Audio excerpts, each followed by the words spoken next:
We just have one item on the agenda today, so I'd like to get approval of the agenda. I have a motion to approve. Make a motion. I'll second. All in favor? Aye. Aye. All right, here we go. So we are going to start off with admin first.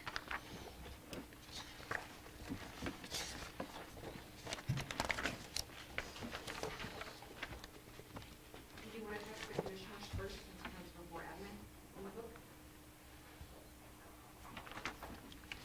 Mine has, This book doesn't have commission stuff in it, but if you go in order of this book, oh, okay. commission budget comes first. I don't know if you want to change travel or anything in yours. How that might be a discussion today. We had talked about I talked to Julianne about increasing our So the travel only thing budget. that I have that I would suggest that you'll do for next year for your budget is to increase your travel for each of your commissioners, for each district. In 2018, each district had $5,000 for travel, and then we brought it down to 2,500.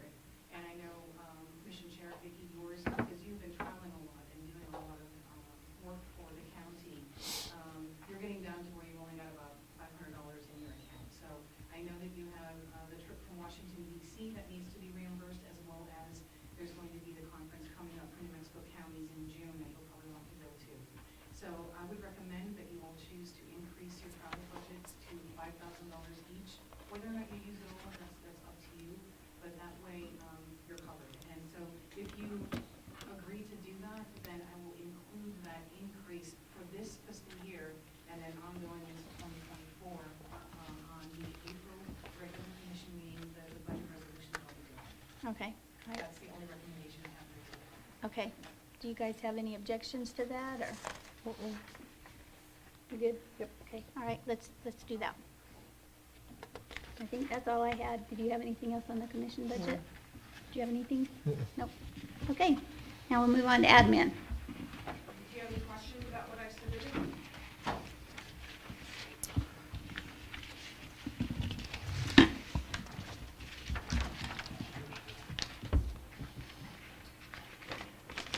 The printer replacement?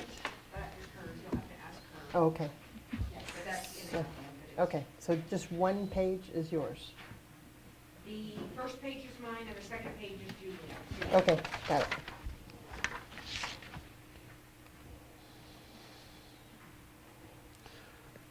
Okay, so I'm going to start, this is another little deal, I'm just going to kind of start off. Last year, correct me if I'm wrong, Julianne, we gave a 7% increase, Yes, that's, salary increase across the board. yes. Okay. We had, I think it wasn't across the board, but it was most departments, I believe. Right. There was a couple that didn't ask for any increase, yeah. So I'm going to kind of, I don't want all you people sitting out here throwing knives at me, so I'm going to tell you this year is a very scary year to me. Financially, with all the stuff going on with the banks, all the interest rate hikes and everything that's going on. And then, so I am coming into this very conservative, I can tell you that. You may be asking for the moon, but you may not get but a slice of the orange. So that's where I'm coming from. There's particular areas that we still have to cover and still have to, how you want to take care of. Ralph, for example, some of your areas, our road department. Every department is crucial, don't get me wrong, but there's some that we have to. So bear with me, but that's how I'm going to look at this budget this year. So it's, in my personal business, it's a very scary business right now.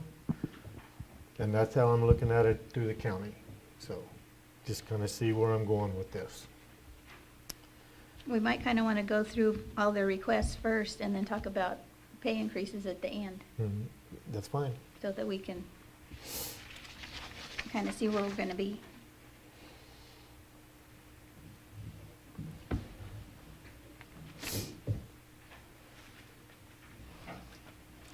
And as much as I would love to give everybody a pay increase every year, our taxes hadn't went up in the year.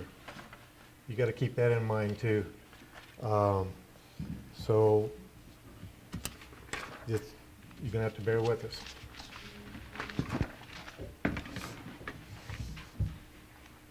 Okay, I'm sorry. That's okay. Did you want to say anything, or did you have, No, I think, at least on the first page, mine, before you get to Julianne's, is pretty straightforward on travel, and, the paper shredder we have is as old as I've been here, which is almost 17 years.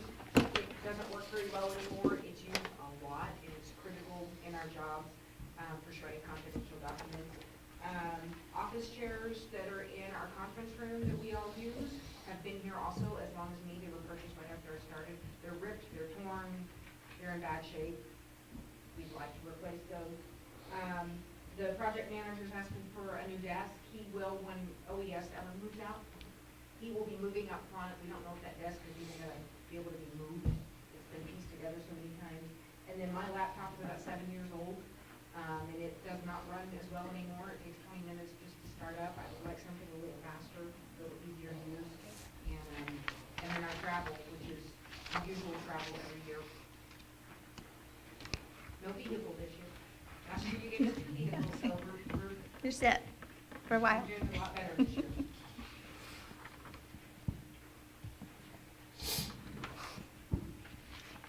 Have any questions on that or anything? Nope. Okay. So Julianne? And then for finance, it's pretty usual, that I've asked for in the past, and I usually ask for, one printer replacement, $50 just in case one of our printers goes down and we need to replace it. And then I am asking for a part-time individual, that would be a disbursement specialist. My concern is, we've got about 250 employees, I have one payroll technician. If she ever were to get sick, or if she maybe wants to take a 2-week vacation, it's almost impossible for her. Yes, we're trying to cross-train within the department, but I have one person that performs each position, and so it's very difficult. And the same with accounts payable. We have one person who handles all of the bills for the entire county. And honestly, both of them, Rachel and Wendy, are incredibly efficient. They're wonderful. They know their jobs inside and out, and they're fantastic, and they make it look really easy. But for someone to step in and have to take it over if something were to happen, I'm concerned that it's very difficult to try and cross-train when you don't have enough staff to do that. So that's why I was asking for a part-time person that could, on the payroll weeks, assist Rachel with the payroll, become the primary backup, and we would still try to cross-train within the department. On the non-payroll weeks, that person would cross-train or work with accounts payable, so that if either one of those ladies wanted to take a vacation, or if they were to, I hope never happens, leave, then I would have somebody that I could rely upon who could get us going and make sure that everything, all the individuals, all the employees are paid, and all of our vendors are paid. So, didn't we just get a whole new time clock system that's supposed to make your life easier up there? Yes, we're in the process of implementing the time clock system right now. We're having training next week for that. We're phasing it in, a few departments at a time, and to work out the bugs. And then eventually, right now what we're working on is this admin building, all the departments here, the departments in the annex, and the DWI program across the street at the courthouse. That's the first phase, and we're hoping to implement that in April. We're expecting the first pay period in April. And then once we get that worked out and everybody's going on that, then we're going to implement the outlying departments, for example, the rifle range, the animal shelter, the road shop, the solid waste department. And once we get them on board, and that the last departments will be detention and the sheriff's office and dispatch, so that everybody will be on the time clock system. That will help a lot. It will help. But still, even with the time clock system, somebody's got to process it, you know? And if we have one person who does all that processing, if she needs to be gone, if there's, you know, a death in the family or vacation or whatever, it's very difficult right now. Payroll is very complicated. It changes. It's not the same from pay period to pay period. There's new hires, there's terms, there's people changing insurance, there's always changes to it, and so there's always something different. Once a quarter, there's quarterly reports. There are additional allowances paid out for uniforms, for boots, for, you know, vehicles and those types of things. So it's different each payroll, and we need to have someone who could really focus on that and be a primary backup.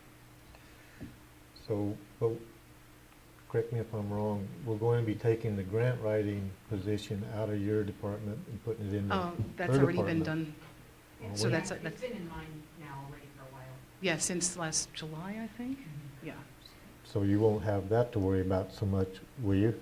No, No, that falls completely under me. no, Okay. I won't have to worry about that. Well, as far as the grant reimbursements, like the legislative grants that we get from the state, finance is still responsible for making sure that we submit the reimbursement requests and get paid for all the expenses that we've spent from that grant money. So we're still responsible for that portion of it, but as far as actually writing new grants, getting new opportunities for money, that is going to be the sole responsibility for a grant writer if we hire one. So yes, we do have, we handle all the fixed assets, we handle all the grants, community services, legislative grants, federal grants, as far as the financial part of that. Not the writing of them, but the financial portion of it, which is reporting, which is, reimbursement requests, things like that. We handle that. Of course, budget, general ledger, accounts payable, payroll, those are our major functions in finance. My other question I had, Julianne, on your travel per diem and stuff, everybody else is asking for 400 a person, and you're asking for 800 a person. Why are you It's for higher? two, actually. It's for two employees. 2 times So that would 800 be is for 1,600. two conferences at $200, like for registration each. The very top line item on page 2. Right, I see what you're saying. We can reduce that. We can reduce that by half. Make it 1,300 for, because the travel and per diem. And a lot of times a budget conference, we never know until towards the end of the calendar year. They usually have that, they hold that like in November. And the last couple of years, it's been virtual, so I think it's been a $50 registration fee. If it's in person, they keep saying they're going to do it in person next year, and then they end up doing it virtually. But if it's in person, then I believe the registration fee is about $200-ish, and that's travel and per diem. That would be, hotel meals, whatever. It matches But exactly. we can reduce that. It matches exactly what you requested last year, 2,600. Did you use it all last year? Let's see what I did last year. I believe it was similar.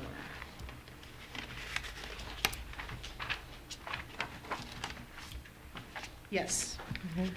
And did you use it all last year? Actually, each one of those the only thing that I increased was the employee training. Mhm. I added 5,000 for Tyler Munis training for AP payroll, and I added one additional employee, so that went from 200 to 400, but the others were exactly the same last year. 2,600 for travel per diem, 950 for mileage. Ended up actually not using, I don't think, any of it last year, just because circumstances and certain conferences were held virtually. And that Tyler Minutes training, obviously your budget is about the same. It's about $800 difference from your request from last year, but the difference that Tyler Minutes training doesn't come out of capital outlay, it comes out of the budget. Yeah, The that's, that would be like employee training, and usually it's done virtually, and in the past, it can be as expensive as $1,500 per day, and usually the trainings are 2 to 3 days. And we can have up to, I believe, 8 to 10 people who can take part in that. And so that's why I went ahead with 5,000, thinking that it might be 3 days, $1,500 a day, for those 3 types of services for training. This Tyler Munis training, is that some type of software or something? What That's is our that? financial software that we use exclusively. Human resources, purchasing uses it, finance, we use it for accounts payable, general ledger, budget, and payroll. Yeah, I And so see that's our everybody major asking for financial training money software. on that. That's why I'm trying to, Yeah. We are in the process, actually, this week of doing a server migration. We're moving from version 11.3 to version 2021.8, and that will be a very good thing. It's supposed to be much more user-friendly. I'm hoping that the reporting and the budgeting modules are better than what the current version is. And honestly, if it's better and easy for us to deal with, we may not we may not need all that $5,000 for training. And we may be able to, you know, figure out some of it just using our support and some of the documentation that's available through their support website. Okay. But just in case, because we don't know what it's going to look like yet, and we have about 4 months to test it out before we actually go live with it. The go live is scheduled for August right now, so. So on page 4 of the big book, the top Mhm. line item where it's on the full-time salaries and stuff on what we were talking about, you wanting another hire, your estimate, your budget for 23 was 6, well, this is, I guess, total all admin, This- your part? This includes it's in my department, yes. Okay. Yes. But that budget came in at 609, 626. You're at 68% right now, which you got 3 months left on it, and then you're 61,000 left, so you're probably not even gonna spend what you budgeted. But this year, you're budgeting for 625. Is that Yes, sir. for- What I did is all of the department requests are reflected in this budget. So every department who asked for, you know, 7% or 10% or nothing or 2%, that is all reflected in these numbers so that you could see the total cost of what all of the department requests would be if you were to approve all of them. So if you chose not to approve the salary increases or anything from those budgets, these numbers would be reduced. And so the salary itself, if that is reduced, that is going to affect the para and the FICA. The health insurances, it won't affect so much. It'll affect unemployment insurance a little bit and workers' comp insurance a little bit. But the majority of it is going to affect, obviously, the reduction in full-time salary. That would be the most of the reduction. And then para and FICA, because that's dependent on it's a percentage of your gross salary that we pay for that. And then Pamela, you didn't ask for any salary increases, correct? No, I didn't.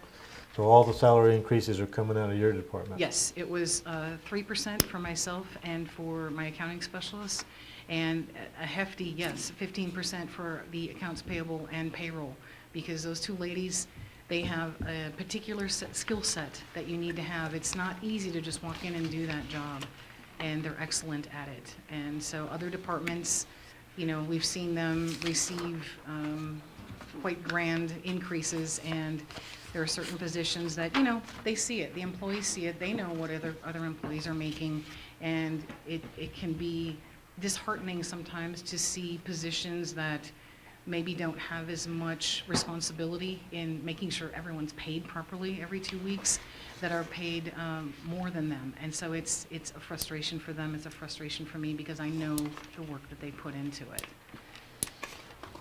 And I understand that, and I appreciate it very much, but, well, we're not gonna talk about any of the pay increases until later, right? Yeah. All right. And that's fine. And I think it's good to allow the directors to at least make a statement or a reasoning why they're asking for that, and then you can decide at the end if that makes sense. So at least they get to address it to you.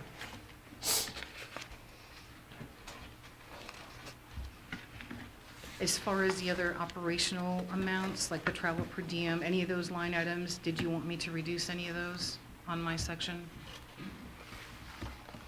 Commissioners, before you make that decision, I would rather you not. It looks like, you know, Sylvia and I have been attending county college for years, and we're looking at completing our certified public manager possibly in May.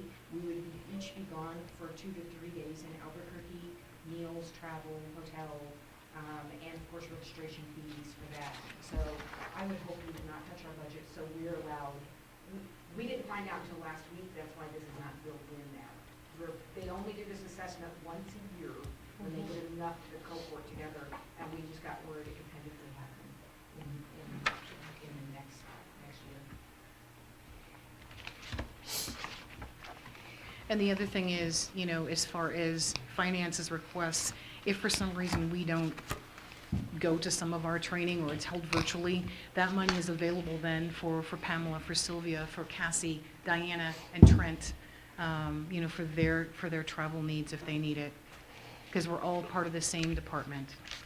Well, don't get me wrong, I'm all about trying to stay on top of the training, trying to learn all the new stuff. Hopefully that saves the county money and makes things run easier. This is back to all these pay increases. Again, we gave them pay increases last year, and our taxes hadn't went up.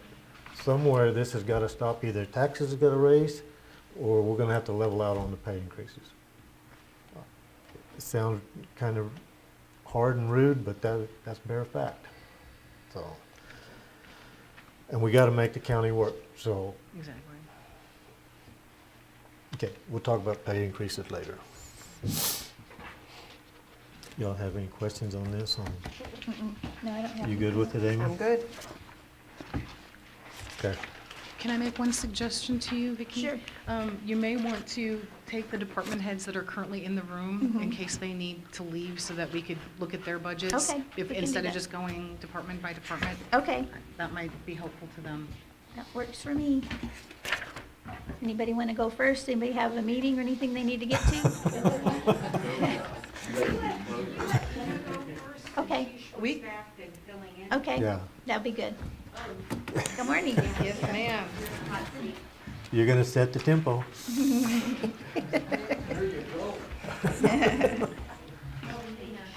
Okay, where are we at here? Page 67 in the book. And then we have paperwork up here, right? What's road?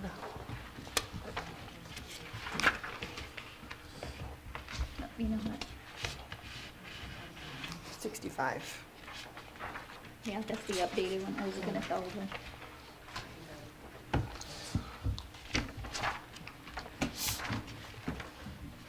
So if we're gonna jump around like that, the only way we're gonna be able to talk about your pay raises and stuff is do it as we go. If you're gonna release her, to let her go after we Well, you don't finish. need everybody in the room to make the decision. They all each make their justification for increases. And then after everybody's done, and you look, do we have enough for restricted cash? You know, where we're sitting, then you can make cuts and, I mean, it's only get through how you do it.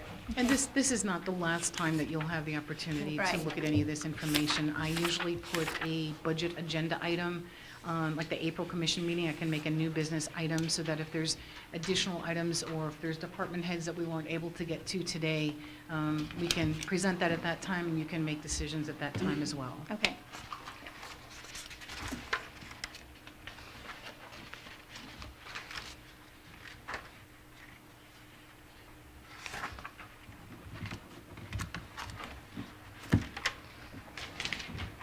And these vehicles that you're getting, they're replacing the transport or your, Well, right now, the sheriff's office has two of our vehicles because they're doing the outside transport orders from warrants and whatnot. So we have, all our units are over 155,000 to 200,000 miles. And so, and I don't think I've bought new vehicles in a couple of years. So, and you're asking for two, correct? just two, yes. So it comes in at 75,652? Yes.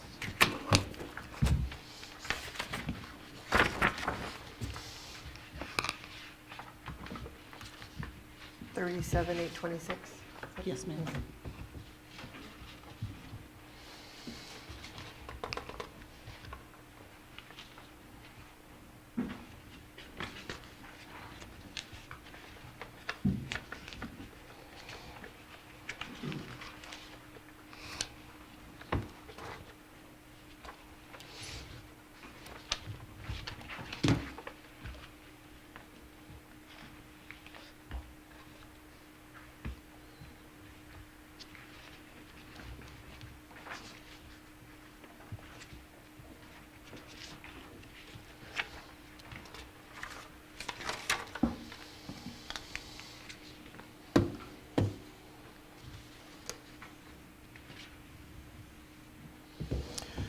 So,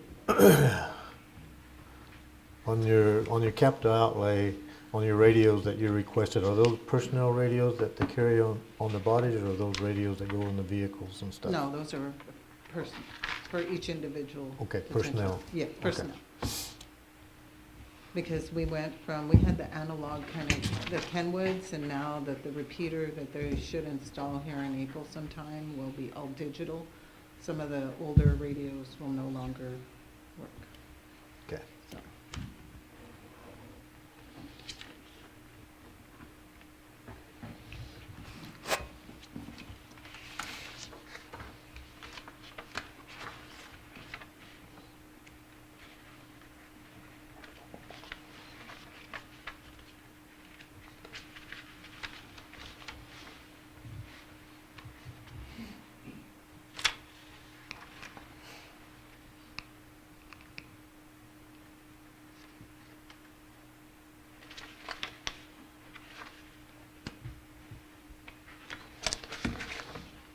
I know this is back to talking to salaries, but I gotta get it in my mind how you asked for a percentage raise across, and then you asked for the office specialist and administration assistant, another $1.25 on top of the 10%? Yes. Yes? Yes, I'm losing office staff quickly because they make $15 an hour to start. So I get them trained about 3 to 4 weeks in, and they leave for a state, because they're paying secretaries $19 an hour. So I'm not trying to go that quite up there, but, I mean, the last 3, we lost to a state position because they're paying secretaries 19 starting. And so I have to retain them somehow because they're leaving faster than I can train them.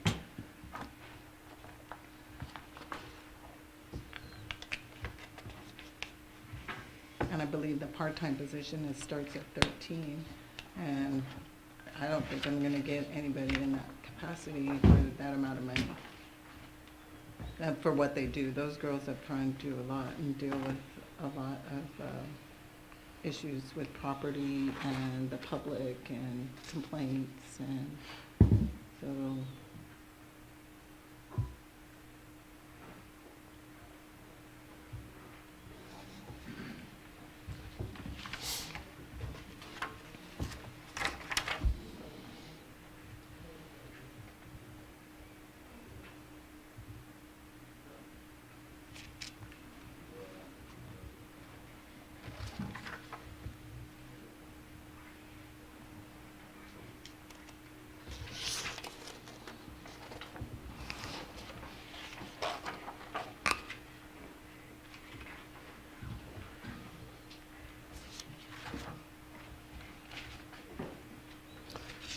We didn't get you any vehicles last year, did we? And the year before?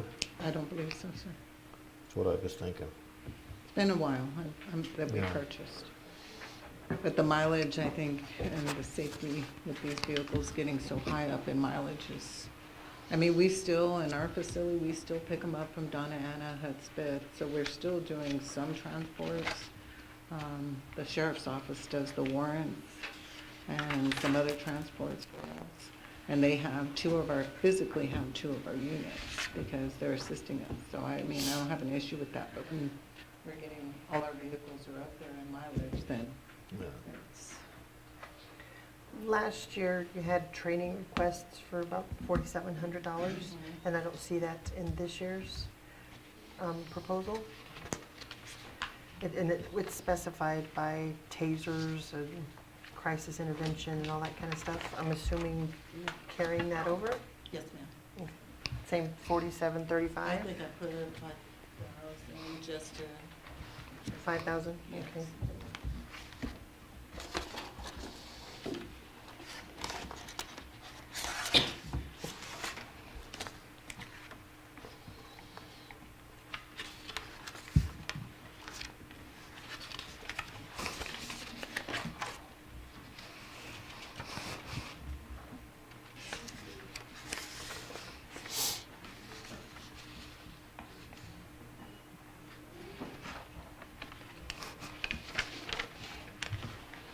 Okay.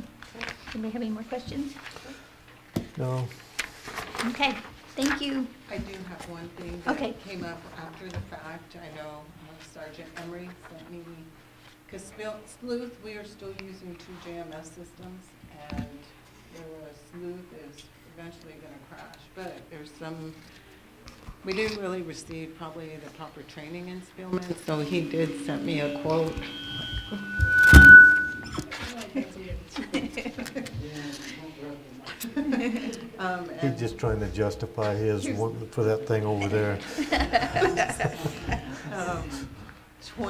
so for 3 weeks of on-site training for the facility, because we're gonna have to adjust to billing and everything. So we, right now, still use the JMS, old one, for billing and some other things that we don't know how to use in Spielman. Because they never really, we got like an 8-hour kind of show us this, but nothing really in-depth on how to do some reports. There's some SCAP reports and some things in there that would be beneficial for the facility. But so he gave me a quote that they would come on site for 3 weeks. It's kind of pricey, but I think it's necessary for, especially for administration and myself and probably a lieutenant and some people that run reports and things through the facility. It's like $23,000. But they would be on site and they can help us with some issues we're having. I have 70%, I would say easy, new staff. So there's lots of mistakes being made in the booking department and things. So having that training would be really beneficial, I believe, and to run these reports and have things that would help us better do our jobs, I think. So. I think you need to be on the same system. That only makes sense. We are, but Sleuth has certain things that we don't know how to use in Spielman. No one's ever, I mean, when we did the Spielman training, oh yeah, it has split billing, it has this, that, and this, but no one ever showed us how to do these reports that are similar to what we have. So, I mean, it kind of, Sleuth is going to crash, so we need to really do it and get us all on the same page. I mean, some of us like Sleuth better, but, you know, times change, technology changes, and you just got to go with it. So. How would you do that, like in groups of training? Because, I mean, I know you can't train everybody at the same time. I know.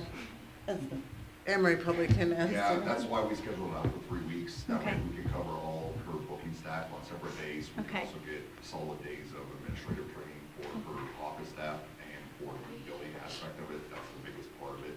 That's the whole reason they're still using the Sleuth JMS. And not just that, we might be paying $26,000 for this training, but it's gonna save us $20,000 a year that we're still paying for Sleuth. Okay. We need to archive it. It's still on a older Windows server. It's not even supposed to be on our network anymore. So is that line item for that fee, for that training on yours? No, it's, Is gonna need to be a, This is strictly gonna be the JMS training. There is gonna be some administrative training for me and Nina, to manage stuff on the back end, but the majority of it is for jail training, so we need to put a line item in for her. or bump her training line up to cover it. yes. So it's kind of offset what we're paying for Sleuth now. And Pretty then we'll much. get this It training, will- so it's really not like a huge increase if you take the other away, correct? Correct, Okay. correct. Because we're still paying for the maintenance, because when they did do Spielman and Sleuth, it wasn't like when they went from junior to Sleuth where the data went together. So we'll still need to be able to view Sleuth, but to stop, because right now they're inputting it on both because one is easier for us than the other. I mean, we're using it, but there's certain things that Sleuth has that we don't know where Spielman has it. So I think it will be beneficial in the long run, Okay. so. And they won't integrate together? You can't? No, we can't It's not- extract data from Sleuth. It's just, it doesn't line up. Okay, It would cause more issues than it would be helpful. okay. So can we make the adjustment on her training? Yeah, I can make that. Okay. Yeah. Y'all have, good with that? Yes. What do you feel about the vehicles? Amy, the detention center has been, when it's been coming to vehicles, shortchanged for years. So I feel it's kind of their turn, I think so too. my own opinion. Yep. We do a lot of driving with all these transports that they've got going on, so I'm okay with that too.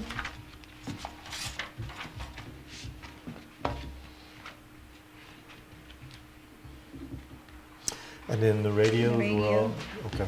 Yeah, I'm good with the radio Mhm. view. I'm good with radios. Okay, and I And think then the the- rest is phrases, I think.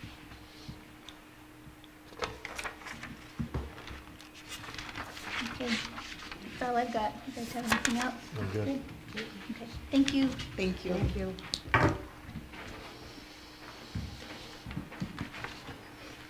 Okay, who wanted to go next? I thought we were going in line, that's why we were waiting in our Well, office. no, we were, but then Pamela suggested we go with the people that are here, you know, so, If we would have been here, we were Yeah. just waiting in our office working. yeah.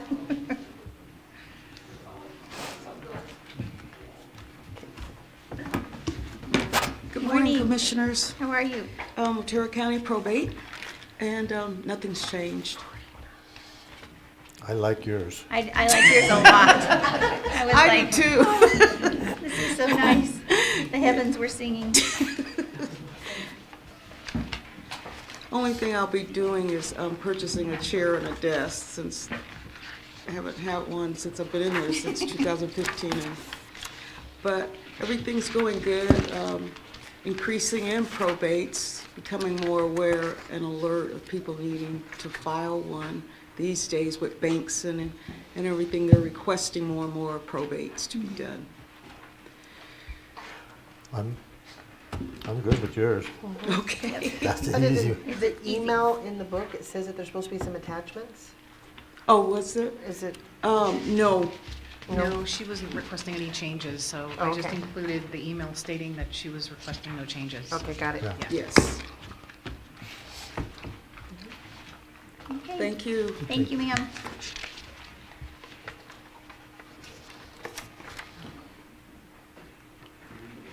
Run up while I can. Well, you're right on the next page, so that Yeah, worked out that perfect. worked out good. Good morning, Commissioners. Good Morning. morning.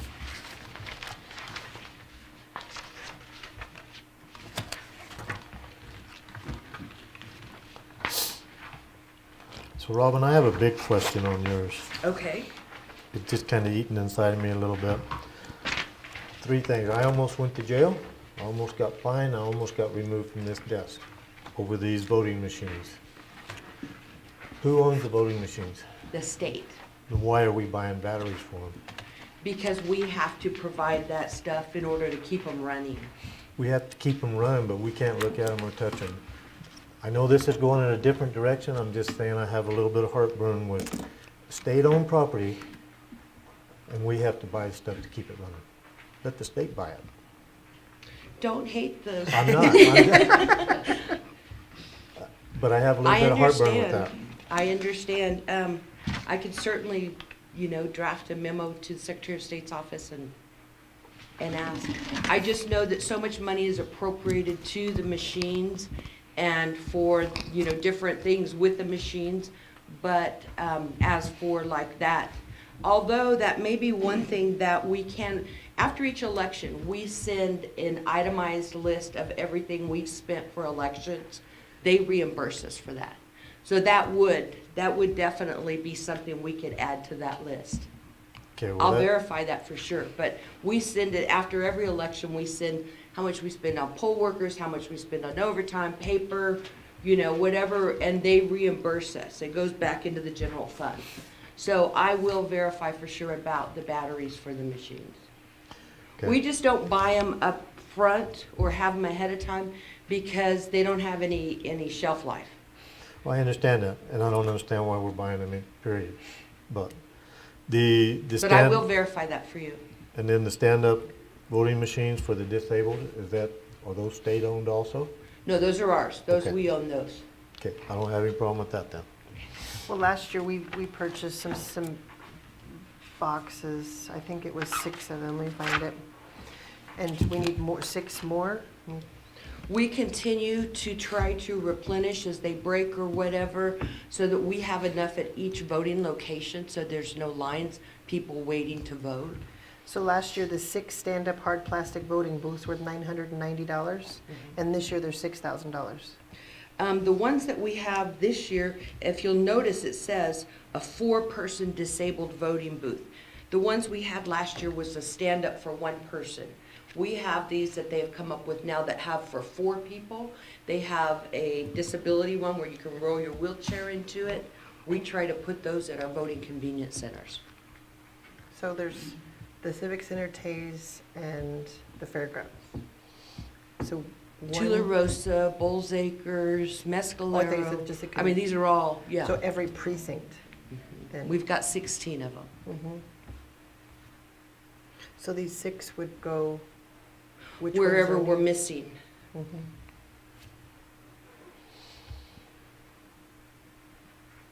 So you're saying that one originally was like 900, but For a one-man. for one, but this is for 4 people. And I know as you guys have gone to vote, I'm sure you've seen the different, we've got tabletop ones. We have ones you just stand up that are just individual, and then we have the 4 ones that fit kind of in the middle where it will accommodate 4 people at once, as well as it accommodates a wheelchair also, if there's not a table open for somebody that can't stand to vote.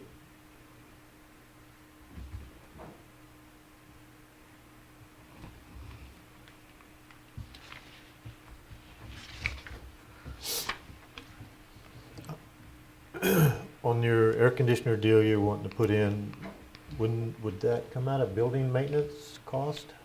You could put it in either. Do you have a building maintenance cost? Where's Eric at? Eric is sick, he will not be here today, he let me know this morning, he can't even. Okay. Do you have, is that, so you don't, so this really needs to go in the building to Eric's deal? Well, last year, you And guys- the reason I just, this is coming out of, yes, no, you're right, it should be in a building and maintenance, you're exactly right. So can we move that to Eric's? Absolutely. Okay. And I don't know if you all are familiar with our situation, our strange situation in our building, but the way that they have the air conditioners and heaters arranged is that we're all on one system. So if my staff is comfortable out in their office, we are burning up, we have no source, our windows don't open, we don't have anything. And if we're comfortable in our back offices, then they are freezing, even when it's in the middle of the summer, they have their heaters on under their desks. So there's some kind of a problem between the offices and between the outside. So that was our whole thing, talking with different people. They said, well, if you just had individual units for your offices, then they would be separate. And then, then they could control it so they're comfortable. If I brought in Kurt, he'd tell you how he wears his down jacket every day, even now, and he'll come to my office and say, will you trade seats with me for a while? And I go up there and it's nice and cool, and I'm coming from my office sweating, and I said, yeah, go sit at my desk for a while, because it's so hot back there. So that's the reason for these split units or whatever we can find. last year you said it remedied temperature issues in the office for $2,000. What did you do? We never used it, Okay. because we talked with Eric, and there was some kind of a breakdown. We never got back to it, so then I just put it in again this year. The mini splits will be way more efficient for you, The mini splits? what you're proposing right here.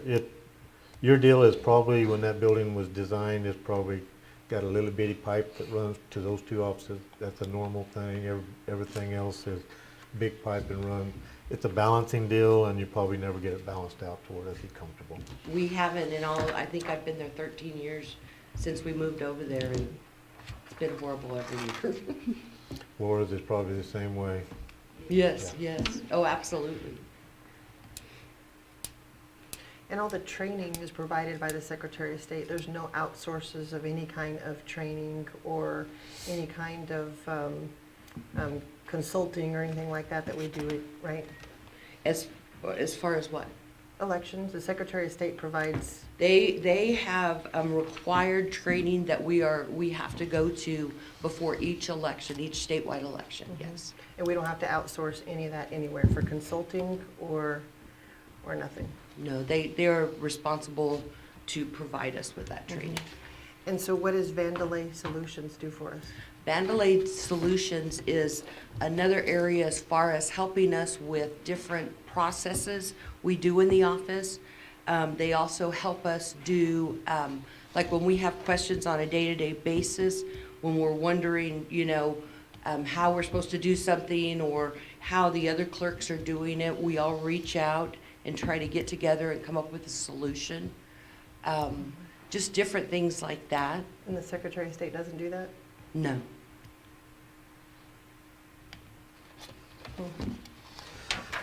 So Julianne, on this page over here, on her deal, on her equipment fund, it's got the mini splits, it's got the lights, and it's got raise the glass over the counter. That should all go to buildings and grounds, my opinion. Right, that's, are you talking about the, yeah, so that, we'll move to buildings and grounds, the 300, yeah, for the postage machine and over the archive area and the glass over the front counter. Yeah, the mini split, the lights, there's 2 light deals she's wanting, and then Yeah. raise the glass on the front counters. I mean, that's all maintenance, It's unless you building have maintenance, a yeah. code for maintenance in your. I don't. Okay.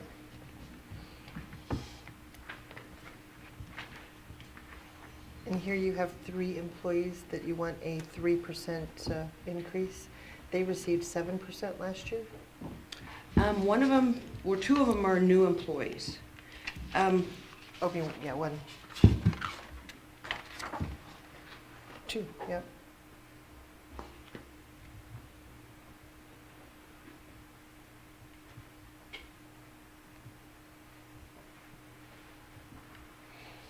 So what you're asking is for those 3, you're asking 10% raise for those 3, and then 7% for the other ones? Yes. Those 3 were thrown into a crazy year, as you all know. The 2 newer employees, Brittany just barely, hasn't even been there a year. Kurt just barely. Chris, he definitely stood up and took a brunt of a lot of the things that were going on. He's done exceptionally well. He continues to improve, and I just felt like he deserves this. Not that not all my staff do, because all my staff was fabulous. But I think that considering he hasn't been here that long and he really stepped up and learned a lot and got thrown into situations, and I think he handled himself very well. That was my whole reason behind that. I would definitely, if I could, give everybody, because they all did so well. I don't know if you listened to my beginning. I did. We're not supposed to talk about it, but she asked, so. I already heard. So on your travel expense deal, you're wanting the same as you had last year? Yes, No that's change? fine. Okay.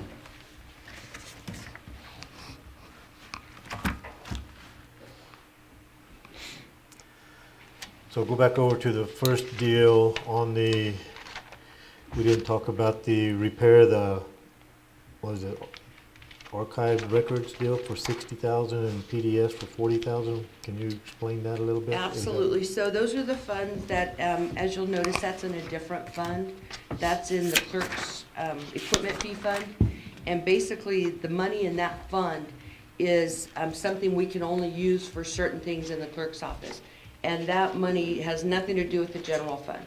And it's just a fund that we continue to build up. We get a portion from every marriage license we issue, every document we record, anything we do, a portion of it goes in to that fund. And it's a statewide fund. It was approved by the legislature. We use that to fix our records, to buy equipment for, different things we need to. That just keeps that stuff up. What did you buy last year? That just made it a good point. I just made myself a good point right here. Instead of taking that out of 110008, those 2 printers, we could take them out of that fund as well, because that's not the general fund. Take it out of which fund? Out of 117008. That's a fund you guys can't touch for anything, and it is for equipment fee, and I don't know why I didn't put that in there. So we're moving that up to. So we can move those two capital outlay requests just into 117008. Because last year it was the exact same budget amount. What did you spend on it last year? Just repairing, when we send off our documents, like our newspapers we're required to keep, we send off those, our canvases, stuff to a company. And usually I'll do as much as I can each year. We're getting down to the end, and hopefully we won't have any, we may not even have to spend that. So it'll just depend on when they come and give us an invoice of how much it's gonna cost, of what we have left to repair on just our archives. So the 008, you want to move up into this, or the 110008, you want to move that up into 11.7? Yes, I'll move both of those up into our 117008. Okay. So then that wouldn't leave any capital outlay in recording and filing.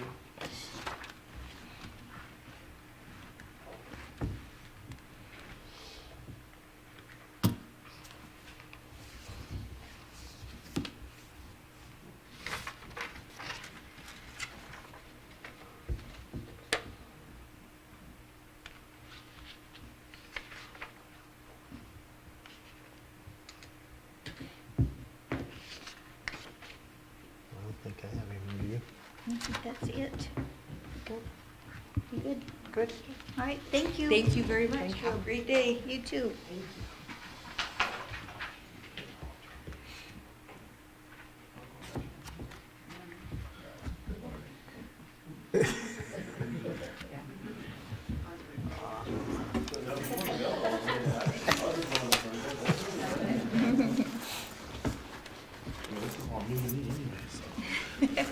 Good morning.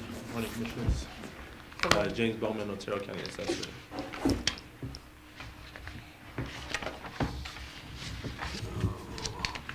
Assessment, correct?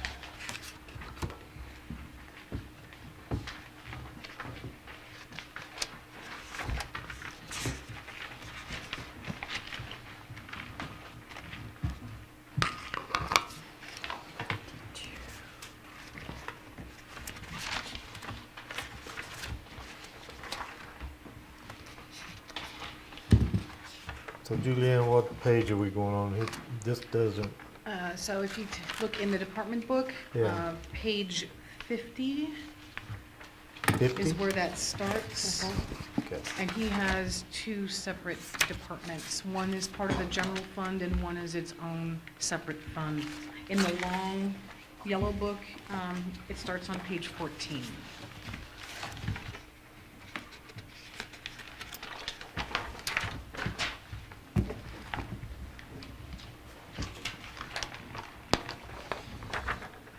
Anybody see a stapler up here?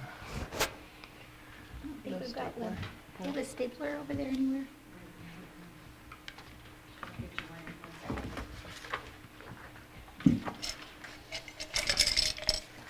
You want one of those little, a paper clip?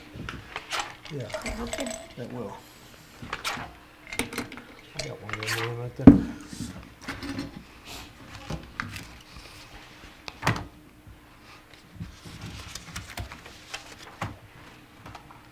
Oh, thanks, Tom.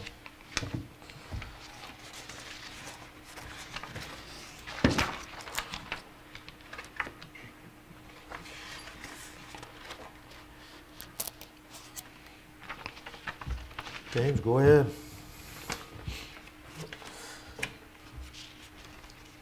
Well, I know with one of the things that we have going on, I already heard I was watching from the office and I heard about the salary thing and everything like that, so not gonna touch on that. One of the things that we are looking to try to request for is a little bit more for our vehicle maintenance repair. Trying to get a couple of our vehicles just with new tires, current tires for whenever they go out. Obviously, our appraisers go out and roll areas of the county where it's off-road driving, things like that, and then obviously in town and things like that. So we're just trying to make sure we keep those tires and maintenance and all that stuff up to date, and and make sure everything's safe and ready for them to go whenever they got to go out and do their jobs.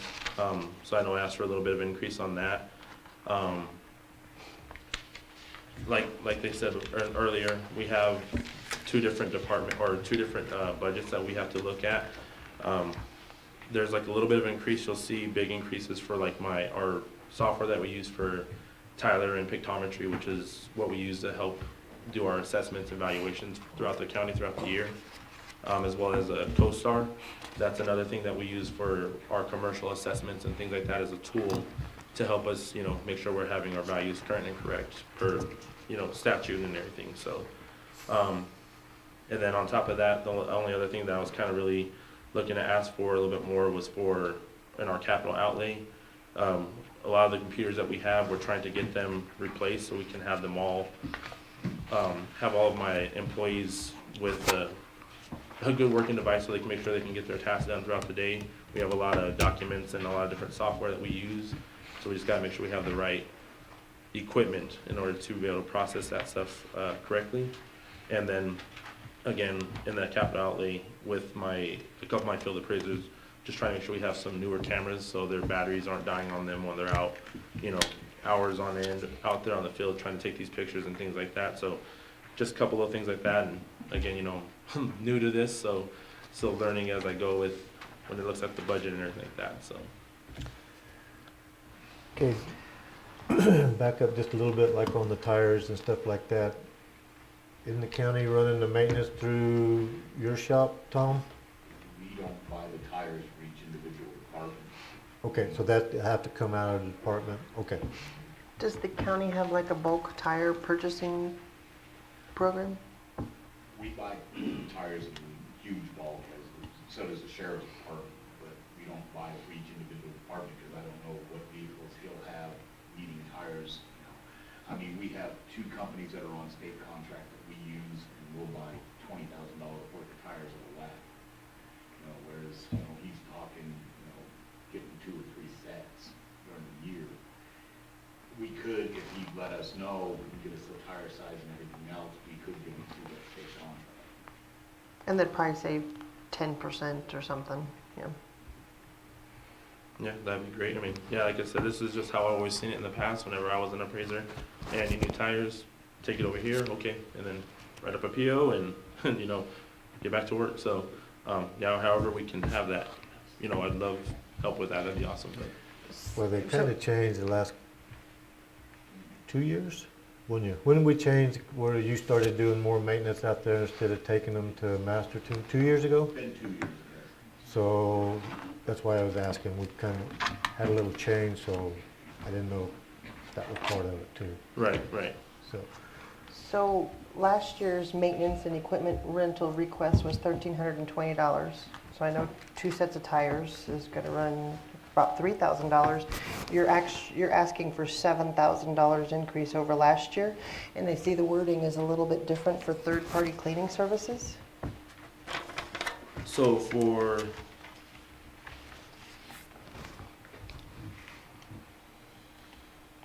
because I see that I have it at 4,000, so I was asking for like 3,000 more. The third-party cleaning services is something that's in a different. That's under I have that under the maintenance contracts. So that's basically just trying to get on board with trying to have another department that comes in and does like a daily,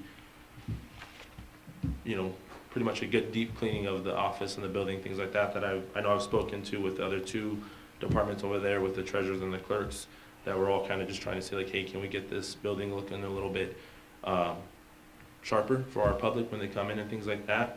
We have windows that, haven't probably been touched, minus the ones that do it by themselves, like some of my employees will clean the windows and things like that too.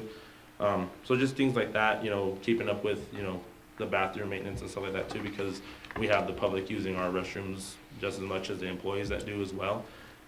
So that's a different one. That's basically asking for another company to come in and do it like a good deep cleaning for us. Who cleans it now?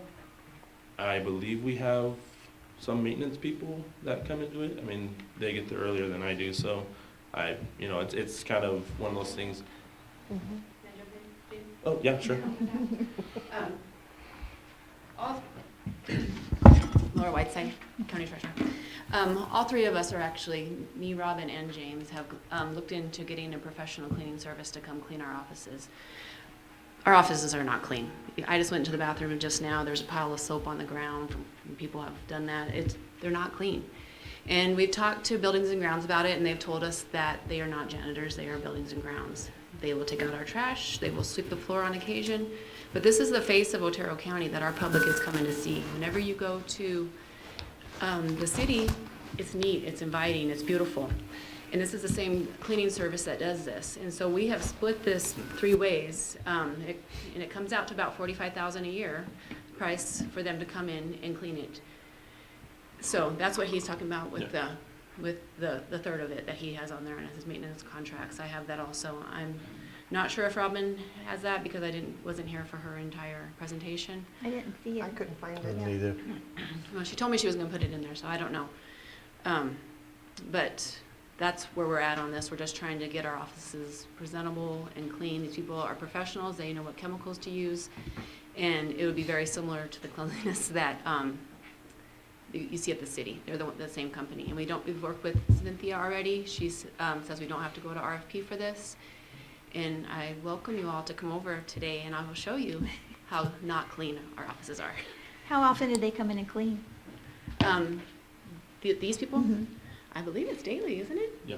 Yeah, Yeah. daily. Daily? hmm I have their proposal here. So $45,000 for a daily cleaning service versus 1 employee part-time, $10,000. I'm just, So why couldn't we hire a county employee to just stay there and clean that every day? I don't know. but Yeah, Is that- we'll provide a 5-day-a-week service. And they recommend a deep cleaning first, which I've also included in my budget to cover. And it's only $1,300 for them to come in and do a deep cleaning to get it to the standard so that they can maintain it. David, who cleans your facility? Building and ground comes in and does a lot of the trash, stuff like that, as far as, The basic? yeah, everything else, we pretty much. And Commissioners, if I may, Buildings and Grounds does not dust your desks. Right. Or sanitize. Or anything. Anything like that. They vacuum, they mop, they clean the restrooms. They're not gonna dust your office. I dust mine myself, my staff does as well. We disinfect our offices as we see fit. That's normal for every building. We're They never do standard my what we office. have. They never do my office. They don't go in Anything. They don't go in commissioners' offices due to past commissioners complaining about buildings and grounds in there. Until you say you're okay with it, they're not gonna do it. I'm okay. I'm okay too. Tell them, But come on in. I pulled up that vacuum all the way upstairs and, and I'm okay with that. And I mean, like, we have protective glass in front of the girls. There's spit all over it. We have to physically go in and clean it ourselves. The windows outside, they're dirty. The floors, when Mario was here, they would get buffed monthly. They get buffed maybe yearly, It's been a while. maybe. It's been a while. I mean, it's not good. Did this cleaning service, did they take care of the windows? Is that part of their cleaning? I believe it is. I don't know, Yeah, honestly. From when I looked at the proposal, it looks like they'll basically do top to bottom, and like they said, once they get their deep cleaning, it's more of a keeping it maintained, and they do it every day, and I mean, I'm not opposed to doing, I vacuumed my office the other day, I brought my own vacuum in because we don't have one, and I didn't want to go searching for someone else, so I was like, I'll do it, and again, I'm not asking for like special treatment or anything like that, it's just, again, it's the public, what they see, it's kind of like, why would we not want to look presentable, so it's, it's one of those things where I think, yeah, if we had another person that did it that was dedicated to it specifically, that'd be awesome, but as long as it's kind of being, managed and being checked on, I guess. So would this be a buildings and grounds question, to add a janitorial position to that, part-time maybe? That way we don't have to spend $45,000 on it, just spend the part-timer?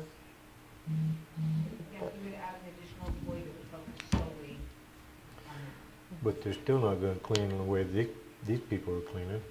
You just said they're not gonna dust, they're not gonna, all they're gonna do I is don't know if a vacuum and. part-timer would only work 20 hours a week would have time to clean that whole building. Yes, And they do. typically, our staff comes in and cleans before the workday starts, so you're not running a vacuum while you're answering your phones. Mhm.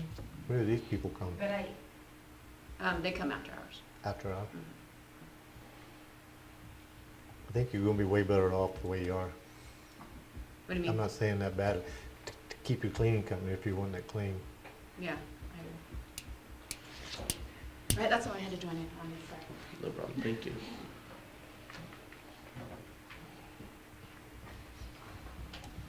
So this would be shared between you, the clerk's office, and the treasurer's office? Is that Yes, right? ma'am.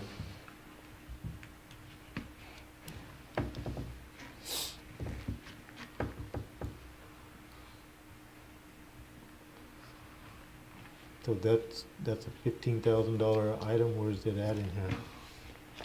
It's, It's right up here. It's the 83 right there. Oh, that one? Yeah, because there's dividing it up between the clerk, the treasurer, and the assessor. Oh, okay.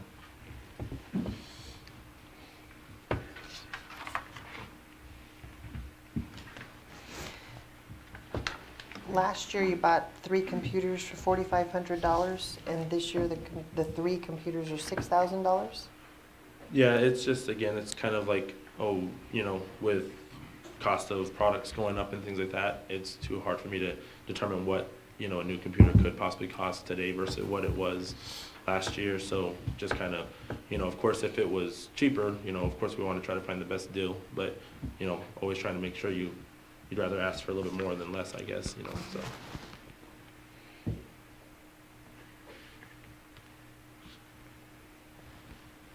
Amy, if I could too. I just ordered 3 for the gel, and the way he's gonna have to spec them out, they were $1,881 a piece.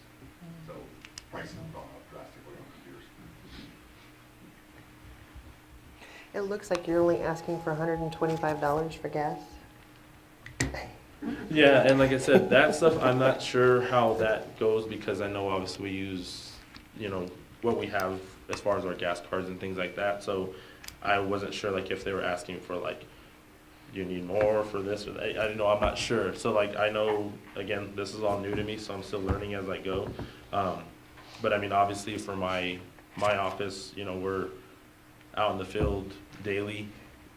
We also use it for whenever we have to go to trainings and things like that. So, I kind of had to put some of this together, like kind of, again, learning as I'm doing it, on top of doing all the other stuff I had to do at the time.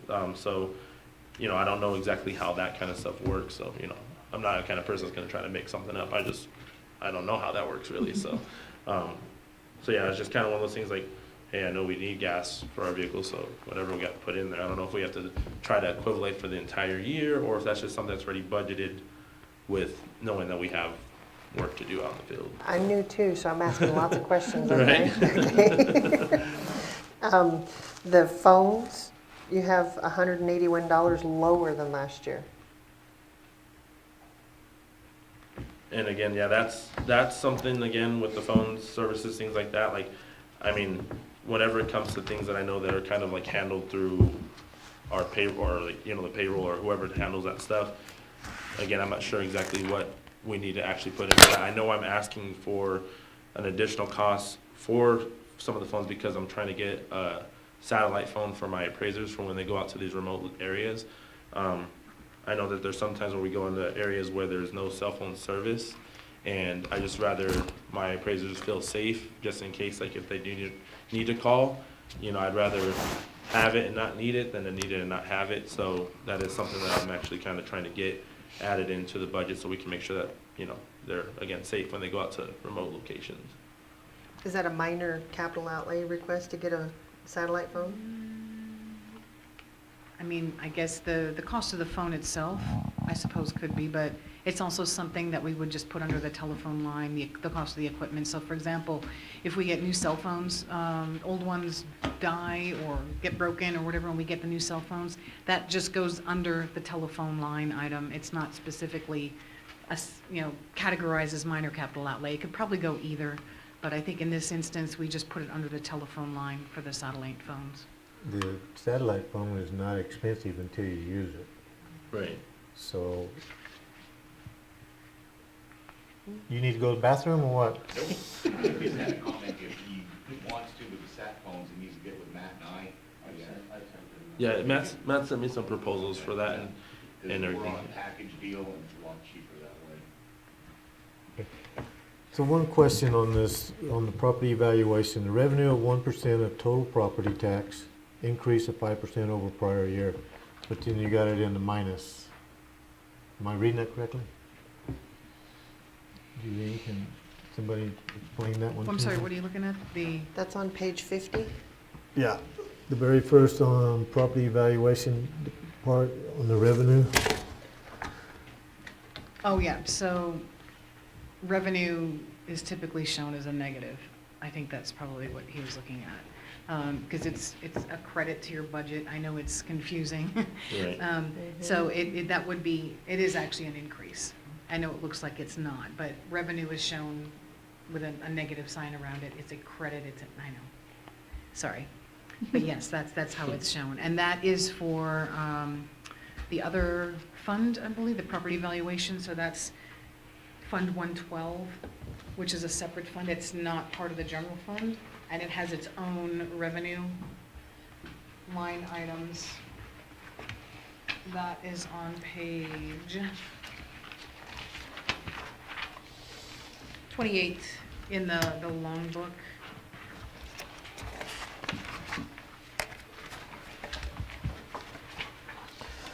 So why do we have it as a, marked as a credit if it's an I- increase? In this book, I took the credits off everything because it makes it easier for you all to read it that way.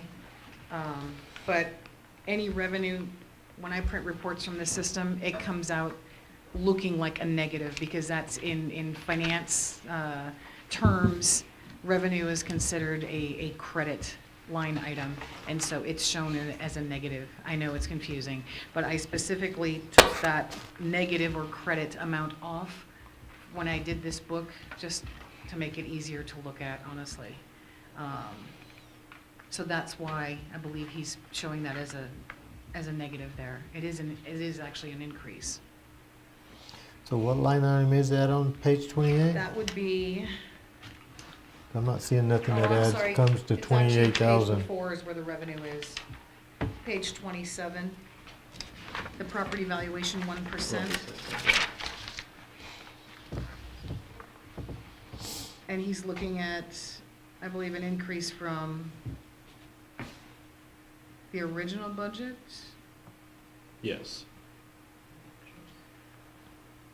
Oh, there it is. And I mean, it's revenue, so it just depends on, well, a lot of different things. As far as property valuation is probably a little bit different, but you can see we've already exceeded the budget this year. That we will most likely exceed it. We're expecting to have about 372,000 in projected actuals, and we budgeted for 323,000 at the beginning of the year. So it's not a bad thing to go over budget on revenue.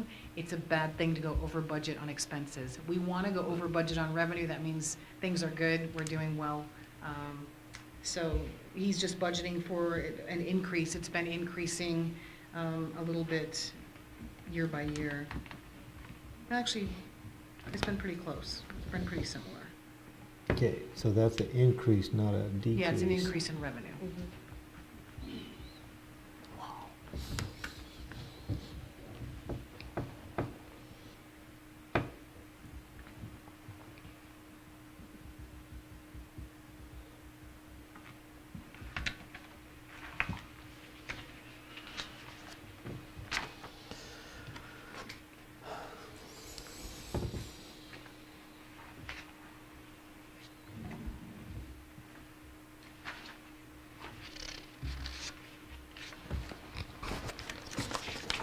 You guys have anything else on that? The training, and I'm trying to find it, I found it a minute ago. Registration and travel, $1,500 increase. Yes, so I actually just got off of my first audit with the state, and we're actually being told that we have to make sure that we have certain certifications continuing. So I have 4 appraisers that are certified with the state, and every 3 years you have to basically show that you are continuing your education. So, and that was something that they were kind of lax on before, but they're saying that now they're actually going to make it more of a requirement. So I'm anticipating sending more employees to more trainings to keep their certifications and to continue their education and things like that. I'm also trying to increase the knowledge within the rest of my staff, not just the appraisers, but the people that are part of my assessment staff as well, by sending them to trainings and stuff to keep them up to date with certain things that are changing with their assessors' offices. So I believe in sharing knowledge instead of like keeping it to 1 or 2 people themselves. So I'm trying to make sure that I kind of expand on that. And like I said, and on top of that, just recently heard that they are going to start being a little more demanding on making sure that people are staying up to date with classes. So it's not like you pass and then you don't have to learn anything else. So even myself and my chief appraiser, we're both certified as well for this state. So we're planning on doing some more classes as well to make sure we keep those certifications valid.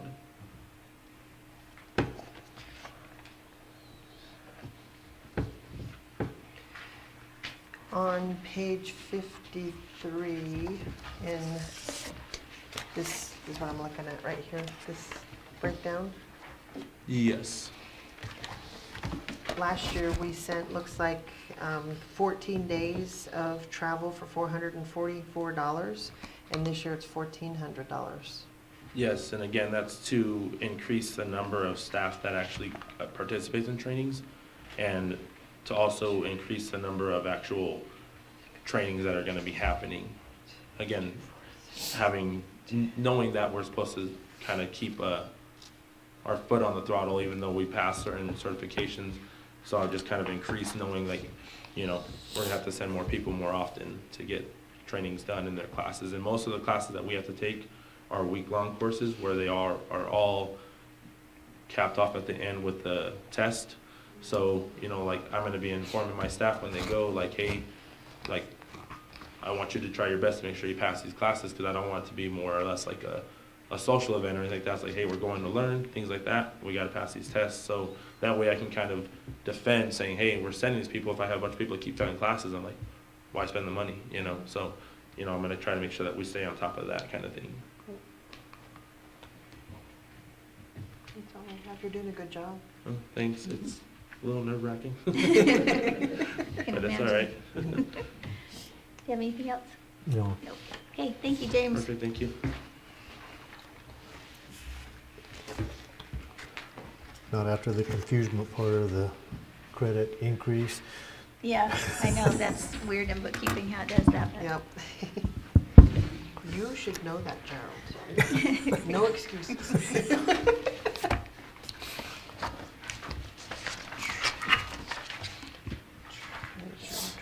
Treasurer, 56. Okay. Actually, it's 54 in this one. Okay. All this paper shuffling, I thought I was gonna be organized. You can't stay organized, it's too much flipping around.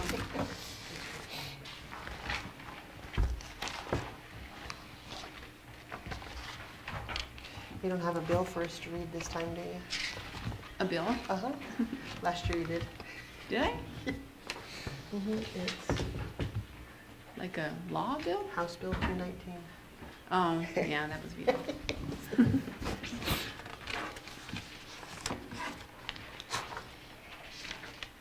Am I missing her over here? Last year requested $4 increase for payroll, Mhm. and this year, and did you get it? They got a raise. I don't know if it was with the blanket raise that everybody got, or if they actually, I think that's what they got with the blanket raise, it I don't see it. was Okay. across the board.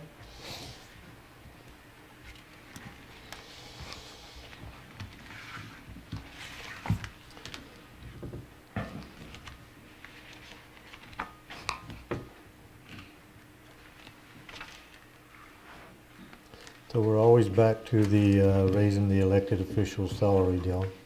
Yes, and I have a speech prepared for that. Well, And I know you don't want to talk about raises, but I think we need to listen to my speech. okay, Okay? 3 minutes or less? It'll probably be less than a minute. It's pretty short. All right, I'm coming before you all once again to request that you approve the wages set by the New Mexico State Legislature. We are currently at the 2013 legislative cap. In 2018, the state legislature passed a bill to increase the salaries, and here we are in 2023, and we're still at the 2013 pay scale. In 2020 was the first pay raise elected officials have gotten in 12 years. The elected officials are who keep this county running. The clerks keep the records, including the deeds, and are in charge of running the elections. The assessor determines the value of all 56,000 plus properties in the county, and my office collects the taxes that fund the daily operations of these counties. These are our full-time jobs. We can't go out and have another job and do this on the side. We have to be there full-time. What happens if no one wants to run for these positions because the pay is not that great and the stress and scrutiny is not worth it? The county clerk and the county treasurer are up for re-election next year. In order to continue to elect competent people into these positions, they have to be paid accordingly. These jobs cannot be trained for at a school. You may lose decades of institutional knowledge if these positions are not taken care of. We have sent you spreadsheets showing how every position in this county have increased year after year. Many of the employees of this county are now making as much, if not more, than the elected officials. Why would anybody want to run for these positions and when they could just get a comfortable job on the county payroll and not have to worry about being reelected or only having their job for a 4-year term? I'm going to tell you about the treasurer and what is involved, because that's the one I can speak of in detail. First off, the treasurer has a huge number of laws and regulations that you must follow and you are held accountable for. We send out over 56,000 tax bills and collect $33 million and distribute those to the county, the schools, the municipalities, and all the agencies we collect for. This keeps all those entities running. We also act as the bank for the county, taking in all the monies collected by the departments and keeping records of their general ledgers accordingly. The treasurer is the chief investment officer of the county. It is my duty to invest and safekeep approximately $61 million in assets. I have to have knowledge of what is lawful to invest in while still keeping enough money liquid to cover day-to-day expenditures. Since March of 2022, I have earned this county $726,000 in interest alone. Many county treasurers in New Mexico pay investment brokers to do the same job. This is not a job just anyone can do, and in order to keep a competent person in these offices, the pay has to be comparable to the job. Let me give you an idea of what my peers and neighboring treasurers make. For example, Chaves County Treasurer sends out 40,000 bills. That's 15,000 less than me.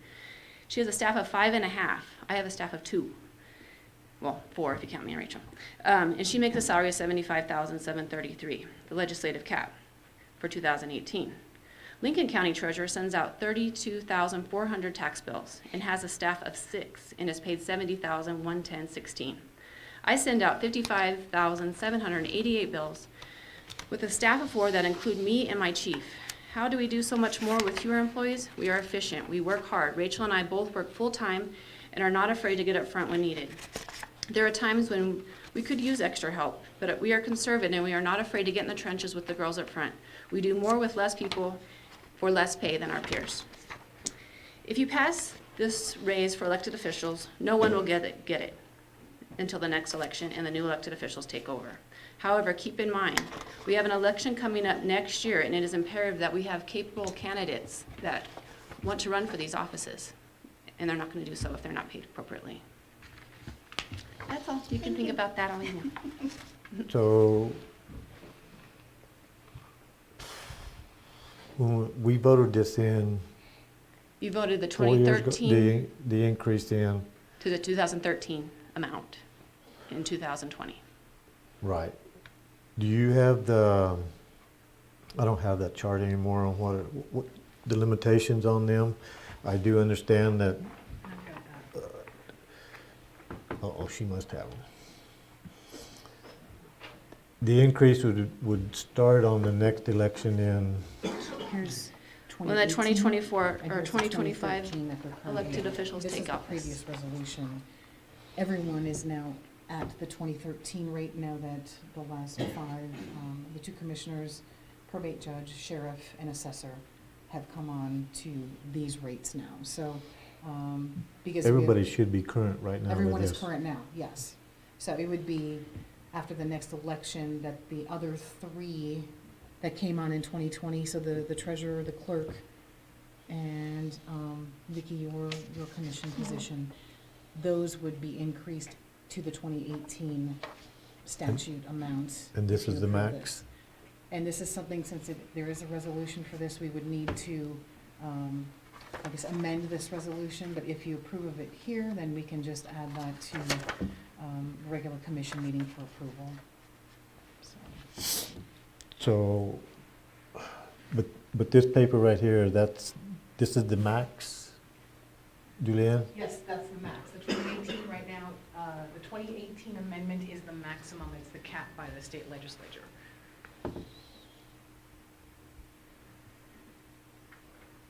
There's some big changes. I'm trying to remember what adjustment we made to them. Do you remember, Laura? Do you remember, Julianne? It was a percentage we did or something, didn't we? From the previous to the one that is now? Yeah, Was the it- previous would have been the 20, I think it was 2011. That should be, I think it might be at the very back of that one. I think we were at the It might still be 2007 in there. level, and you brought us to the Yeah. 2013 level.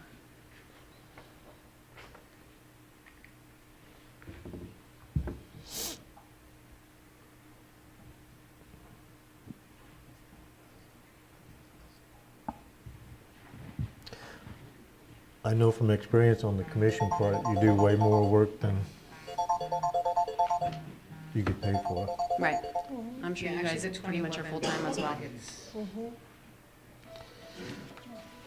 Actually, if you look under the 2013 amendment, it'll show you what was the amounts that were deleted to be added.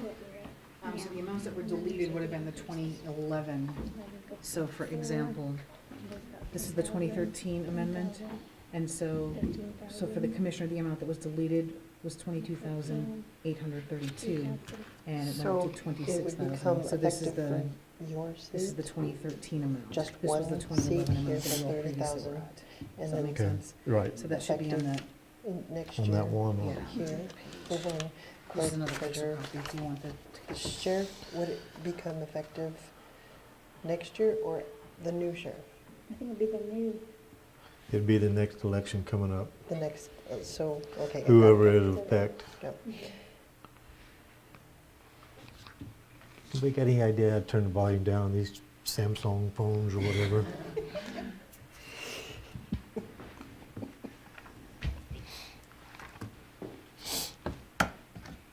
I don't know, I didn't run for this position to make money.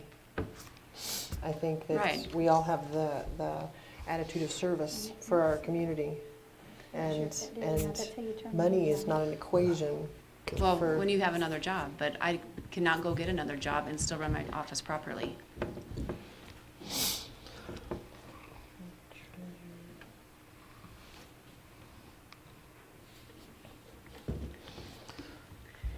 And if I have to go get another job, then you will be paying for it because you'll have to hire somebody else to cover. It won't be a two-employee office. So you're saying right now, if I understand this right, we're at 2013 level? Yes, sir. And so none of this would actually hit the fiscal year '24 budget. It would be those three positions that will be reelected in '24 for fiscal year '25, essentially. And then the remaining 5 would come on 2 years after that. And you're asking to move to the 2018 level? Yes.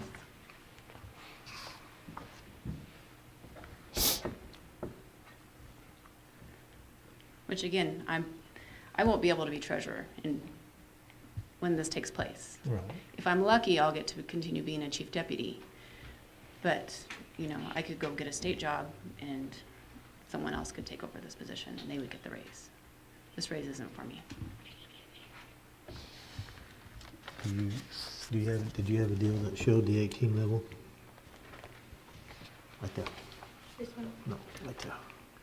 That one right there. That shows the 18 level. It increased from say a commissioner to 26, whatever, to 30,000 something. Right there. 30,196, that would be, for example, this increase. And then this up one. Yeah, Yeah, these are all up here. right. And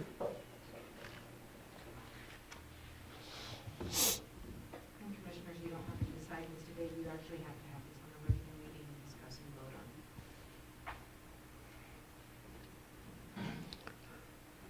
So that needs to be while we're in, well, it wouldn't affect, it would affect 24. We could bring a resolution to a regular commission meeting and discuss it at that point under new business.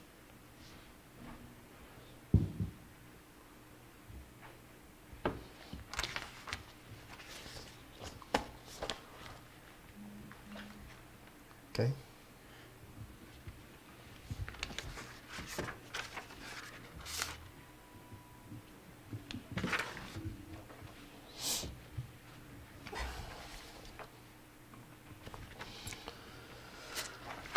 All right, Laura, the other one was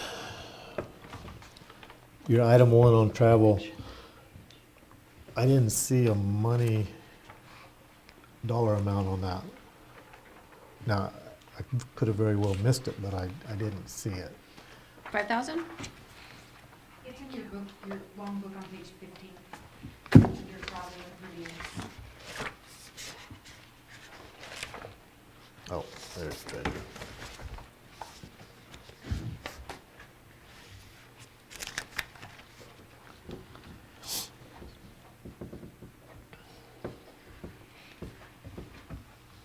Oh, okay.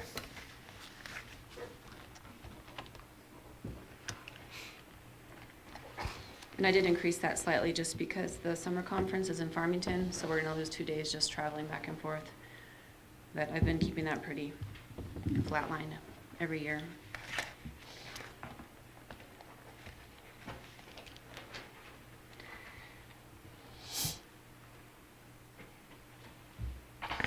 And last year you were at 4,000? Yeah. And we're projected to almost use all of that. And up to right now, which is 3 months left, you've only spent 2,859? I was just looking at the projected actuals at 32, and so I just increased it a little bit off of that because I was almost using the entire budget. But you're going to the same amount of stuff next year you plan on that you are right now? Yeah, except for just that further trip. Is that cleaning contract included in the 17,000 for maintenance contract? Yeah, I've always had that 25,000 for my Tyler software maintenance contract, but Steve Boyle had been paying that for me out of his 1% fund, and James has agreed to continue paying that for me. So I've completely just taken that out. I haven't spent it the last 2 years at all. So the 17,000 is for that cleaning service and a little bit additional for the initial cleaning.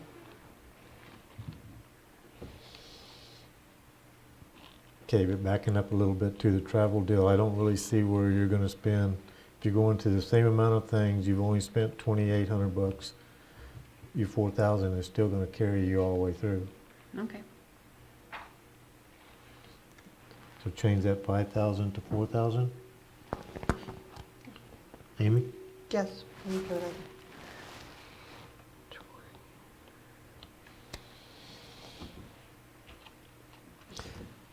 And I missed the answer on the cleaning fund. Is that in the 17,000? That is the 17,000. I took out my, my maintenance contract for my Tyler services, that's our software, because James has been paying it for me, or Steve Boyle actually was paying it for me, and then James has agreed to continue paying it for me. So that's all just the cleaning.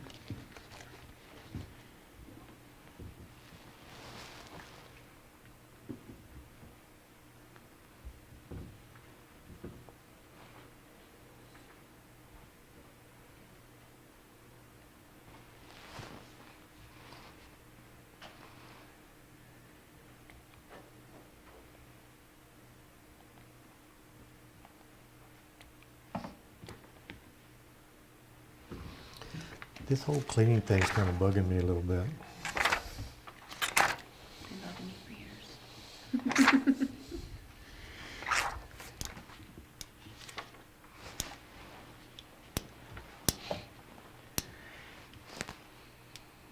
How did this get started? This whole I cleaning? didn't bring it forward, I don't know. I received 2 complaints. One while the bathroom was under repair, an overflowing toilet. That's when it was brought to my attention, that the bathroom wasn't clean. I spoke to Eric. He said that, and each building has one staff member appointed to it for cleaning. I know when I have a problem with my building, I go directly to Eric and address it. There was a butting of heads between an elected official and Eric because they came to me without going to him. So it was a bunch of he said, she said. My point was just make sure it's clean. But the idea of a cleaning service, I don't know who brought it forward. We did. It's kind of a little gray area in my mind. I mean, you got somebody, they're gonna have a cleaning deal, and then you got the sheriff's office, they're out there, they get the lower rate cleaning or whatever however you wanna call it. And then they have to do, and then you got Tom's office out there, which that's kind of a different category, but I mean,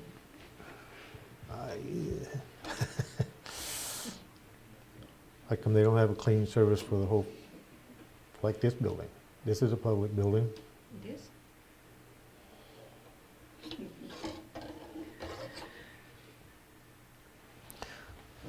I was told by Buildings and Grounds that they are not, their main job is not janitorial. They are buildings and grounds maintenance. They will take out the trash. Well, I understand that, but I'm just saying this is you spend 45,000 cleaning over here, and the whole rest of the whole county's cleaning, it doesn't come up to that. Yeah. I think it would be fair if Eric were here to discuss the staffing and the abilities. I know I'm here at 6:30 every morning. Ernie is vacuuming every morning. He's cleaning bathrooms every morning. Everybody's trash is taken out. This building is clean. I can account for my building. I see it as I'm here when he's working, and he's done before my staff gets in. If it's an issue with that staff member, I think that would be something Eric should address or discuss with you, to be fair.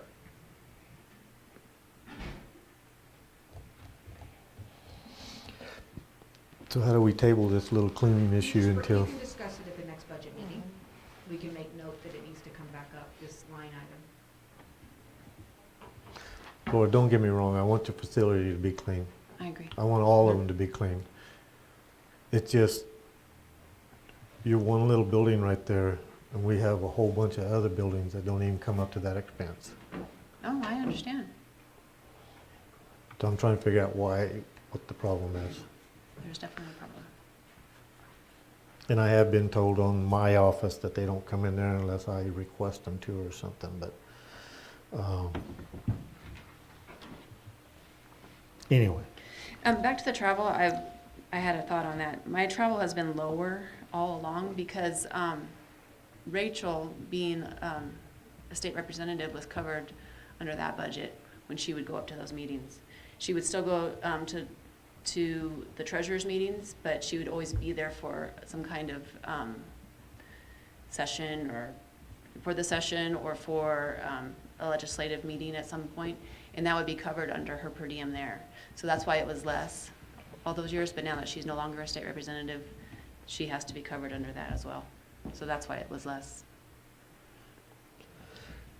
But you have, in that total building over there, there's a dozen, 15 people. David, how many building people you got in your facility? We have 75 employees, so I don't Probably, know. with It- some of them doing dispatch, so probably 6,000 people. So I don't know. Wait, I'm what gonna have did to you really say? There's a think. dozen people in our office? Well, no, What, in that whole building for your cleaning, your $45,000 cleaning fee over there. You've got, there's a dozen people just in the assessor's office. There's probably 40 people in the office, in the whole building. I'm just saying, when I do that ratio from yours to his, I just have a little heartburn why we're doing special cleaning in one building and everything else is not. Okay, well, I just think it needs to be cleaned, whether Buildings and Ground does it or this company does it. I It agree hasn't with you. been I done, agree so with you. All the we're buildings looking- should be sanitized and clean. Mhm. So Matt's fixing to move to a new building, so what's he gonna have out there? Probably the same thing he has here. When I talked with Eric, he's going to go over at least once a week to do a deep cleaning, and it's pretty much gonna be up to my guys to clean it.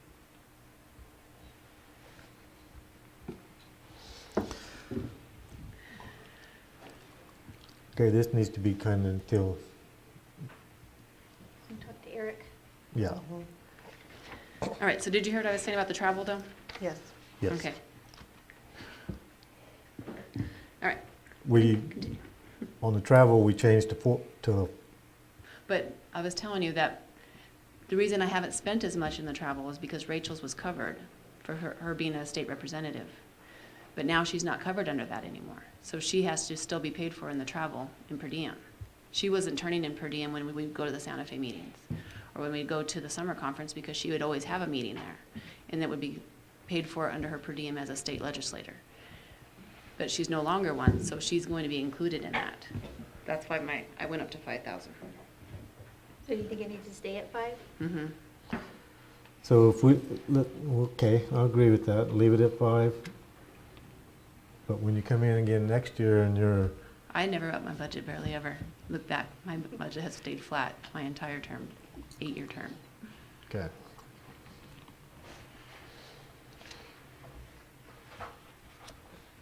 Anything else? I'm good.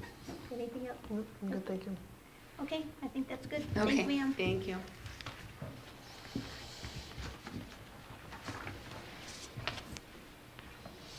So this needs to come up on the next month's agenda. To get it settled for. Tom, Good morning, Commissioners. let me find all the pages. Where we going, Julianne? Help us out. That wish book, 67.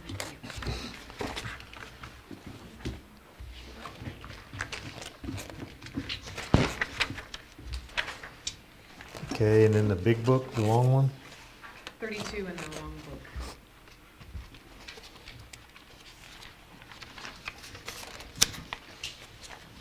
And just to let you know, for Tom's department, I got some clarification on the capital outlay after I already printed this book and done the capital sheet. And, well, actually, I think the capital sheet is correct. It was this book that was incorrect. I was under the impression that he was asking for some of the same equipment for both the road department and the ditch crew, but it would be basically one piece, right? Is that correct? Yeah. So the numbers in this book for the capital outlay are overstated, but the amounts that are on this capital sheet here are correct for the road department. So, well, okay, well, I was taking it as the ditch crew deal was one whole thing itself. And your other deal was separate. Now, if I read the notes in there, if you got a grader or the grade all or whatever, then take it out of the Right. one or the other. Correct. But, okay, so is it two separate things or no? Because you've got doubled up numbers. If you decide to fund the ditch crew, I will not need another blade and grade all for the road crew. If we do not fund the ditch crew, I will need at least the blade for the road department.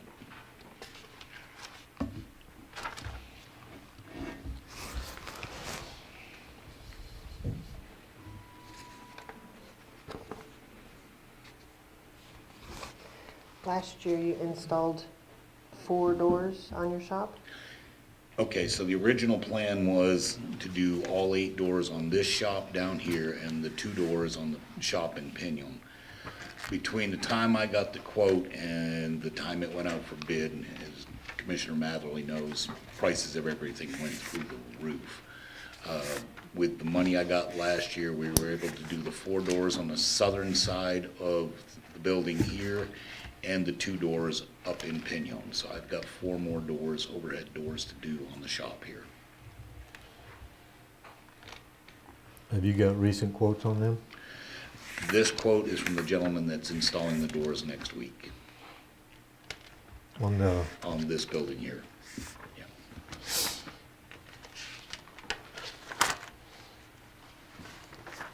because I thought that increase has kind of settled down a little bit.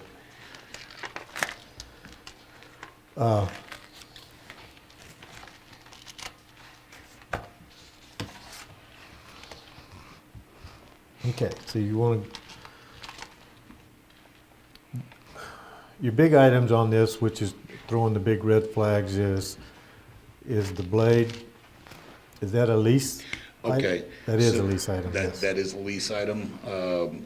As of April of this year, we've paid off one of the district blades that was a lease purchase, which leaves my newest blade at being 5 years old to 3 of the ones that were running continuously over 20 years old. So I've got a 5-year-old, a 10-year-old, a 14-year-old, and 2 20-year-old blades that are being used as district. Okay, so a leased item is not gonna come in at the full $550 for 1 year. You're No, gonna have that is the buyout price if we were to buy it outright. We're looking at approximately 60 to 65,000 a year lease with a balloon at the end of that lease if we decide to purchase it. I included it on the full dollar amount under capital outlay for you to consider purchasing it outright.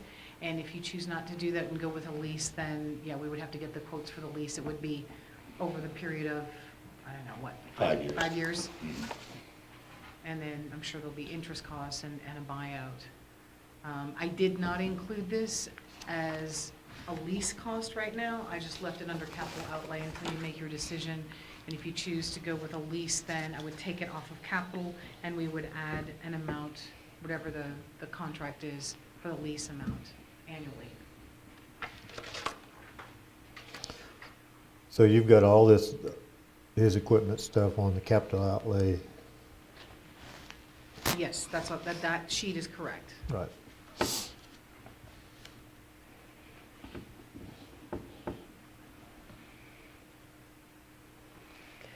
You got a new pickup last year, right? This fiscal year will be 3 years ago, correct. How many miles your truck have on it? Mine has right at 60,000.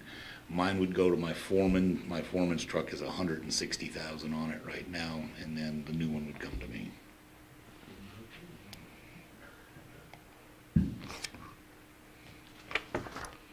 I looked up air conditioning machines yesterday, and only because the Snap-on name caught my attention. Mm-hmm.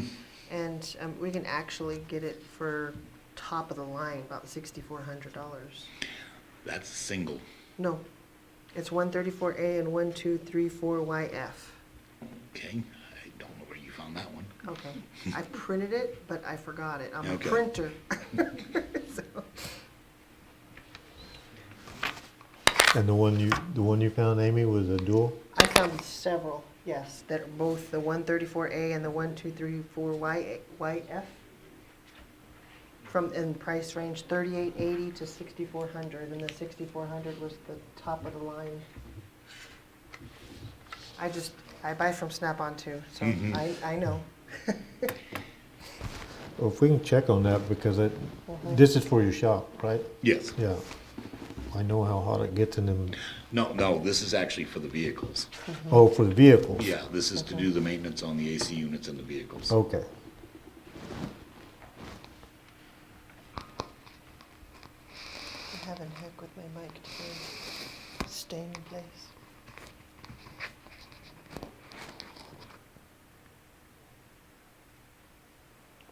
Also, the vinyl cutter I found them 4,500 to 5,500 too. The problem with those, and I can get one cheaper, is then finding one big enough to cut the signs that we use, size-wise.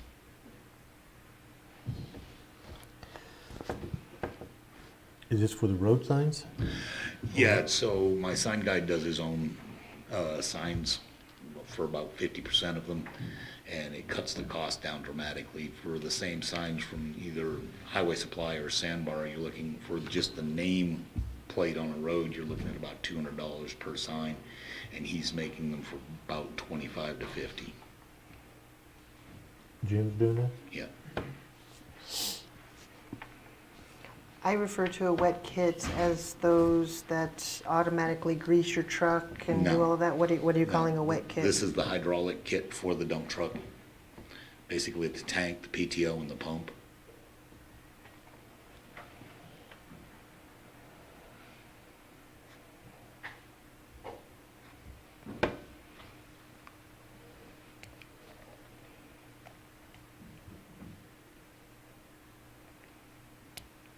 On the welder too, about $4,200 at Tractor Supply. This is with a trailer, Ah, because we don't mount that one on the back of the truck.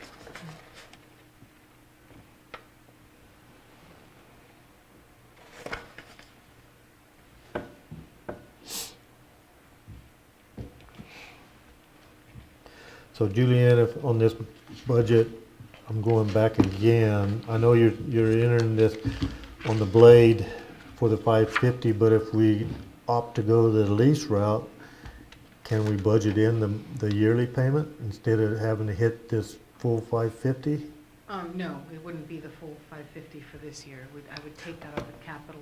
Yeah, but that's And what, then- right and now, then that's whatever- kinda, It would be under line item 5604, and it would be an annual cost based upon the contract for the lease that we would pay monthly payments on it for 5 years.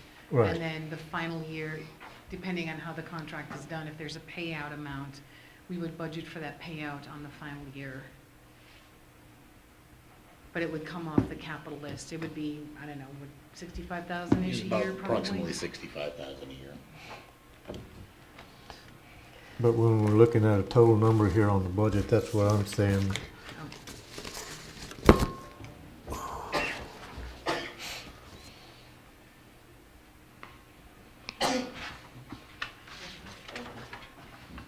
The total number is the number that's on the capital sheet, so for his department, including everything, if you were to buy it outright, it's $1,030,725. I had that overstated in the long book there because I was duplicating some of those items for the ditch crew as well as just the road shop, so.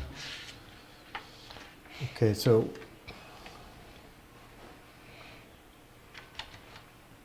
in the big book, I'm trying to look, how do you have it broke down in here? Yeah, on page 34, so in the big book, the 5,600 minor capital outlay should only be 281,225. The capital outlay, I'm sorry, yeah, 5601 vehicles, not minor, 5601 vehicles is the 281,225. The capital outlay other, 134,500, that one is correct.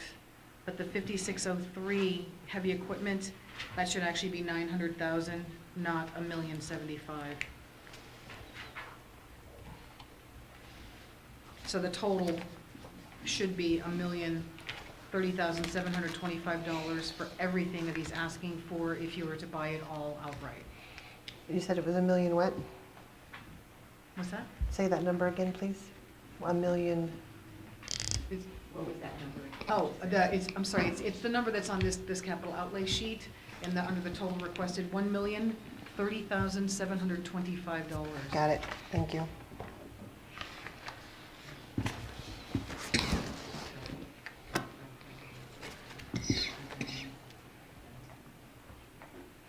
Last year you asked for a 5-yard dump truck with plow and salt box. Did you get it?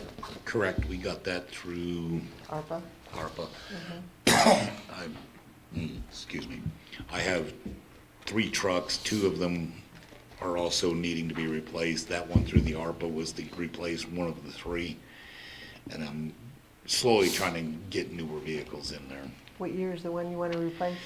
In '09, How many miles does it have? I have no clue. Didn't we get some of them from the highway department? I've gotten 3 10-yarders from the state highway department. That last year they didn't do the auction. This year they're gonna do it again, so I'm not sure what's gonna be available this year. Again, the 5-yarders, I need them more up in the mountains for the subdivisions up in there that we do snow plowing on, because you can't get a 10-yarder up in there.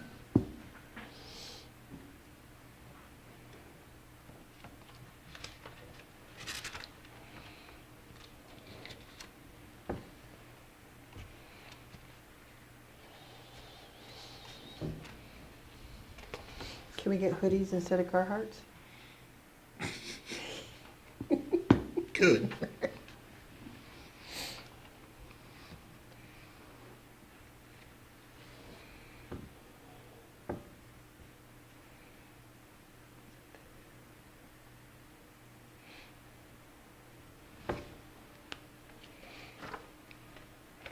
I suppose those cards, those are the ones with the embroidered, got all the names. That's what I was planning. And basically, and after talking to Pamela about it, they are county property, so if the employee does quit and or retire, that stays with the county, it doesn't stay with the employee.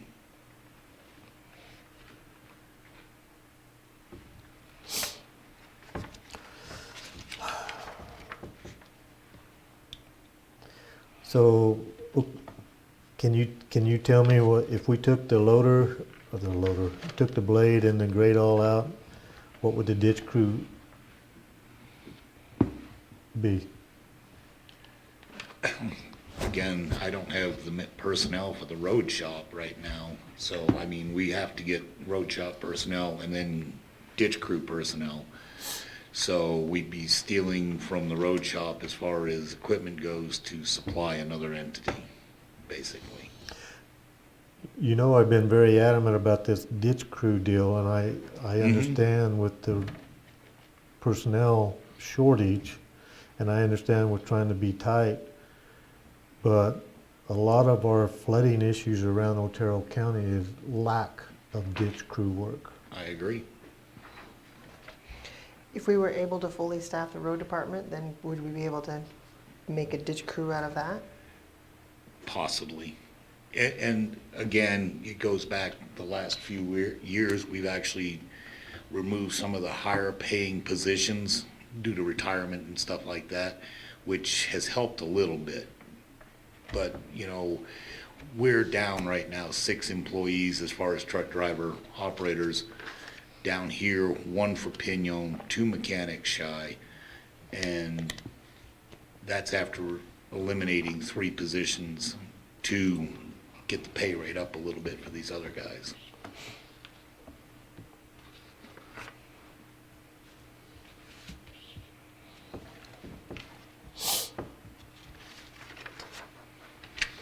And the bigger problem with like the grader, right now I have 3 in the shop that are down for major repairs, 1 with an engine, 1 with a transmission, and 1 that the circle is basically worn out on. And we are basically down now. 2 of my district guys are running older spares that are out of the early 90s.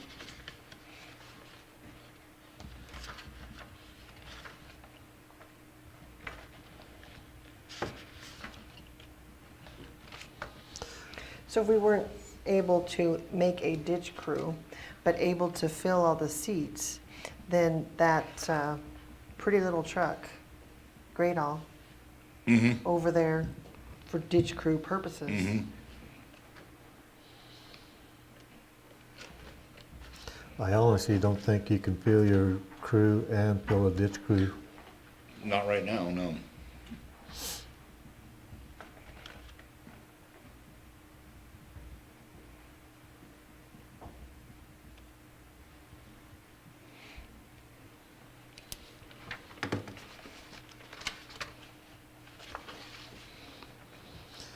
So this Great All deal, Tom, is that just a new luxury item that come out, or do we have one of those? No, we do not have one, but if we're looking at a ditch crew, and I'm sure you've seen them in action, you know, that it would cut down, you know, man hours versus equipment hours to get into a lot of these ditches, just like the one we did off of Hamilton the other day. Instead of having to try and get down in there with a grader and a loader and everything else, you could do it with one piece of equipment instead of two. Cut down on the manpower and everything else. Is that a lease item option? That is also a lease purchase item that we could do. $350,000 is the buyout price. We were looking at approximately $50,000 a year for a lease.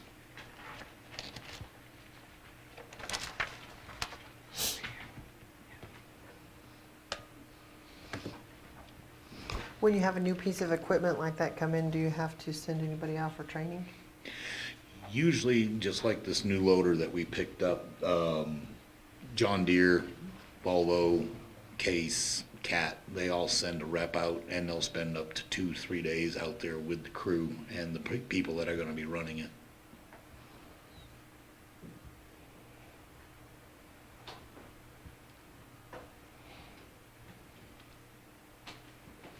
If we don't do a ditch crew, that great all deal, it can go out. You need a blade more than you need that. I need a blade more than I need that, correct. We've been pulling, you know, the ditches that we do pull, we've been pulling with graders for years. Mhm.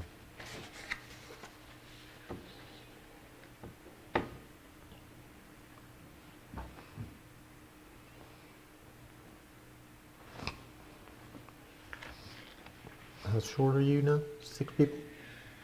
Down here, 6 employees, 2 mechanics, Pinion's 1 more employee, and like I said, that's after eliminating a few positions to get the pay rate up a little bit.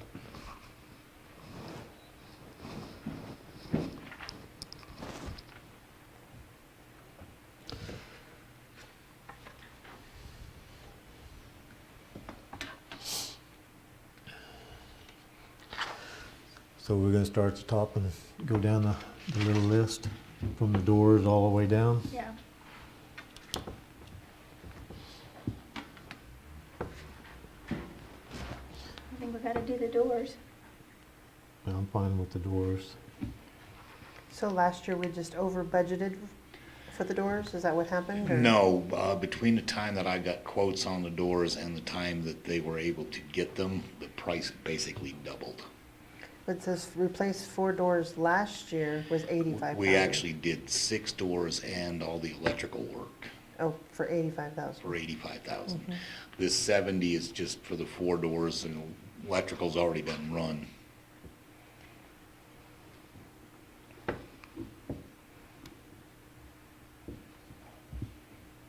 I think the vinyl cutter is needed. It saves us money Yep. in the long run, just initial investment, and then we don't have to buy the signs from the That state. machine actually would pay itself off in less than a year's time. Okay, I'm good with that, good with that. Yeah. On the blade, I mean, you know me, I've always been into the lease options, because if they break down before our 5-year deal, tell them to bring another one in. So if you're gonna go with the blade, as long as it's a lease item, it's the way I would agree with it. I agree. Yep. The welder's probably a needed thing. And you said it comes with a trailer to haul it? Yes.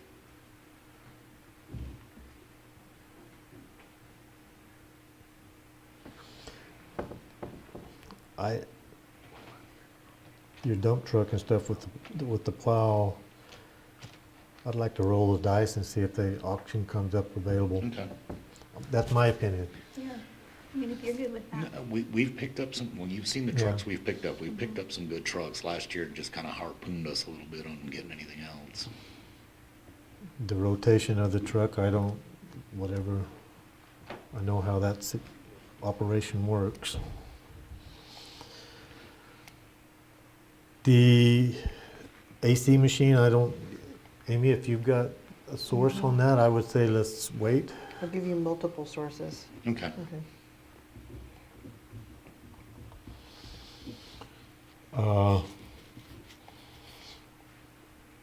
The great old deal, it'd be a nice luxury, but we don't have luxury time right now. I'm a no on that. I don't know, I think if we address flooding problems with cleaning ditches, not necessarily make a ditch crew, but get that truck so that we can clean ditches. Does it make it better when you're cleaning a ditch versus using a grader? I mean, what are the advantages of having this piece of equipment? Doing it with a grader, okay, I've got, and the same with the grade all, you're gonna have two flaggers out there. You're gonna have the grader operator, then you've got a loader operator, and then you've got the two dump trucks. If you're doing it with a grade all, you're still looking at the flaggers, but you've done away with the loader situation. And, you know, not having to put a grader in some of those tight spots. And we saw what happened in Bulls Acres last year when we tried getting one in a tight spot.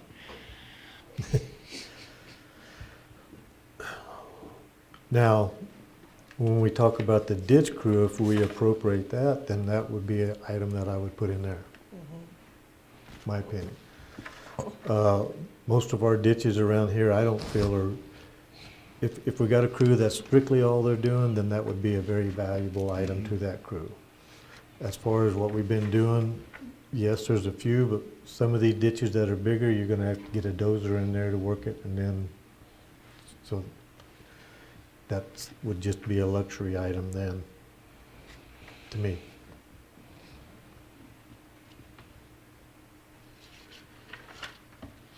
Because, for example, the ditch on Cala de Sueños in Hamilton, where you have to come underneath where the railroad track trestles and backs up, and you have to clean that, and you clean it all the way to the ditch, you're gonna use either a dozer or a big loader in there regardless.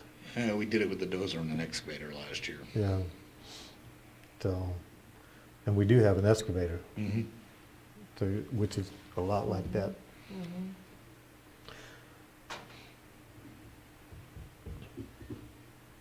Maybe hold off on this till we actually get a ditch crew. My feeling is wait on that. I don't think we can fill the people for a ditch crew. We can't fill people for a road crew, but it would be nice to have the funding available if you could.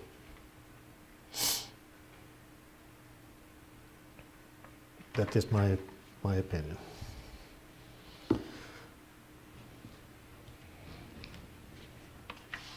The 10-yard wet kit for dump truck, what is that? That a water tank It's goes in? it's a brand new dump bed with the hydraulic kit, with the valve controls, everything. One of my trucks right now, the bed has rotted out to the point that we had to go back in and do a bunch of patching on it. It's time to replace the bed on that truck.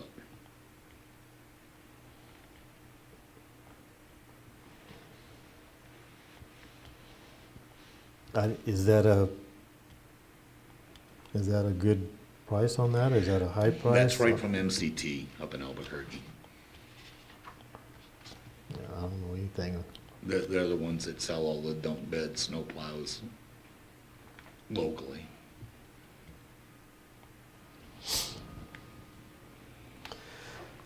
And the last one on the coach, I don't have a problem doing something for the employees, my opinion. If you was to not get that wet kit, the truck's still operational, it's just on its last leg kind of thing? Well, the truck's a newer truck, and why they put an old body on a new truck 6 years ago, I don't know. But I actually had to go through last week and plate about 4 holes that have actually just punched through the bed on that truck. They don't make insert liners that you can come in and... You can put a liner in them, but you know, you're still working with old hydraulics. You know, the cylinder on that thing's getting old. You know.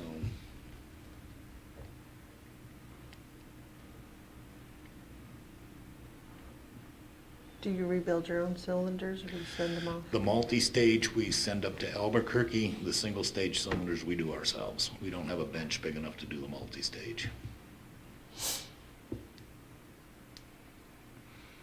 And a refurbed 4-stage cylinder, you're looking right at $3,000 right now.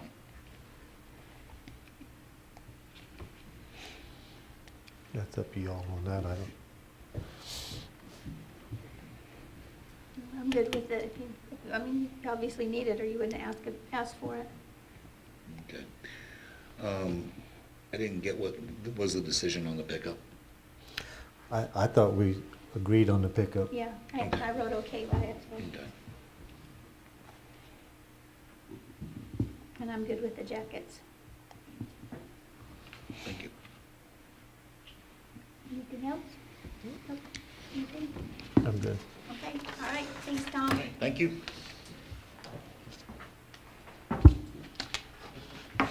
So when are we gonna talk about this ditch crew then? Right, we're gonna, or not. Oh, I thought that. Oh, okay. Mine included in that.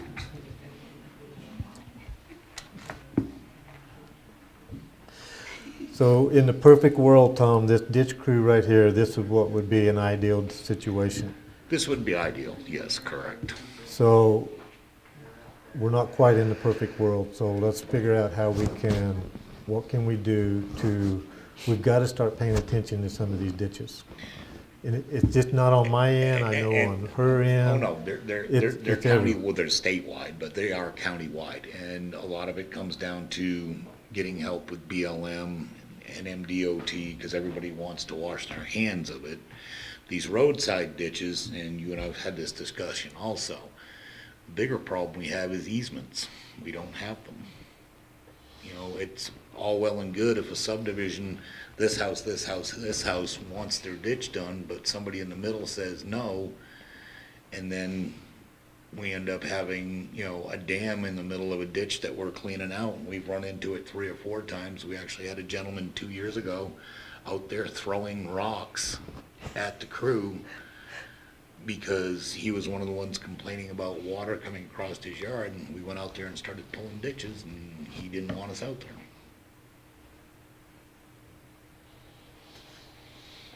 You know, to pull, again, you know, we've got 1,700 miles of road, plus or minus, for the county. And if you break it up with everybody I've got employed, including myself, mechanics and everything, it's 200 miles per person to try and maintain here. And right now, we're losing ground. We're not gaining ground and being able to keep care of the roads we've got, along with, yes, we have ditches that we have to go in and take care of, but something's got to go one way or the other. We have to, you know, something's got to suffer for something else to be done. So on this ditch crew, if you was to implement this, you got 2 dump trucks in there. Does that mean you want to buy 2 additional dump We'd have trucks? to have, yeah, because my road crew right now is using everything we've got. You know, we're coming into chip seal season. In another 6 weeks, we'll be chip sealing, and every truck I've got will be on the road just doing chip seal. Wintertime, you know, I've got 4 dedicated trucks down here for snow plowing, 1 up in the mountains dedicated for snow plowing, which really limits the amount of trucks we have to do these other projects.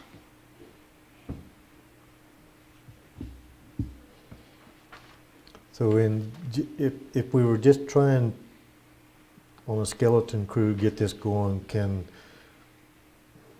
like the loaders and the backhoes, we don't have anything that we can kind of share and? We could share it, let's get it started, yes.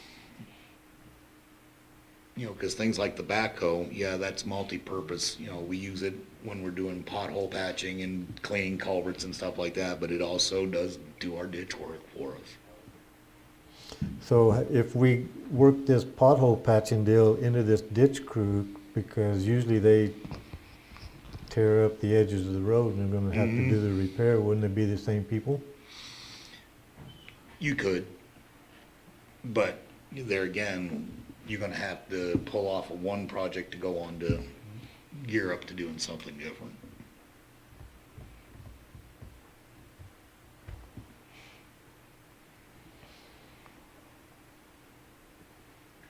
In my little beautiful dreams, I see a crew every day.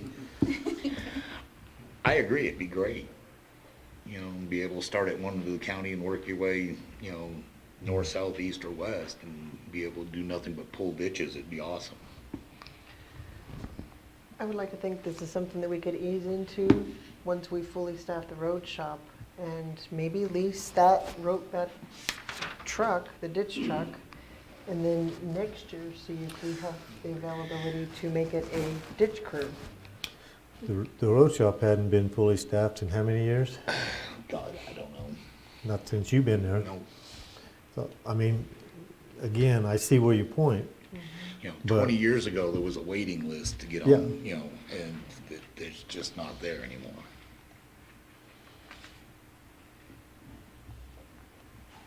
The only one's fully staffed is David, and I'm not sure how he got it done, but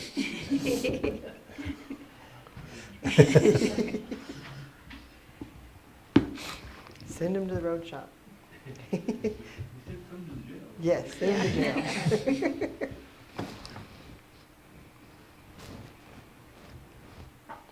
okay, so table the ditch crew and just keep doing it the way we are until we, maybe if the personnel starts coming back Get up. some more personnel in, yeah. Okay.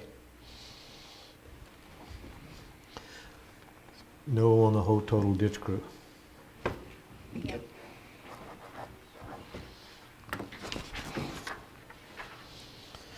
So back to the other page, then that's still gonna be a no on the grade all, Okay. okay? And then what did we decide on the wet, this one? Okay? All right. Were you okay with that one? Yeah. Okay, just from my mind, let's back up to the top. The bay doors, okay? The vinyl cutter, okay? A lease option on the blade? The welder is okay? What about this, oh, we got the no We're on the gonna dump truck? We're gonna wait for Or- the auction on. Right. And then the pickup's an okay? And then the air, we're gonna waiting on that, cause the air conditioner deal, we're getting other options on that. A no on the grade all, okay on the wet kit, and okay on the jackets. Okay. Yeah, I think we're good. Thank you. Thank you. Need a sheriff, or let's see who's in. We're going in, we've kind of been jumping all over. I know. Matt needs to go to the airport this afternoon. Okay, so we'll get down to emergency services. I need Need a little break? yeah. Let's take a quick break.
Was I wrong?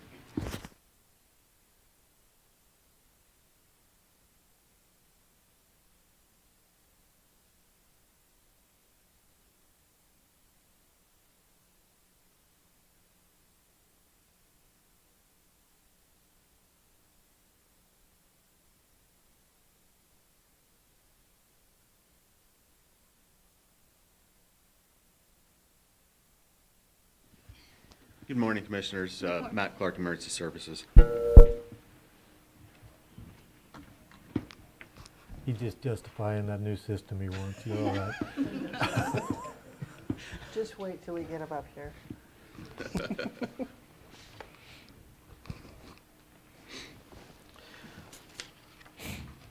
I have a question about your cameras. Okay. How many trucks? 7. 7 trucks. And what's the monthly maintenance? for So that? my plan was to buy them outright at the 50, almost $60,000, I think I put, $59,000. And that's a 5-year service agreement where it's all included. Anything breaks, they come in, they replace it. They do the server hosting, everything for that 5 years for all 7 cameras. And that $59,000 includes that the Everything. monthly maintenance. So,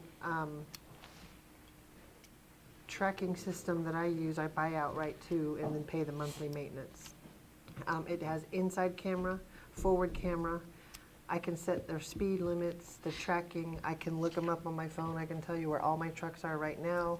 And it's not even a quarter of that cost. So I was going with this system for the 5 years because it is what the sheriff's office is using right now. And we foresee that there's going to be the time that we're going to end up wearing body cameras like they are because we're in public safety.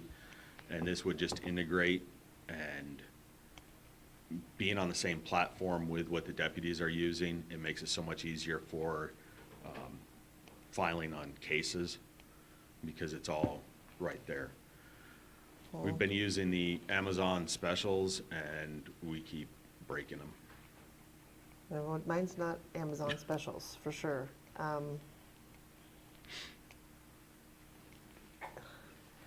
Throwing the kink in there with the sheriff's department and the cases, but emergency services track, I mean, I could even talk to my drivers and push a little button and say, slow down, or, whatever. Can you guys do that with yours tracking? And I kind of think I have top of the line, and it's not near that price. Did you look into anything else? And so then I question, what is the importance of the emergency services cameras versus the sheriff's department cameras being the same for investigative purposes?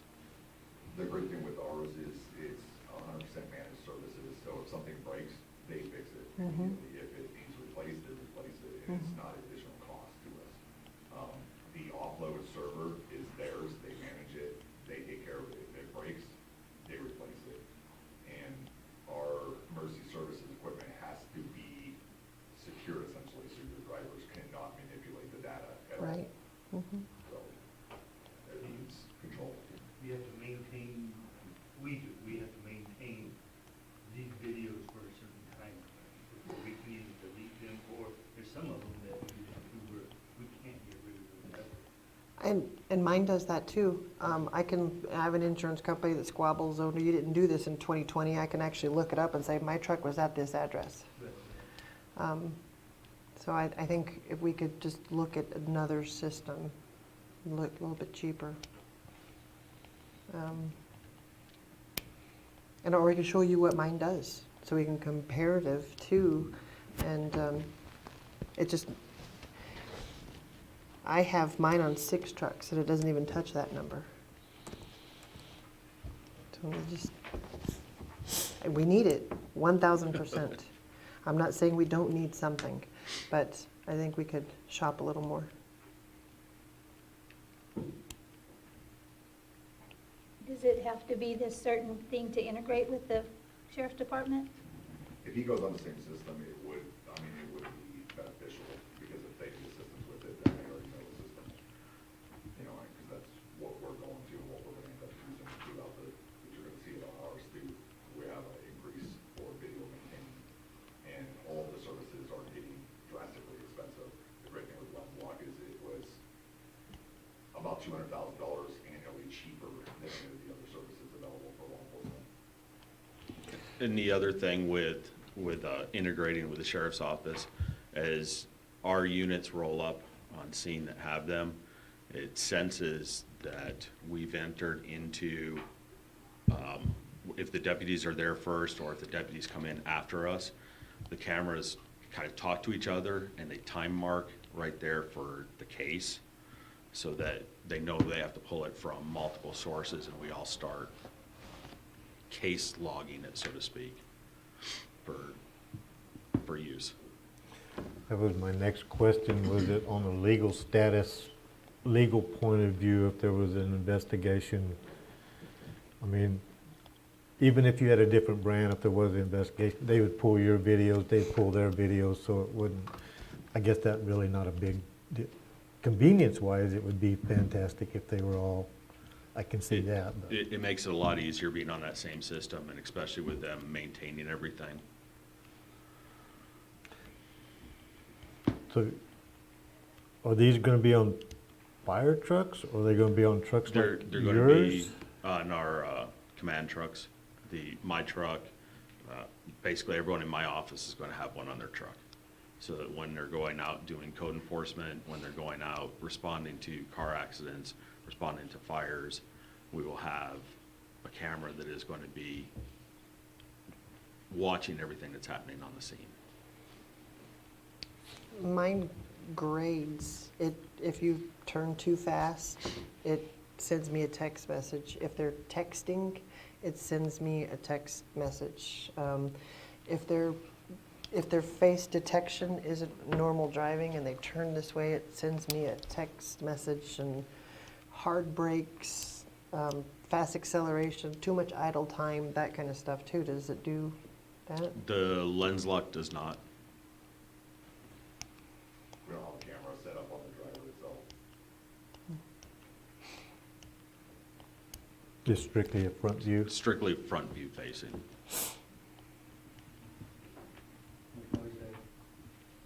Two cameras at the front, kind of the normal one and the panoramic. Mm-hmm. And then we get one for rear seat, plus the body camera. But that's not a package deal, what he's talking about. He's strictly talking about I'm strictly vehicle. talking about the vehicle front facing. Yeah. Yeah, his would be minus the rear seat camera and minus the body. That's why we're doing it, what we have to do, mainly because of the body.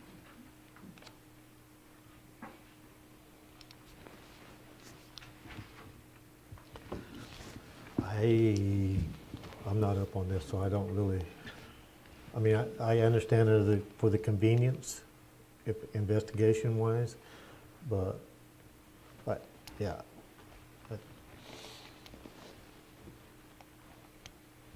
I don't even use my system to the full capacity of what I can use it for, because I don't need it. But I mean, you can even monitor maintenance and everything with it.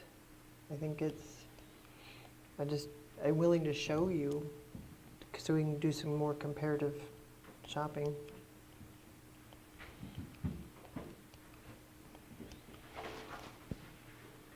Just put a hold on it until we do a little more research. Is that good with you? Yeah, whatever we get, I just want to make sure there's not a pain or problem child thing to operate. That, And that's one of the reasons why we went with LensLock, because of their experience and everything that's happened with the sheriff's office over the last couple of months. LensLock has stepped it up, and they were there to assist.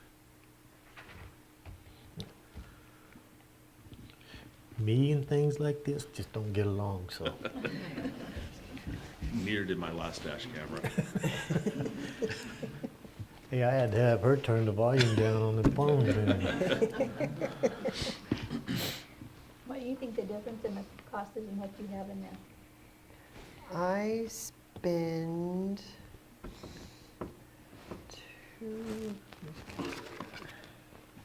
Is yours a monthly fee or is it? I buy the equipment and then just pay the monthly fee. I can't get my, there it is. And that's basically what you're talking about too, right, Matt? Outright buy the equipment and then there's a monthly fee for the, So this whole $59,000 is for the 5-year program. Everything is included for that $59,000 for 5 years. the monthly fee, your equipment, the whole nine. There is no more service. Yep, it's everything all included for that 5 years. And after 5 years, you would have to enter in a service agreement.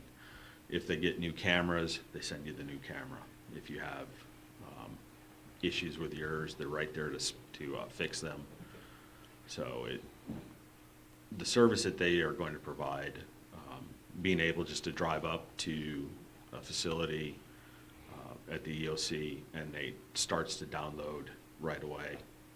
We don't have to take the time to download them, pull SIM cards, try and get our phones locked up to it. That's just been our problem in the past. So I pay $658 a year per truck for maintenance.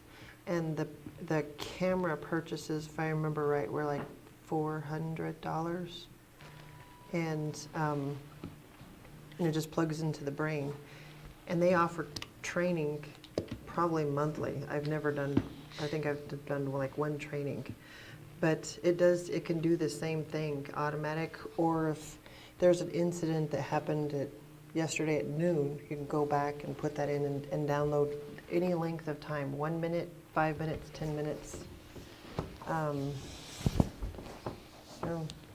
So is that $658 a month? Is that what you're talking about? a year.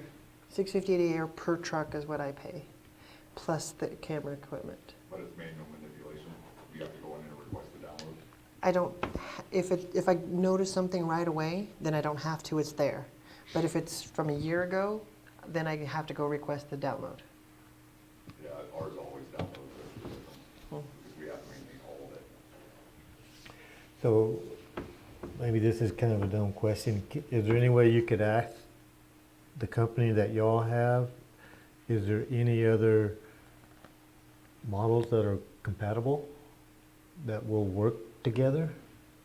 Does that make sense what I'm trying to ask? Say, the equipment you have, would it be compatible with what she has? Would they work together, talk together? That depends on the companies themselves to make that decision for the interlink. I know they're constantly working on different interlink modules for the other companies to try to make different body cams work with their systems and so forth. But that would have to be a request of the company to do that, and they would have to have enough customer base desire for that kind of system. I think if you just let me show you what we use, and then from there, whatever you think would work, I would go with. Does yours also include, is it cloud storage, or is it? Is it cloud storage? Yeah, it's cloud storage, or I Do you can have to store pay it. separate service fees for that as No. well? It's all included in the Yes. camera system?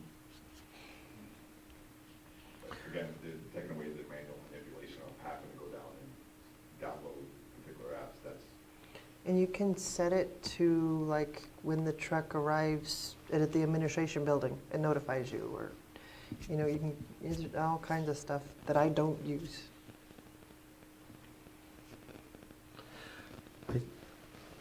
Let's table this a little bit. We're gonna have another meeting anyway, whenever we go through this, see if any of this, do a little research on it, and if it don't work.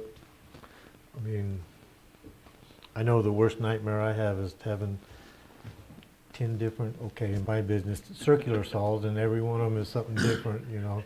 But they're all the Absolutely. same brand, parts all work for each other, so. Anyway, Okay, so we'll just do a little more research on this one. yeah.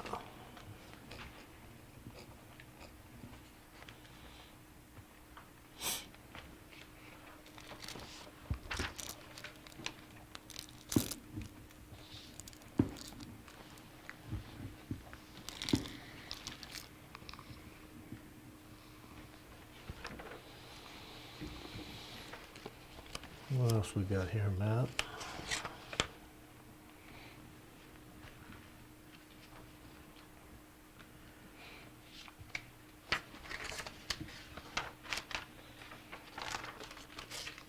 This email, Freddie and Jennifer, to add to the para plan, are they volunteer fire?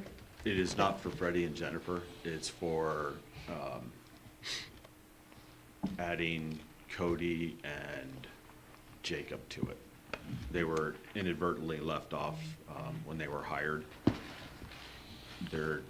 They are responding to calls as firefighters, so they should be underneath that plan. Jacob and who? Jacob Cody. and Cody. Who wrote up this email? I wrote it so that I should have just put Jacob and Cody on it, but I wanted them to review and make sure that the rest of them were on it as well. That way I didn't miss anyone.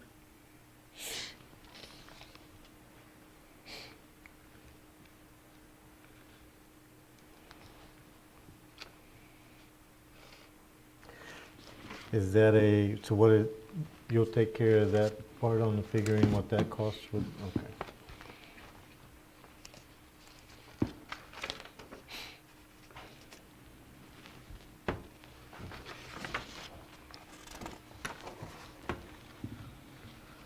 That's-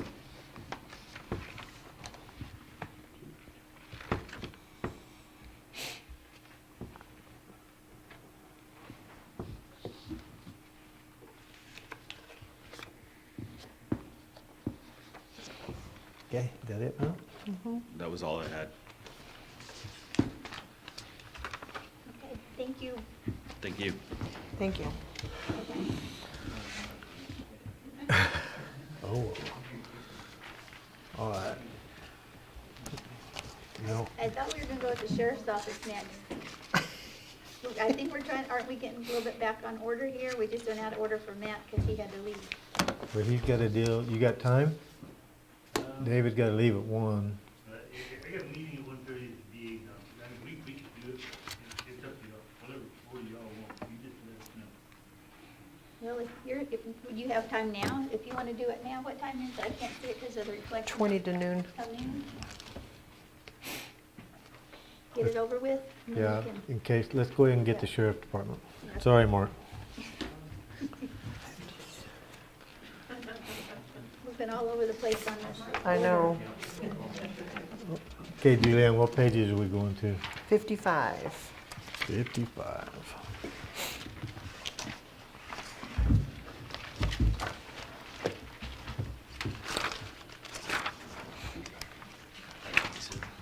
We need to. And then on the big book? What you got? You have done. 16. Also to let you know, on Sheriff's Office for the salaries, there was a part-time position that should not be there in the long book. I think that was one of the telecom, TVRDA dispatch that didn't get moved over there. And then also, So we same could with the take that one full-time off? salaries, there were full-time telecom that were included in the sheriff's office that should not be there. So his salaries are overstated, so the part-time should be 0. The full-time is $3,283,372. So it is overstated because I had the dispatch, when I did the calculations, the dispatch was still in there. What's that number? 320. And there was one other change on his, the workman's comp insurance. That should be 75,000, not 118,000. So his budget is actually coming down. It's actually, was previously overstated. And then there should have been an additional couple pages that I gave you all that have some breakdown of the capital he was requesting.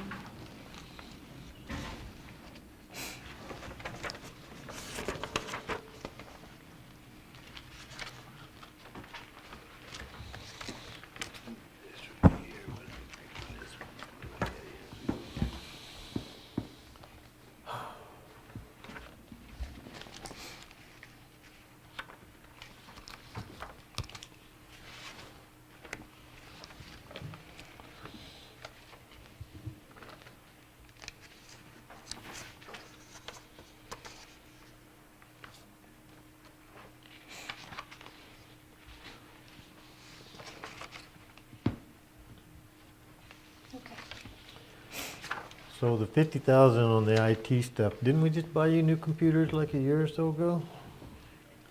We have been doing, is it 20 or 25? We've been doing it every year, kind of replacing computers as we go. With PSAP, okay, the dispatch, and all the new equipment that we're getting from the state's funding, all kinds of stuff. We are learning as we go that we got a lot of old antiquated stuff that will not talk with some of this equipment. We've got to upgrade stuff within our narcotics division, within the sheriff's office, to be able to, what do you call it, link to them, to the other. That's why he's here. If we get into this technology stuff, I refer to John, to Sergeant Emery, because I'm kind of like you and your phone, me and computers, we don't do well. That's why he's here, so. I can relate to that. We did the majority of the purchasing for our computer equipment out of the ARPA funding. That's why we did that for both the PSAP, the new equipment for the PSAP, because you can't rob Peter to pay Paul. You can't take a console down to move it over to the new facility. So we completely outfitted all that equipment. All the computers that were purchased in 2020 are dying completely. I'm struggling to keep stuff alive until we can get it swapped out. Most of our computers last year I didn't buy out of ARPA funding. Of course, we did the MDT project, which outfitted all of patrol. The reason some of that is on there for this year is because we're in position. I did not anticipate 6 more patrol positions. I did anticipate a few positions, but not 6. So I need to purchase 6 more kits to outfit patrol. And we had 4 office computers left that are not going to be replaced with an MDT that actually be replaced already. One of them is both the sheriff, the undersheriff's computers, and then his executive assistant's computer. Somebody said it earlier, it takes about 20 minutes for their computer to start. That's where it's at, and that's a 2020 mission.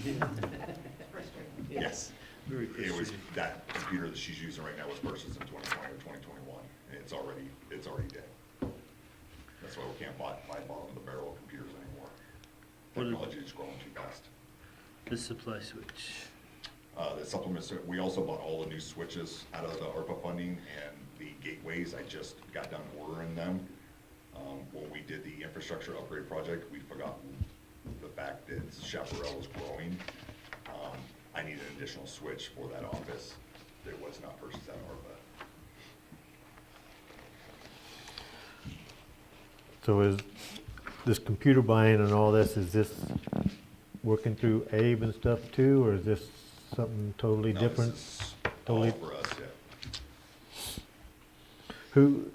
Does Abe do any of your IT work, or is it strictly all, When I need their help, yes. otherwise you do most of it all yourself? For the most part now, yes. And I think last year we had, what, 37,000 in that, the ask, and 12,000 of that was for weapons, the other was for computers. What we're looking at this year is with our LEPF money. LEPF was basically doubled, pretty much. We're gonna get about 168,000 through LEPF this year. So when it comes to the weapons purchase and stuff like that, I'll take that out of LEPF instead of capital outlay. That's why we look at more of the computer IT stuff. I'll take care of weapons in a different account. So is any of this through the law enforcement, can we go through a grant funding deal for any of this? Is there any grants out there for? I mean, this is kind of a specialty Well, I know like thing. LEPF and stuff out of that account, or anything, I can't buy office furniture, computers and stuff like that. It's got to be in equipment that they would use, or I could use it for vehicles, vehicle upfits and stuff like that. So, basically to answer your question, as far as another grant, I'd have to do some research. I was just looking for a little help. Right. I look for it on a daily basis.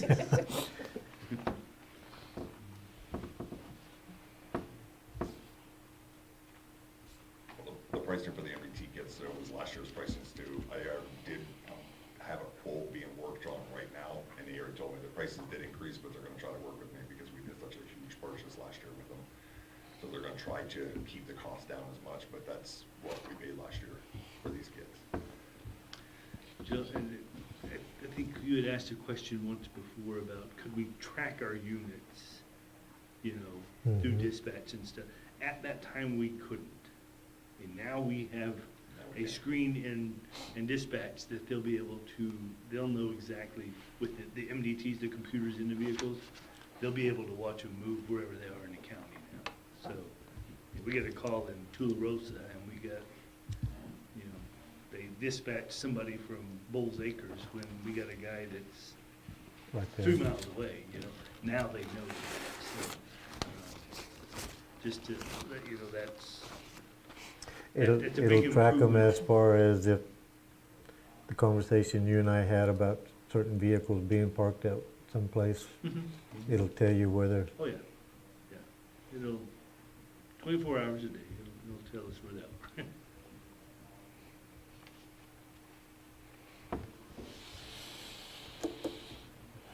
Yeah. I think we gotta have it to make the system work, you know, and these things are expensive. They're not gonna get any cheaper.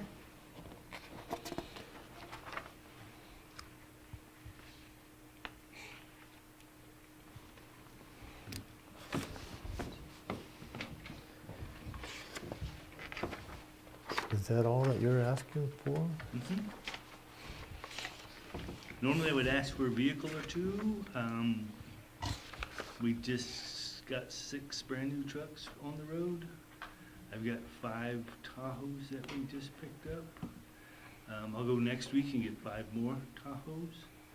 And then in June, I'll have 5 more Tahoes here. And all that is capital outlay, the ICIP money and stuff. So, nope, HIDA, when we took over basically running the HIDA program, we got 5 vehicles from Lincoln County. So, I mean, we can only use those for HIDA. I can't use those for patrol, but that gives our narcotics people a couple of backup units where they're not in the same one all the time.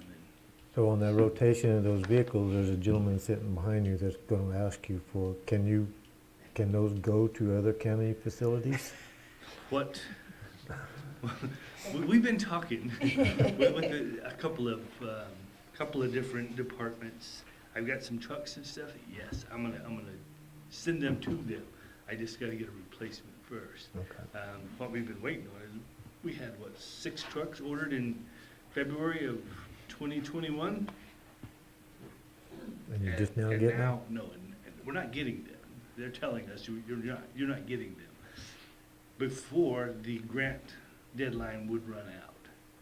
Hence, that's why I've got Tahoes coming instead of trucks. It was kind of a fluke deal with, June of this year is going to be the deadline for some of this money. We had a reservation entity up north order 5 silver Tahoes just like ours. Well, they got there and we don't have the funding for it. So Randy Witt called me, I'm sitting on this money, waiting on trucks. I'm like, cancel the trucks. We bought 5 Tahoes. Okay. So that's kind of, and I can make it work. These Tahoes that are coming in, if I have to, I can put these on the mountain and replace those trucks. Anyway, I'll probably have 3 trucks that I can get out to these other departments.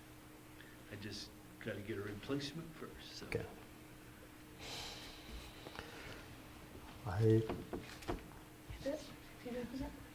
No, you did price checking and comparison and all that kind of stuff for the switch and, okay. Yeah, Cynthia's missing a leg. Okay, I think that's it then. Good. Better than I thought. But you said you had 3 things. Didn't know if y'all wanted to jump into PSAP, TBRDA, Sure. because we're going to be doing that one. That's Fund 126.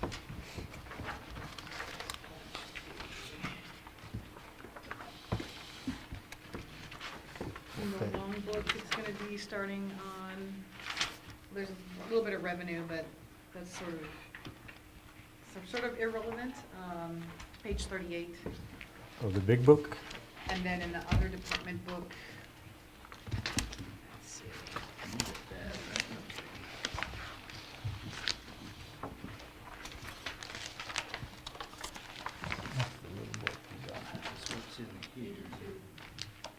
Page 82, there was just a memo actually from Matt, because he's on the board, requesting the purchase of 2 vehicles. 2 vehicles for PSAP? One for the director, one for a training vehicle for dispatchers to travel for training. We were trying to 82. provide them a vehicle, the problem is everything that we have that we can put out for training is falling apart or dying.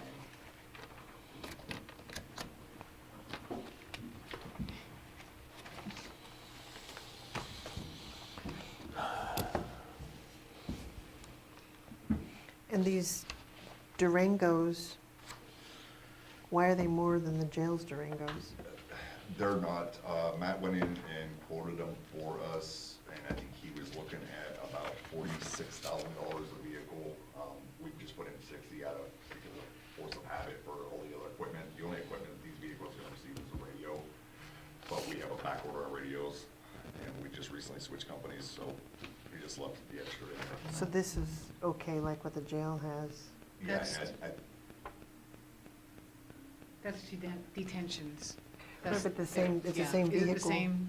It's a yeah, Durango. I'm not sure what, Matt had the quotes on those. Mhm. I know the, what was that number on? So this is 37,826 for a 22 Durango Pursuit.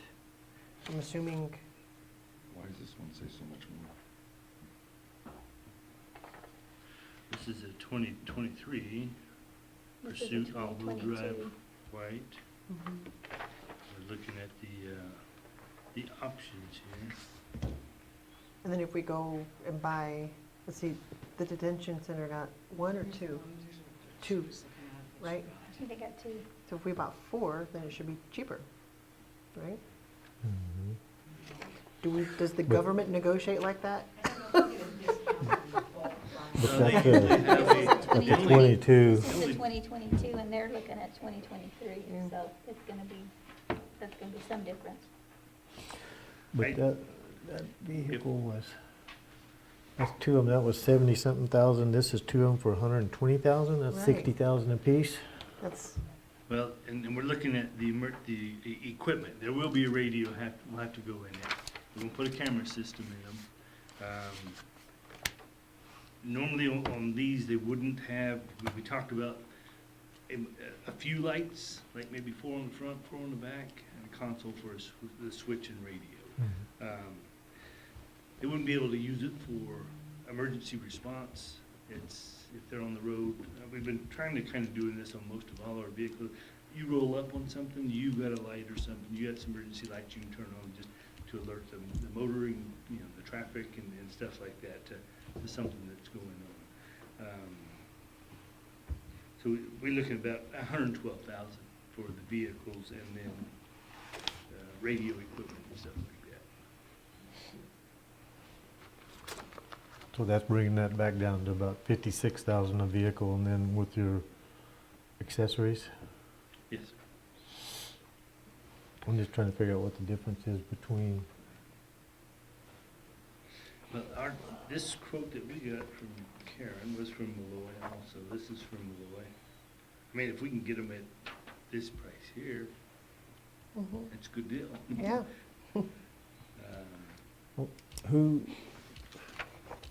That came from- did you check on these? No, I didn't see it. She reached out to me to get the vendors, but it sounds like something that's on the lot probably. Probably didn't factor in that she has to outfit that. I don't know if she needs additional equipment. But it sounds like it's something he has on the lot and it's probably been sitting there and he needs to move it. Does that make sense? Yeah, it'd be nice to have 4 of them sitting on the lot. Yeah. Yeah. Because they're coming in way higher, so she's getting it for that price. It's a very good deal. But again, I don't know what equipment she needs for that vehicle. I don't know if they use radios or whatever. That sounds like a basic price. And I'm asking the option. Yeah, with just a couple of added items on there. Yeah. So it sounds like it's very basic and they need to move it off the lot. This would have to go through you to begin with anyway. Is there any way, could you check and see if there's, I mean, if these are close to the same apples for apples? Yeah, I would have to see the Yeah. 2 quotes that they got. I mean, if that would work. But right now, I mean, the same vehicle they would use here, I mean, we could use here, because it's not gonna be a transport vehicle or anything Right. like that. These, I'm not really sure the purpose that she's wanting these for, but if it is a transport vehicle, then you are looking at some equipment, you know, as far as cages, radio, Mhm. there's gonna be a little bit of equipment upgrade there. I asked her if that was for transport, didn't I? I think she said training, I don't think she said transport. Yeah. I think training, Because she One said for the- you all have two of her transports. Yeah, we got two of our transport vehicles right now, yeah, we're keeping the roads hot with those two cars. I didn't have enough cars to do it all, so we went to her and she was like, you know, Bradley, go take two, so yeah, we're using them like crazy right now.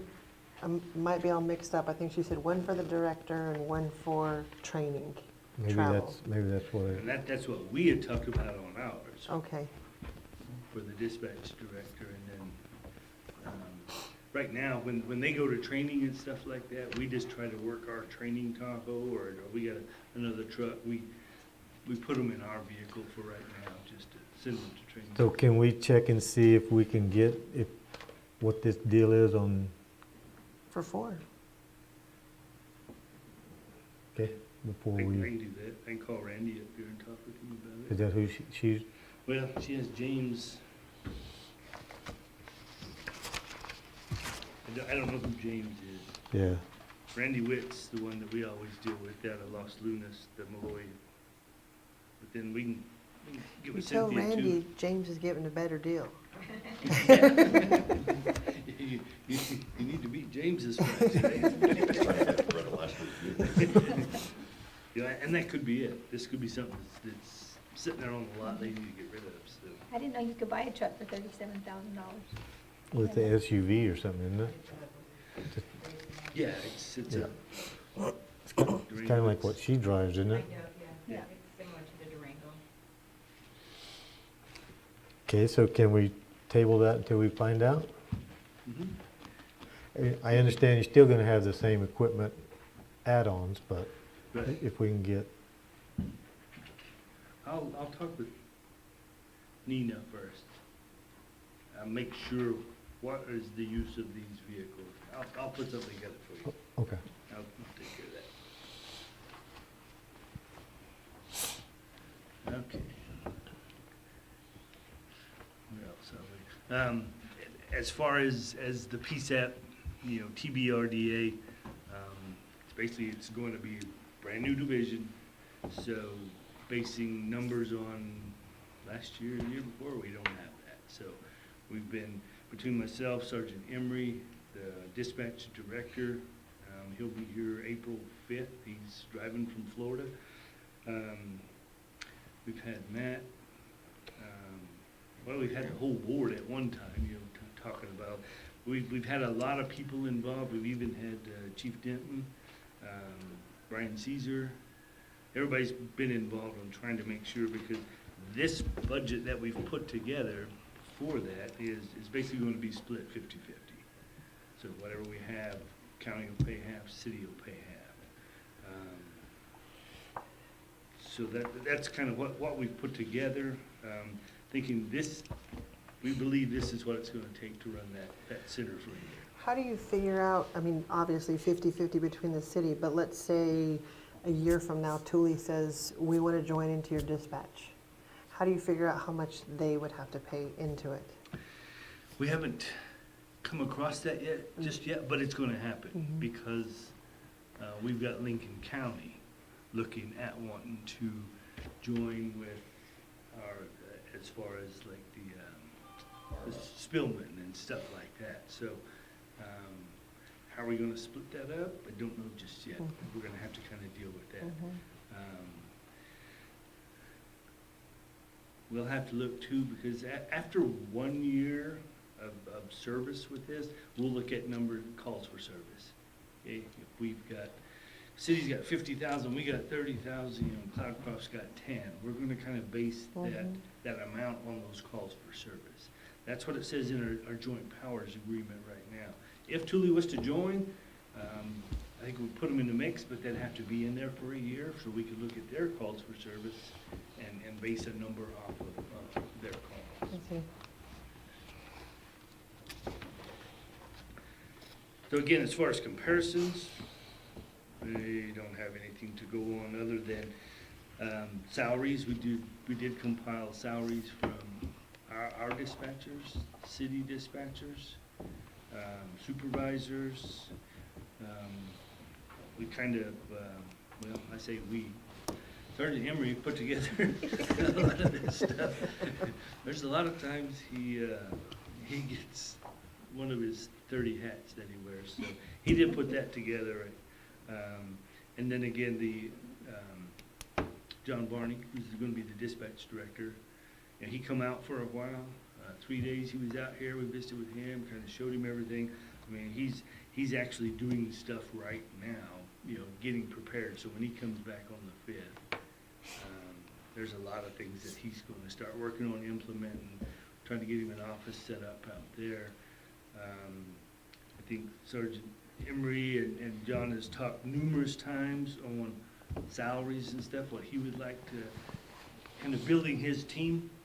So this is what we've come up with, working with him to make sure that we can cover what he's wanting to have done. I think in the book, it's not quite reflected as much as what the totals came up to, and I just completed this yesterday, finally. I was waiting on the city's employees so I can plug everything in and kind of bounce them into where they're gonna merge in on the scale. So we had an increase at just shy of 200,000 off your book. So instead of the 1.3, it's gonna be 1,516,502. And that's projected on the fiscal '24 raises if they were to exceed the 7%. Yes. It was projected. I know you Yes. said we're gonna talk about raises later, but as for first year salary increase, where he wants to promote into, he's gonna create 2 upper level positions, an assistant director and an off superintendent. And then he's gonna have 4 supervisor positions, so 24-hour supervisor coverage in the dispatch center. In price comparison that he did, this is kind of the scale that we came up with, and I accounted for his raises at $3 an hour for those positions. Most of them are gonna be less than that, so for your first year, it's gonna be salary savings. You worked this with Julianne, I- because you're gonna get us an updated deal Yeah, that'll that's have what, all the, from that list that I got from moving our current dispatch to the City of Elmore rates, that is included in here, so. okay.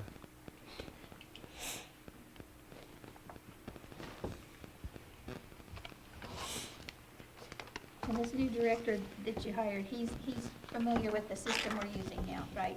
Didn't you tell me he had good experience with that? He has previous experience with it. Okay, I've already given him access. He's technically not on payroll, and he's been busting his ass already, so, I mean, we're moving right along. yeah, Nice. that's good. Nice. Yeah. Not only learning the CAD system, the Spillman and stuff, Yeah. I guess in New Jersey where he was at once before, he used it there for a while. But as far as the CAD system, SOPs, I mean, he's already working on all that stuff. Good. So I think when he gets here, he'll have a lot of stuff ready to rock and roll, but I don't think it's gonna take him long to get the rest of it. Good. He's very, very driven, and I think he's gonna be good for our dispatch center out there. Good. I think that's all I got. Have anything else? No? All right, well, thank you. Thank Still got one more? Do we wanna do anything on LEPF and I mean, not really, because there is the law enforcement recruitment fund from DFA, and there's also law enforcement retention fund from DPS, and that's just literally distributions directly from them, so there's really no figures to discuss on that. We have to use it for certain things, and the distribution for next year for the DFA one is $112,500, and the one for DPS, we don't have next year's figures yet, we just have the ones for this current year, and it's about between 20 and 30,000, but those are distributions that are come directly from them, and we have to use them for specific purposes, so I'm not sure if there's anything you wanted to discuss with those necessarily. No, I just like getting money. Yeah, yeah, just basically money from the state that we'll put it to use. We're not gonna refuse it, that's for sure. All right, thank you very much. You bet. Thank You don't wanna give it back to them? No. No, it ain't gonna happen. They send it this way, we're gonna hang on to it, so. All right, do you guys want to take a lunch break? Because we've still got quite a few to go through. Yeah, Okay, all right. that's probably a good What idea. time is it? Is it 10 after? Because I meet back here about 1:10. Okay. That gives an hour. I'm just going to leave all this stuff right here.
Salutations, Commissioners, from the best public outdoor shooting range in all of Otero County. That's right.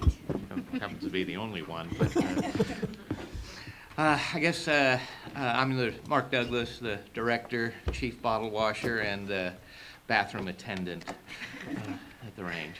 I guess should we start at page 2? Because page 1 just has to deal with some employee stuff. We can circle back around that if time permits. Not much being added until we get to page 3. 5201 item is vehicle maintenance and repair. I'm asking to increase that to $3,000. I have 2 vehicles. I have a 2016 vehicle that replaced a 1996 Dodge that was falling apart. I am in possession of a vintage 1995 Ford pickup that starts, it runs, it'll go forward and backwards, and most importantly, it stops. So eventually this vehicle is going to stop and it's going to have to go to auction. Even though it doesn't have that many miles on it, it's just worn out. It's not a bad ranch truck. It's subpar to be on the public roads. So to stay on the range, it's great. David indicated earlier that he's going to liberate some trustworthy and reliable pickup trucks, and I've got his arm twisted behind his back for 2 of them. So that's why I'm asking for an increase, though I'm not sure if both vehicles, but I know that one vehicle will have Otero County Sheriff identification on it, and that's going to have to be remedied. It's not appropriate to be driving that around on the street. It's going to have those decals removed, and then we're going to put Sidney Paul Gordon information on there, similar to what Bill Farmer's truck is for the cleanup, to promote the range, have a rolling billboard, so to speak, to help out. So I'm asking for an increase there up to $3,000. The next item is Okay, stop right there for a second. Let's talk about this one. Isn't the county and Tom's shop doing all your maintenance? They're doing tune-ups, Should be oil changes and all oil that? changes, and then if I call him and get tires, he can probably do that. But normally, we've been getting tires at Walmart or at Alamo Tire when they had the contract. So, then what are you spending the $3,000 on then? So on this is, it's going to be for the advertising part, the decals and stuff that are going to go onto the truck. So the sheriff's truck's going to have to be, I don't want to use the word rehabilitated, but it's going to have to have the sheriff logo and stuff taken off of it. So you got your truck that you drive. How many trucks come off the range? One, Yours? the only one. So why do you? I mean, I don't know why you want to relogo them if they're not coming off the range and driving around. The vintage truck is not going to get logoed. It has no identification on it. It really should have something that says range truck, so that when the customers are out shooting, they know that it's the range staff that's patrolling the area and checking in on them. The other vehicles, though, will have advertisement to basically promote the range and advertise it. I don't know what the official term is, but you probably do. Ms. Burrell, it's the decals, the logos on there. And unfortunately, they're not inexpensive.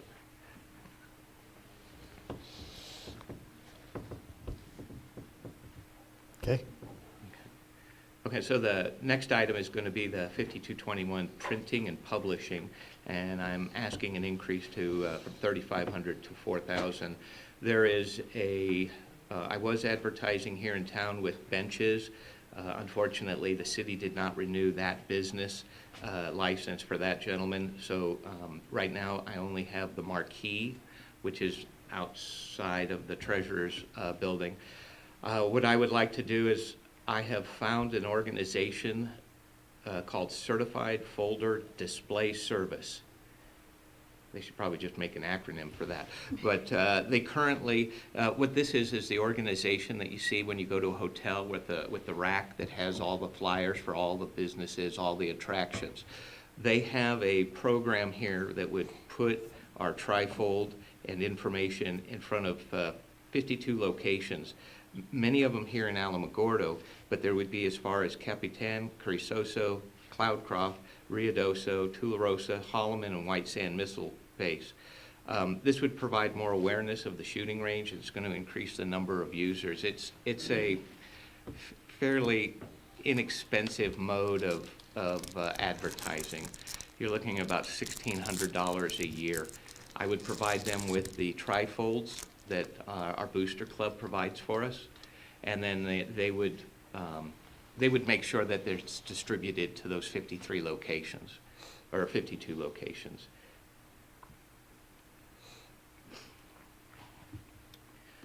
If there's no questions on that. 5242 is fuel. I'm just going to ask for an increase on that. With the advent of getting 2 more pickup trucks, obviously I'm going to have to use more fuel.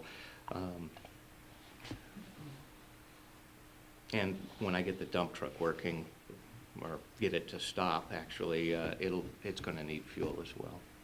So we're going to have a few more vehicles that are going to come online.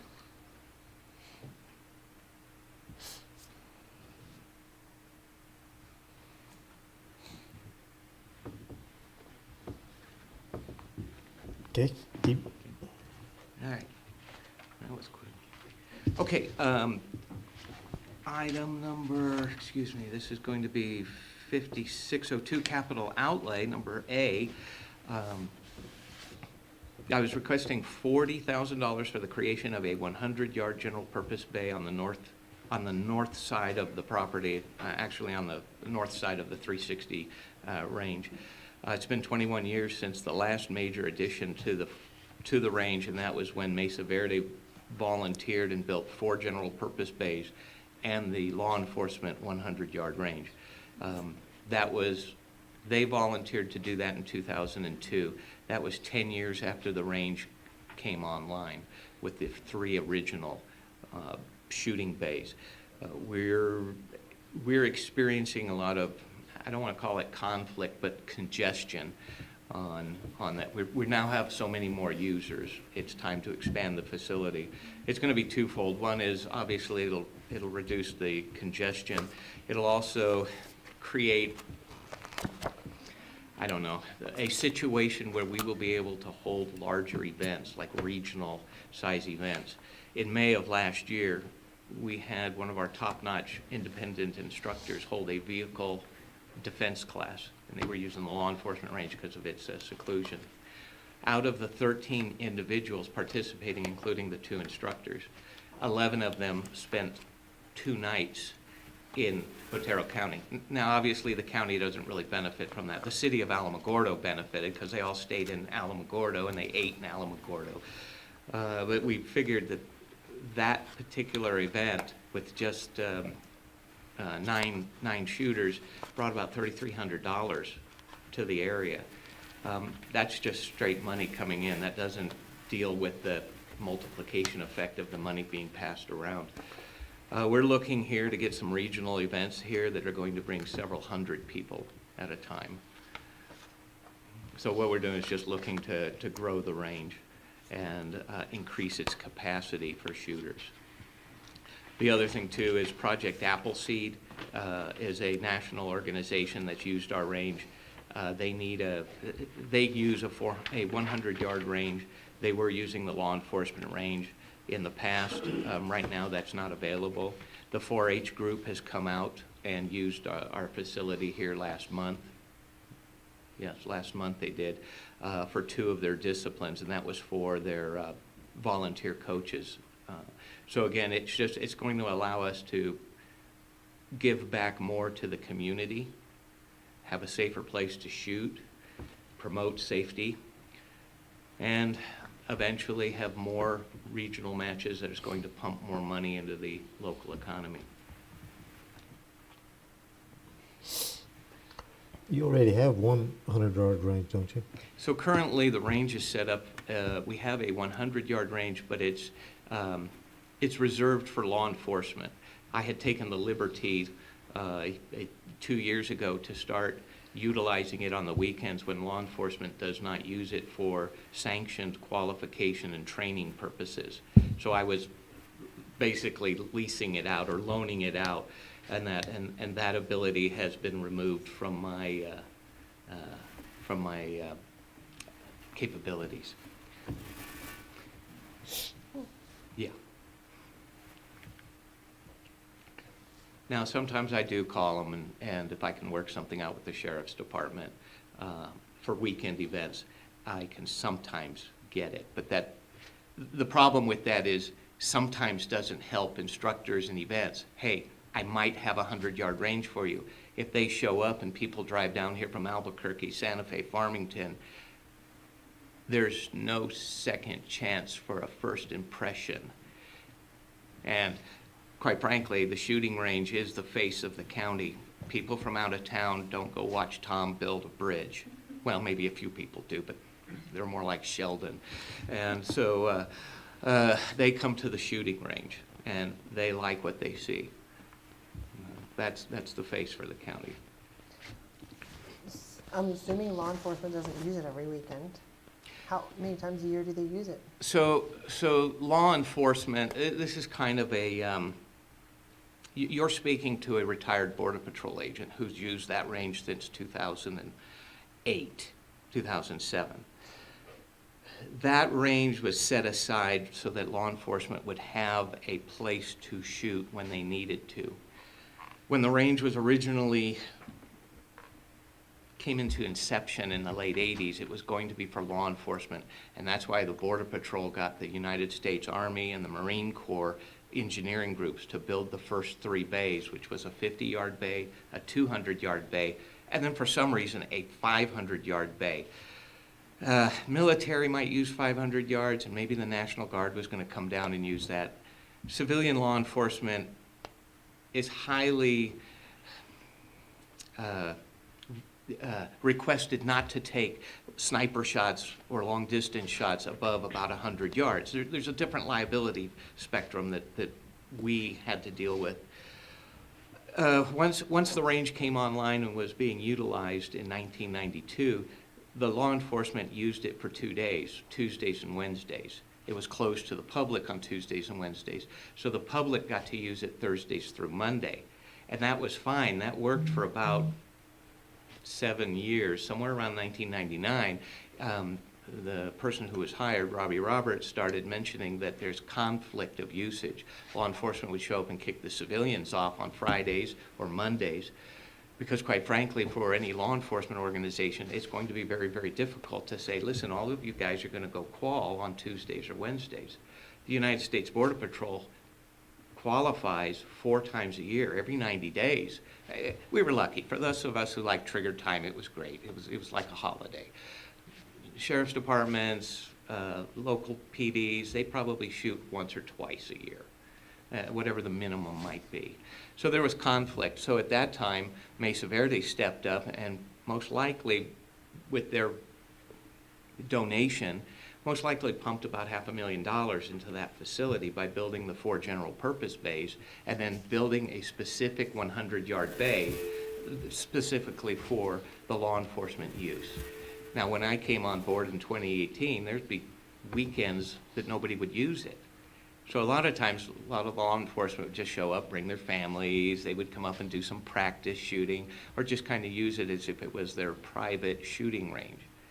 And I saw an opportunity here to expand the range coverage and bring more people, have events like Project Appleseed, specialty instructors who come in and hold special events that again draws attention to the range. So I do work with the Sheriff's Department here, but there's no guarantee that I can get that bay for a specific weekend for civilian use. Mm-hmm. So that's why I'm asking for a separate bay that's going to be, that we can reserve months in advance. And that's what Project Appleseed does. They call 2-3 months in advance. A girl and a gun, 2-3 months in advance. Many of our instructors, the more savvy ones, are sitting down with me and they're scheduling out a full year because I only have so much capacity. So it's kind of a balancing act that I have to So we're do. not allowed to use, or you just leave it available to use? So when I have a special event coming up, I'll say Project Appleseed might need a project. If they get me a date and it's far enough in advance, I'll contact the sheriff's department and then contact them and say, can I use that range on a Saturday? Pick a Saturday. And then they're going to have to see what they're doing, and then they'll probably have to see what the other law enforcement agencies are doing. A rule of thumb is this: federal agencies, state, and city typically do all their training Monday through Friday. Very seldom do they ever do anything on the weekend.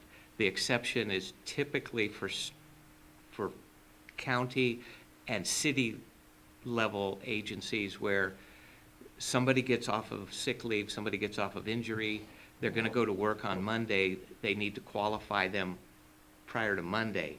So that's what Saturday and Sunday's for. And there have been cases where the local agencies have gone there. Border Patrol, listen, they just tell you to come to work on Tuesday. You go qual on a Monday. And state's pretty much the same way. They have the budget to, have you sit on the rubber gun squad for an extra day or whatever it takes. The locals don't. They don't have that manpower ability. If you're ready to go online, they need to get you qualled or to meet a training requirement. And that's when they show up on the weekends. And that could be problematic for me if I'm holding a match and an officer needs to be qualified. And all of our instructors had been told that if law enforcement shows up and they need to do an official qualification or a training, they take priority and you'll have to step off until they're done. And we usually work out pretty good with them. Law enforcement typically is doing 1 or 2 officers, and they can accomplish what they might need to do on our one of the general purpose bays. So I'll pull one of those offline from the public and allow the law enforcement to use that bay. So again, it's a balancing act here that I'm working with. Building more capacity kind of eliminates that, but it also opens up the door for larger events that, of course, to bring an economic boost to the economy here. Who would build it? Pardon me? Who would build this bay?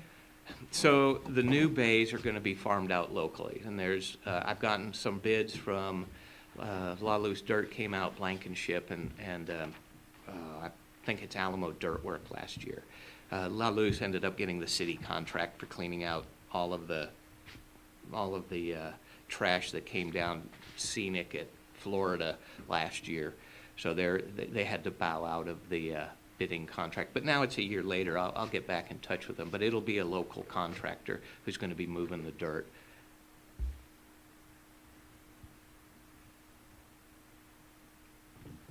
That'll have to go out to public bid, won't it? Most likely. Through your department? So the revenue that you collect goes to the general fund? And then, So everything that goes through the cash register comes back here to the county. and then how do you track that, or how are you able to reinvest that, or not? I come before you with my hands out asking for money. I'll take my hat So- off if necessary. Here, please, give to So- the poor. How much income did the shooting range generate? So right now, it's been averaging around 50 to 75,000 a year. Okay, and we'll call that revenue because I do, that's day fees, that's renting out the classroom, that is selling annual passes. I do sell targets, we offer targets there. We have refreshments for people, sodas, candies, chips, just some minor stuff. So that money all, goes back through the till and comes back to the county. So, to tell you that, hey, if we're able to hold a regional event, thousands of dollars are going to come through the till. That's not the case. We only charge $5 a head. I will be before you probably in a few months to ask for a pay, to increase the rates a little bit. They haven't been increased in quite some time. The big winner is going to be the backdoor money. That's people staying in this community at hotels, going to restaurants, going to Walmart to buy what they forgot to bring with them, toothpaste, toothbrush. That's where the money is going to come in. And whatever percentage the county gets of that is what the county is going to receive.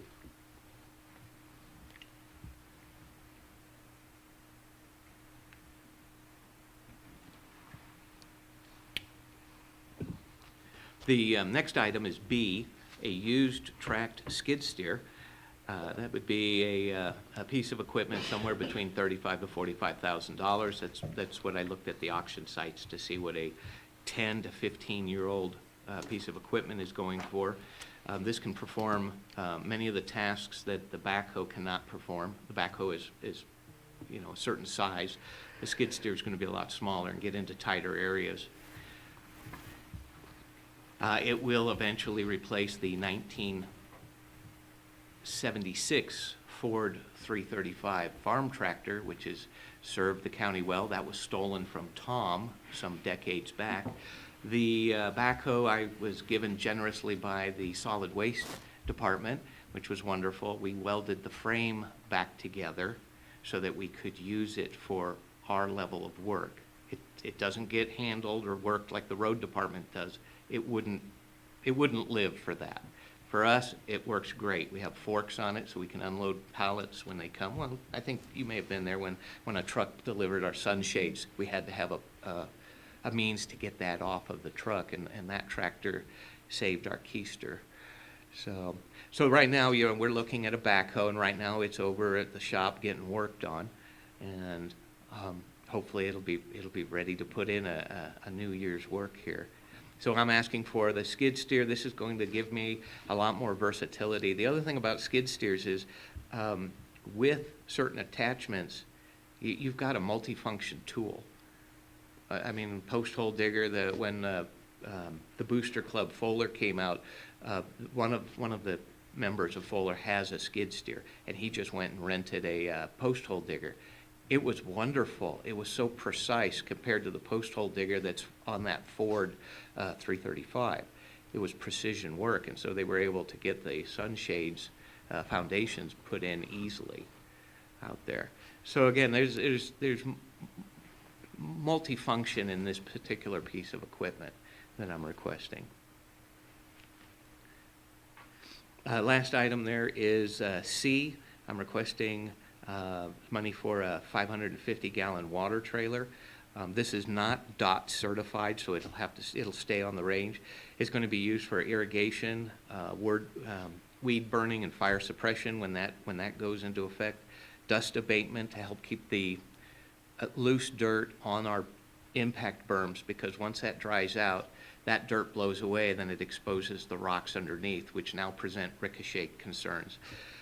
And it helps us pack down soil too by wetting it down.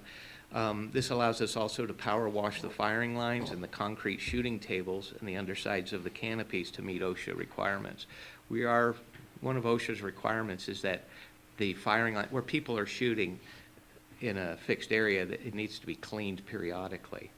Okay, and for us, once a year, twice a year should be good.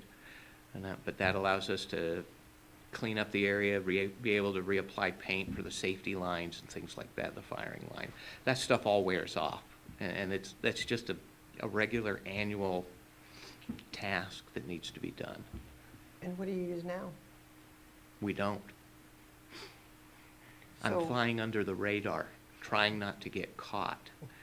A pressure washer? We have a pressure washer. What the challenge we have is we only have like 3 water spigots, and all of them are 200 plus feet away. And so running a hose, we could use a hose. It's not going to work. The pressure washer will drain the hose before it can refill itself. So by having this stationary item with 500 gallons on tap, we're going to be able to get things cleaned up as far as the firing lines. We'll be able to do irrigation where I don't have water. The big thing is we seem to be a supermarket for tumbleweeds lately, and those they fill up my dumpster. Ralph will attest to that. It shows up many times just filled to the brim with tumbleweeds, or we fill it in the truck and take it down to Ralph's place and graciously give it to him to dispose of. But we find that actually if we could burn those tumbleweeds, it would help to reduce their coming back. And it's also just much more efficient. It's much faster. They're just blowing back, right? Well, we're lucky. The nice thing about the wind pattern is most of it goes up the canyon and then goes into Chavez County, and they get to deal with it. But really, I mean, we have a large tumbleweed buildup in law enforcement that catches up into the corners. I will say this, that in the past, courageous but not really smart individuals, mostly from my agency, would light those on fire and watch them burn. And although that's very entertaining, it's really kind of a stupid decision. And so by having this water available, we can eliminate some of those potential disasters. So that's the those are the big things. D is the septic system. Just to give you a background on that, the septic system is adjacent to the office. A few years ago, I requested a new one. Got a quote for about $16,000. That system has not been pumped since 2008. The reason for that is that the workshop was built over the tank. I believe this had to do with common practices in the state that risers were not mandatory, so locations of septic tanks sometimes disappeared. Also, that septic tank is still working, but I think that has to do with the operations of the facility. The operations are 8 in the morning till 6:30. The tank has at least 12 hours to settle and drain. That tank probably does not have a filter protecting the leach lines, which is probably why it's still operating. If it had a filter in there, the filter would plug up and I'd be asking for a lot of money to fix it, or we would be punching holes in the floor of the workshop to get to it.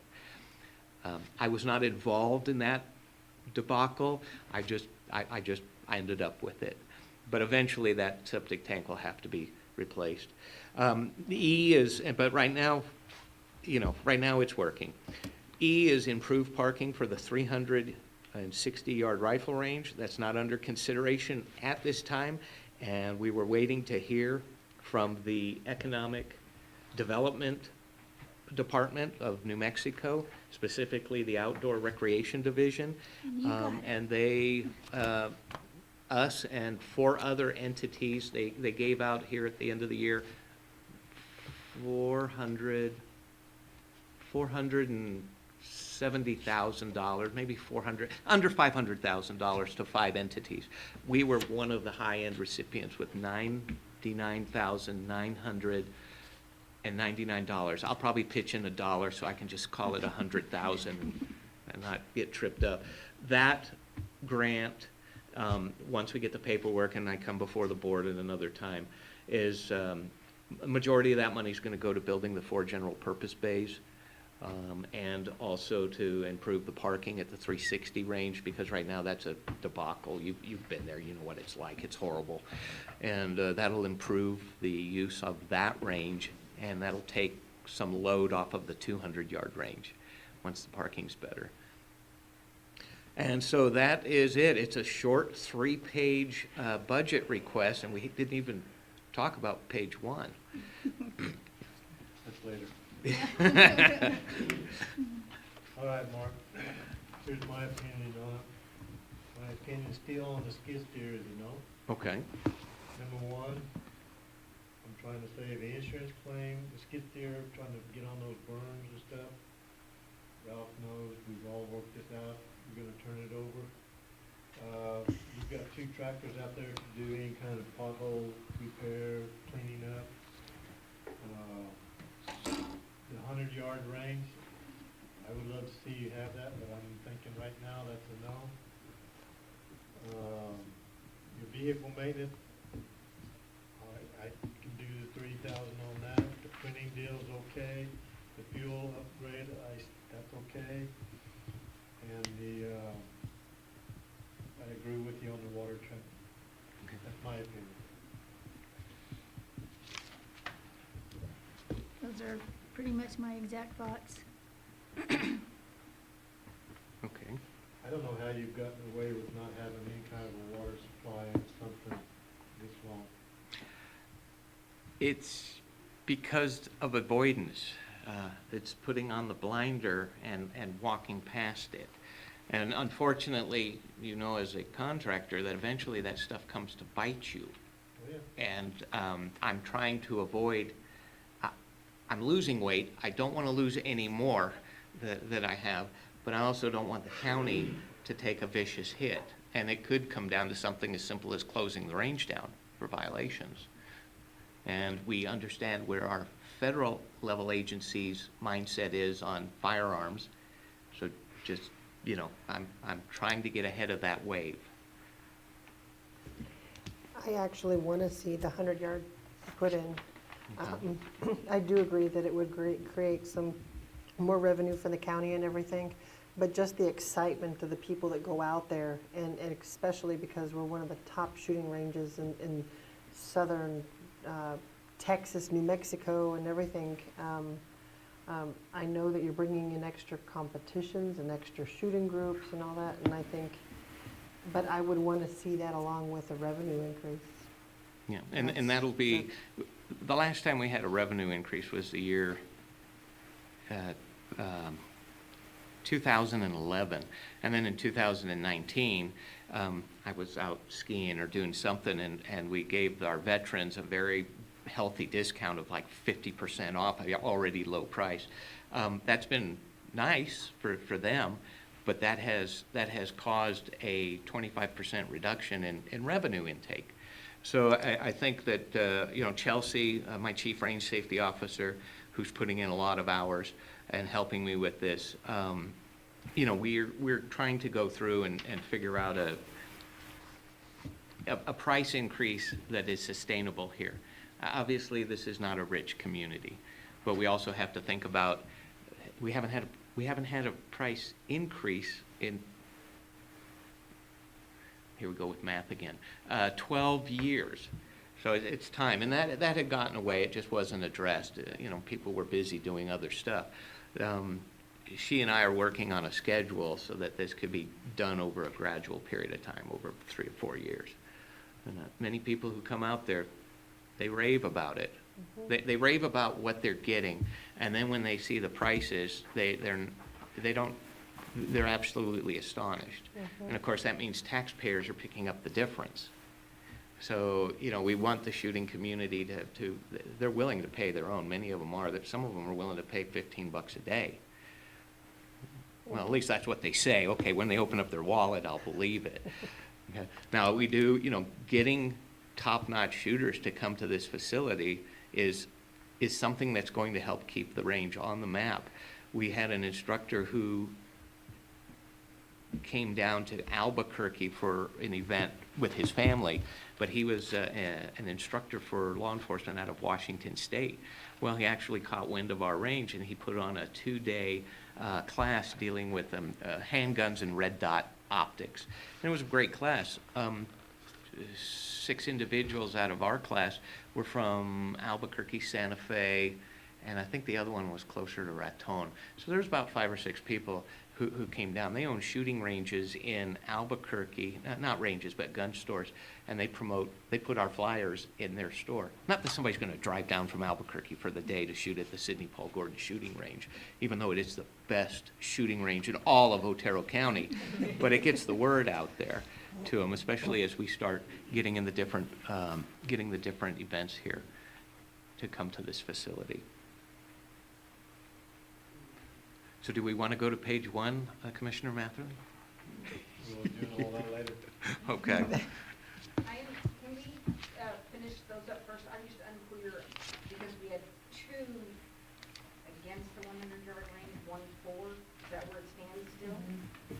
So no on the 100-yard range? I would be willing to revisit it after we do a lot more of these, because I'm worried about all these interest rates, the banks collapsing. I mean, we're in a kind of precarious You're going to bring that time. back up next budget meeting? Yeah, I would, because I don't want to say no yet, because I'd love to have it, but I just need to make sure that what we have to have, we can have. Okay, thank you.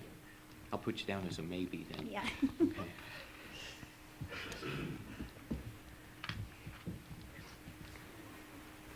Now, as far as the the skid steer, to answer your question and concerns, yes, absolutely. It's a unique piece of equipment.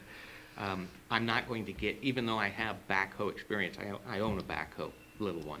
I'm probably, if I ever get one of these, I'm going to go get trained at a facility that trains people how, let me roll their machine so I know how far to go in my machine.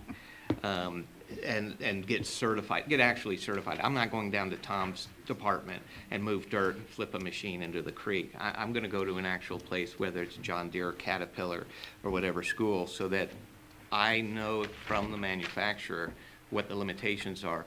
And then only a few of my employees who are actually mechanically inclined, you know, are gonna be allowed to use it, if that.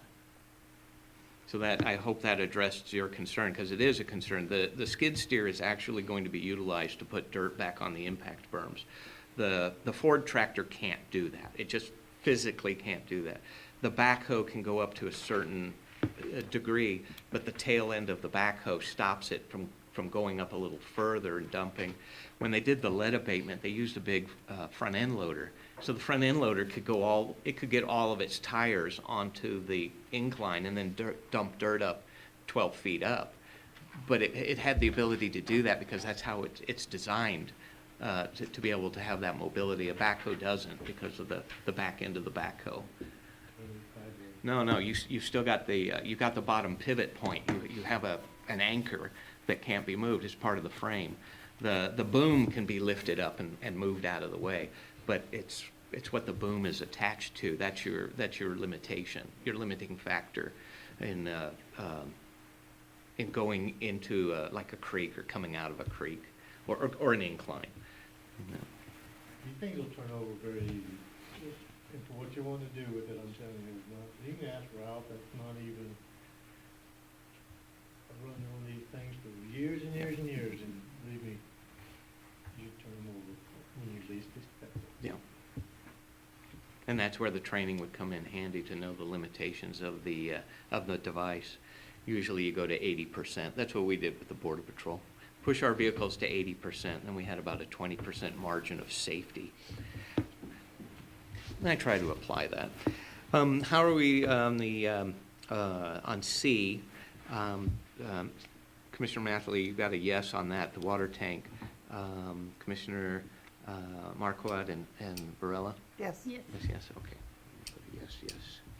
Okay. And then I've got you for a maybe on the 100-yard range. And I may have money in this grant here that may go towards that. But right now, the last two bids that I have to improve the parking on the 360 was starting at 15,000, going up to about 21. And it was, if I can remember right, the 100-yard range, which was only building two berms, a strike berm and a side berm. We would utilize one of the existing berms on the 360 range, and that one was right around $60,000, hovering. One was a few $1,000s more between the two bids that we received. And that's leveling, dirt work, making the road passable so people don't get mesquite thorns in their tires like I do.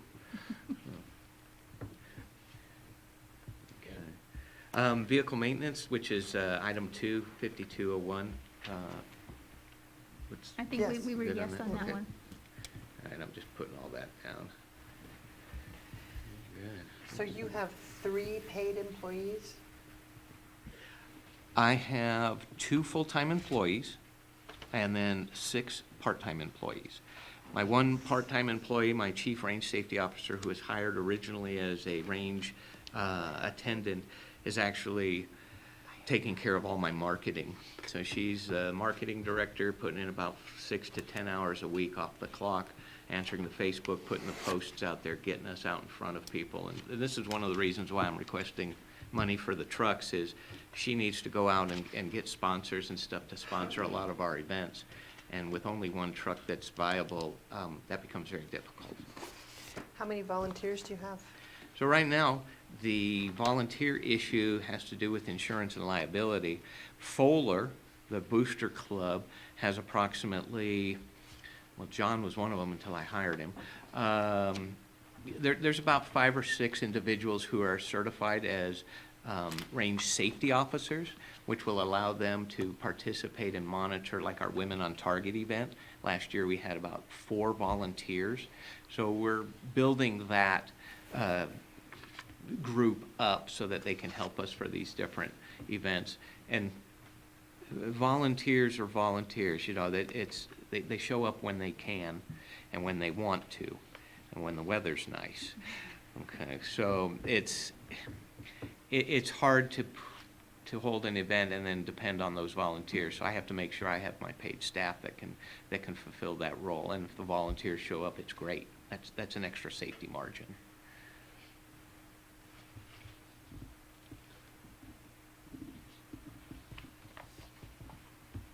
Good? Okay, and page 1 will be at a later time, correct? Just want to make sure. Thank you. Thank you. Thank you. He's smiling. It's all right. Hey. I got out of here before the end of the day. I'll go buy some paint to paint the buildings now. There you go. First impressions. Well, not bad. Okay, Ralph Murphy, Solid Waste Department.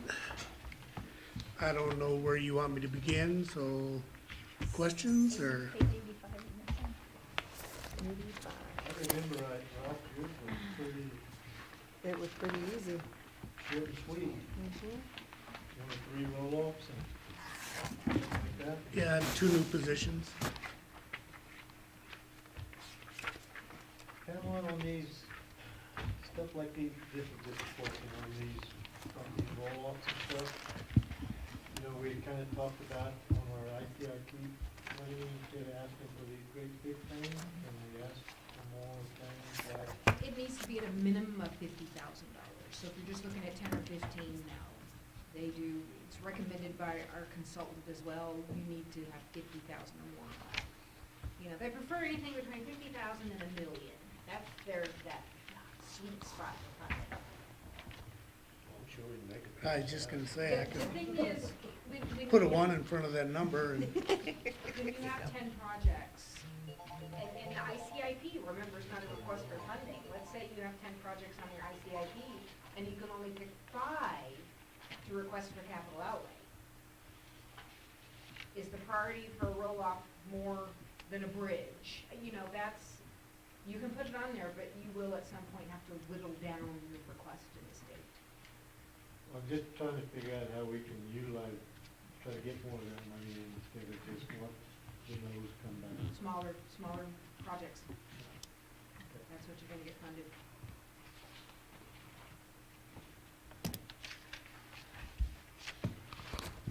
So the shooting range, would that fall into that? They fund vehicles, or vehicle equipment, or brick and mortar. That's it, that's all the capital. Dirt and mortar, It right? has to be Lot of brick and dirt. mortar. Lot of dirt. Yeah, no shooting days, sorry.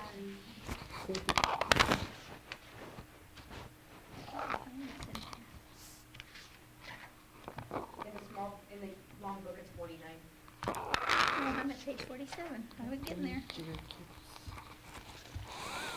So all your line items, I don't have a problem with any of them, to tell you the truth. 48 on this one and 85 on the other. Thank you. And then 86 is on the other. Yeah, 85 and 86. I see your buy shirts for the employees. Does that yes, mean just like instead of going through a uniform company, Mhm. which is a lot more expensive. Is it? Yes. I have one maintenance person that gets jeans and a shirt, and he's paying about $20 a week, is what they charge him. Then when a pair of pants gets ripped or a shirt gets ripped, there's $30 to $40 to replace that item. So it gets expensive fast for the amount of people I have.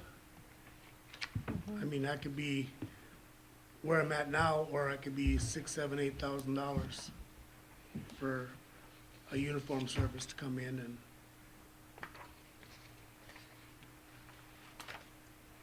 It's the same service that they have at the road shop too. Yes.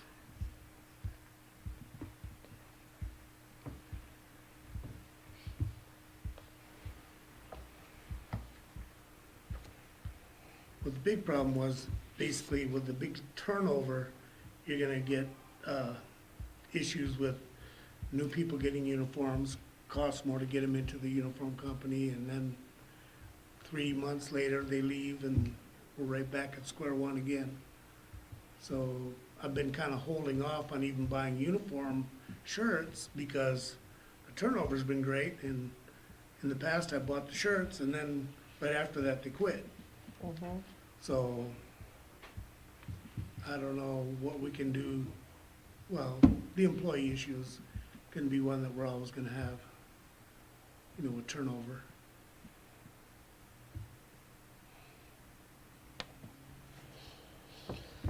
Some of those, I mean, I've worked at the deal, they give you the option, if you want uniforms, they'll supply them and take it out of your check.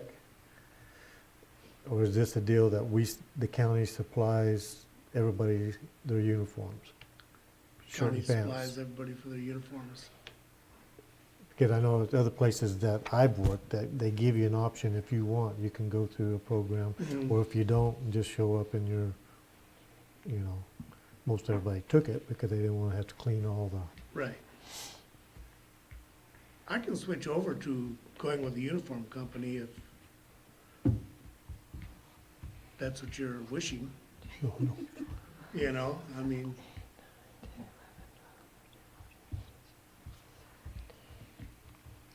A lot of these, what I've seen, that you've reduced some of your line item numbers, and then you're continuing, you're keeping some of yours the same. Like your oil and lubricants, you were at 9,000, you're gonna stay close to that. yes.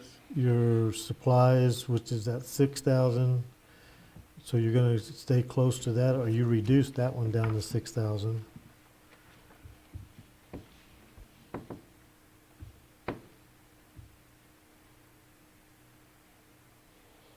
How do you do pest control? Just in the shop and around the office? You know, just around the break rooms, the general building, the maintenance shop. Other than that, we have no control over anything else. It's not like we can bait the cans in that area or anything.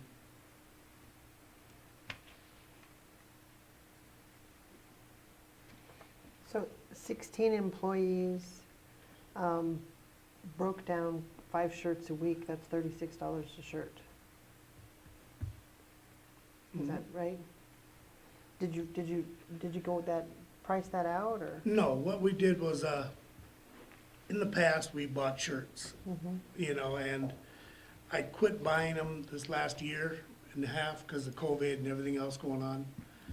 And it was getting to the point where it's just getting too expensive, you know, for me to get a shirt and somebody to leave.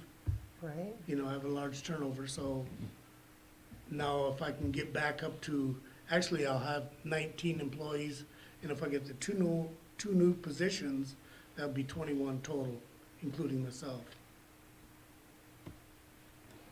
Well, the math, obviously, buying the shirts is cheaper than the uniforms. It's about $17,000 a year if we went with the uniform Yes. company.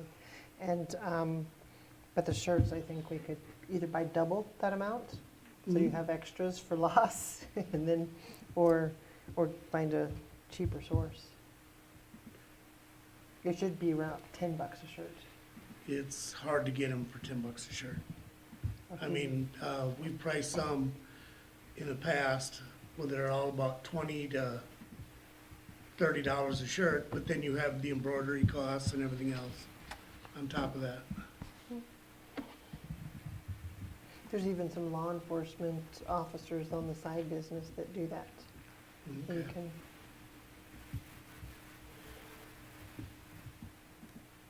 Are they required to wear uniforms? There's no requirement, as far as I know. Oh, no, there are individual departments that have uniforms, there's not an umbrella policy.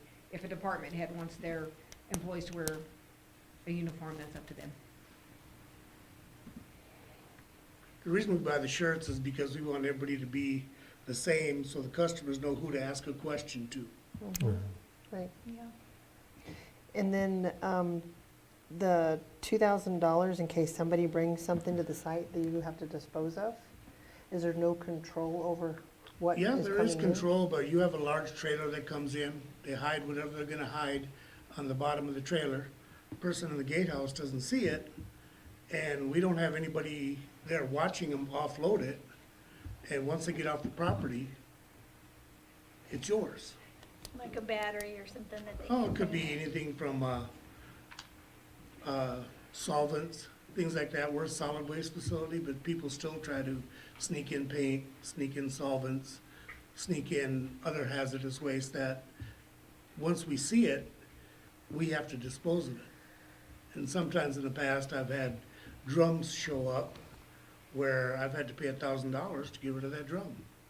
Because they gotta come in, they gotta test it, then it's gotta be overpacked, and then they incinerate it or however they dispose of it. So I gotta have some kind of a line item there to cover any kind of unforeseen things coming on the site. I think one of the best benefits that I hear people talk about is your wood chipper. And I guess it's been down for a couple of months. Yes, we broke a sheave on it, which is comes off the main motor, and that's what turns the actual drum for the chipping, and had to be back ordered. So we're putting it on right now as we speak. Yay, good. And you do all your own maintenance? Yes. Yep. I have one maintenance man, and then I fill in whenever something gets out of hand. Is that special waste disposal fee for 2,000, is that enough? It has been in the past, but it depends on what happens. If they bring in 2, 3 drums that I, didn't catch, then I'm gonna be over and I'll have to shift some money around to cover that. Nothing else? It's one of those line items that hopefully you don't have to spend it. The 5602 is capital outlay item, but that's your 3 containers. Yes. And you've got 23,000 here, and then on Julianne's deal is 21,000. Yeah, I think you just rounded up What on is- that. So Let me see here. I think including freight, it was the 21,175, and that's what's actually reflected Yes. in but the book, so. The main concern is steel prices keep Oh, yeah. going up and freight costs keep going up. So if you look at the freight on this, for 3 containers, it could be 1 to 5 containers will fit on a truck. It's $3,100. And that's from Oklahoma. So it's expensive. So I don't know if this will be enough, and that's why I kind of rounded up a little bit. Because by the time I actually put in the order, if it's approved, it will go up in price.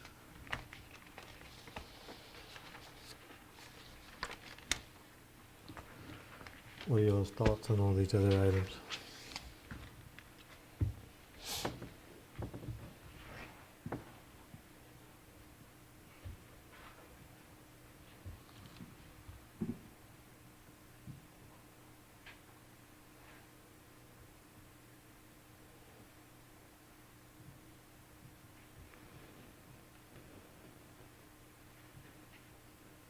I'm good with all of them. Easy enough? You think, you good? Yeah. Okay. And with the positions also? We haven't talked about that yet.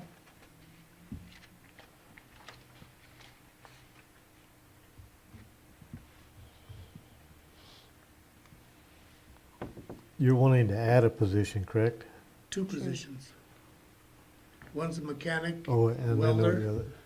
and the other one is another truck driver, because right now I have 3 truck drivers, and whenever one's sick or on vacation, I fall behind. Which means it's very hard to catch up once you start falling behind, especially in the summer. So if I have a backup, driver he would also be a laborer and help out on the other slots, but 3 drivers is cutting it very close for me to get everything moved that I have to move. Main reason being I can't control what comes in. I have to process it. I have to containerize it and move it to the landfill. I can't let it sit there, no matter if I got one driver or 4. And you're gonna try and hire a CDL driver starting at $16 an hour? We pay them less than that now.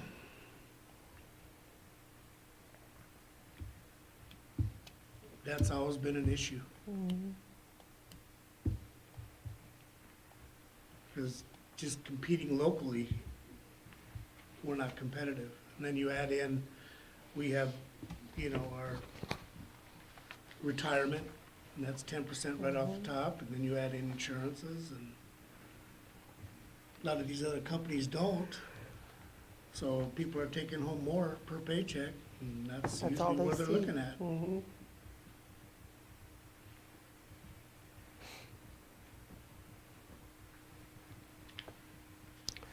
We're not, the next deal, we're discussing the wages, but we need to vote on these positions also, correct, right now?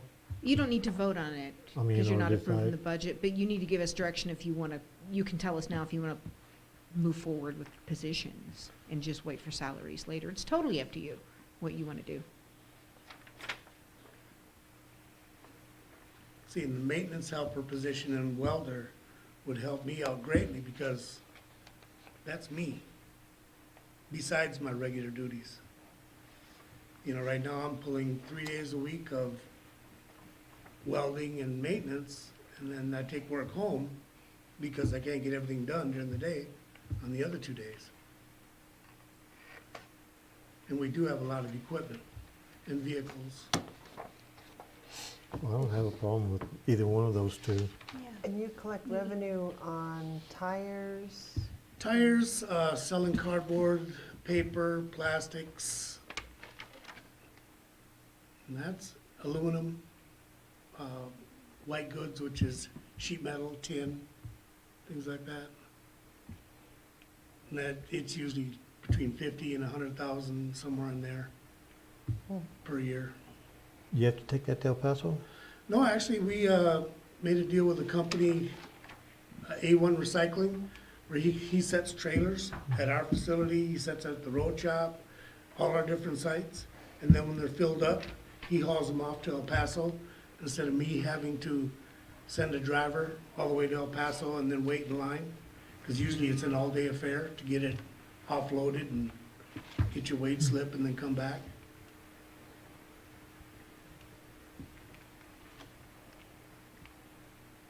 And with the recycling part of it, the cardboards and stuff like that, we go through a broker, they get the best deal, and then they arrange the shipping, the freight, to come pick it up.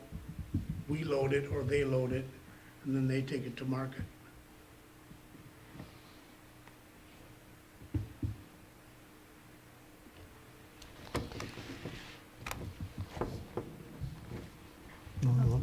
Pretty much, Yeah, I'm okay with all of that on the page 86. You good? We're good. Yes. Okay, Thank you, sir. thank you.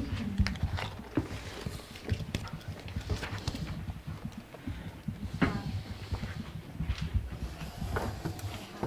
I can give you this, I think I'm on page 2. That's just-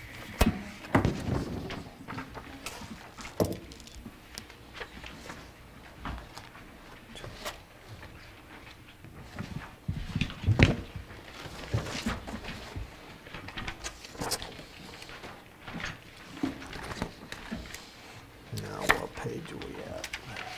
It's 27. Which one? 27 in the little book?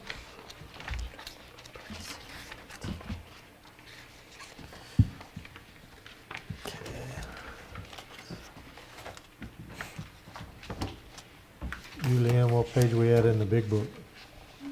8. 8? Yeah.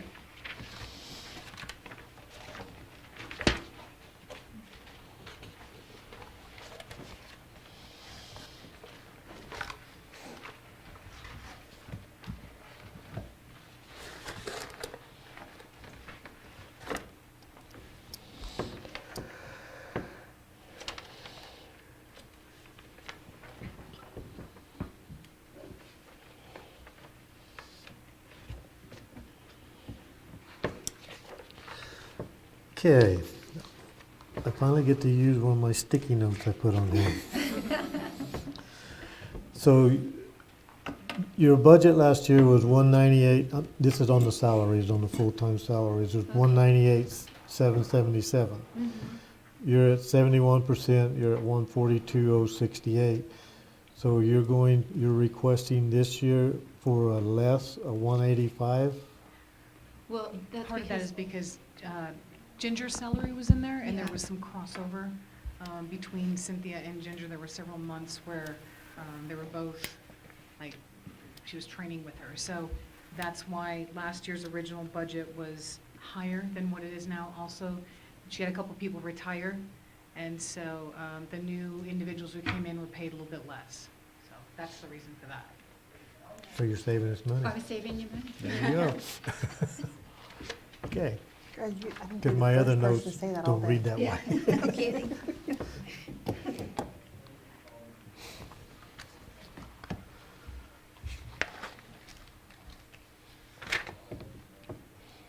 So, but I was asking for a 7% increase across for just cost of living. That was the little, I broke it down, how much each employee would get per hour.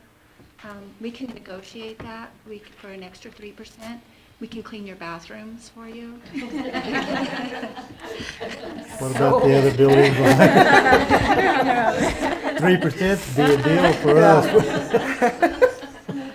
So, no, para's supposed to go up, I believe, about 0.5%, and then medical is going to go up maybe, so I figured we might see 4 or 5% more in our check. I saw a news report this morning where just the cost of staples monthly for the average American is $342 a month. That's your milk, your eggs, your bread, so.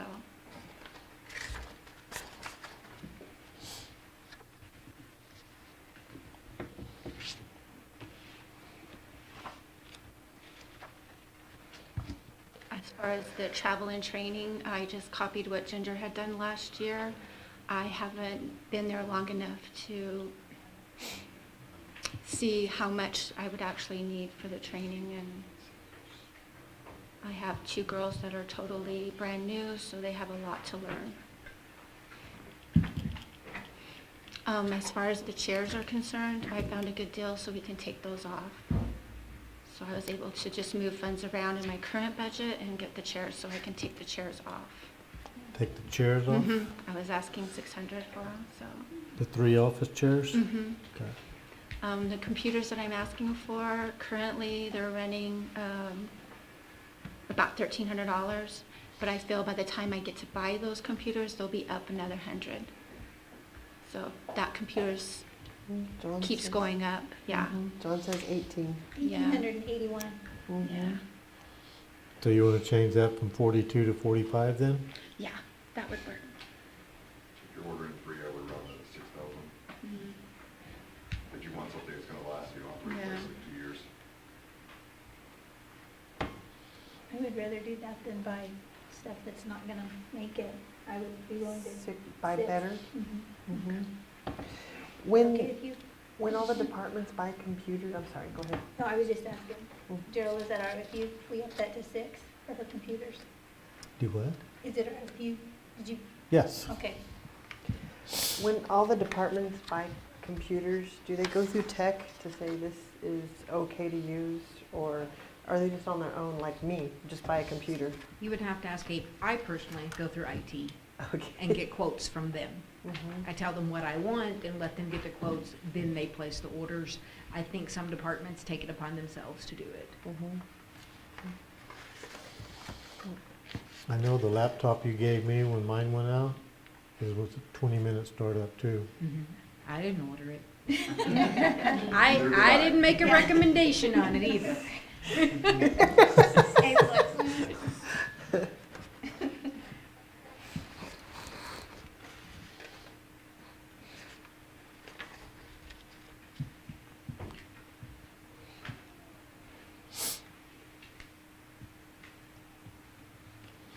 So what I come up to is 13,500 on the items 1 through 6 on the travel and training and all that.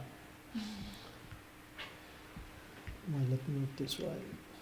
Yeah, 1 through 6. 13,500 if I figured that right, and then eliminated the chairs and then up the one to 4,500. No, we upped it to 6,000. 6,000 now. How did I miss that? I don't know, buddy.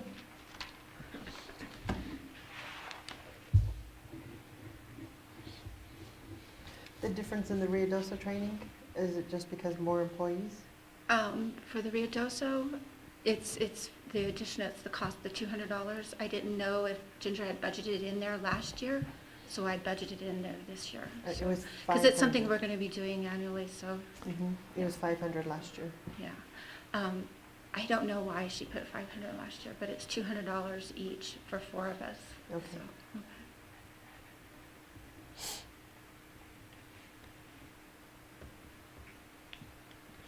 They may have had an increase.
Okay, your employee training, you said you went off of what Ginger did.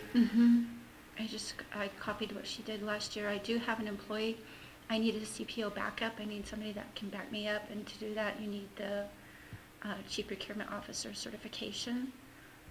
If she doesn't pass that, then she'll have to travel up to Albuquerque to take it again. So she can do it online. Some people are good at learning online, some people aren't. It's not an easy certification to obtain. It's Unless I'm looking at the wrong deal. She first asked for 5,500, then it was revised to 4,000, and now you're at 3,500. Am I looking at something different, Julianne, or is that? You have to, number 1 and number 6 on that list are employee training on this line item, so it's 5,500. Right, so that you can. Okay. Okay. It's, There you you can go. sort of see the bolded, the line item in front of the dollar, or in front of the dollar amount, so, yeah, those two are 52.66. And then there's 3 of them that are 52.30, which is the registration, and then the per diem line. Okay. Then that comes up the same.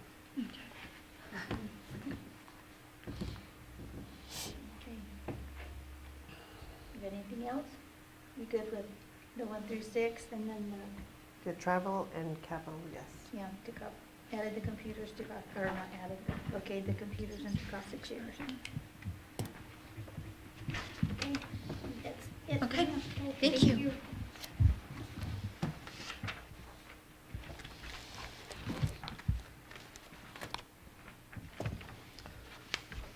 Amber's been waiting all day. No kidding. I usually wait all day, and I'm kind of glad it's not the next session. Good morning, or good afternoon. 83.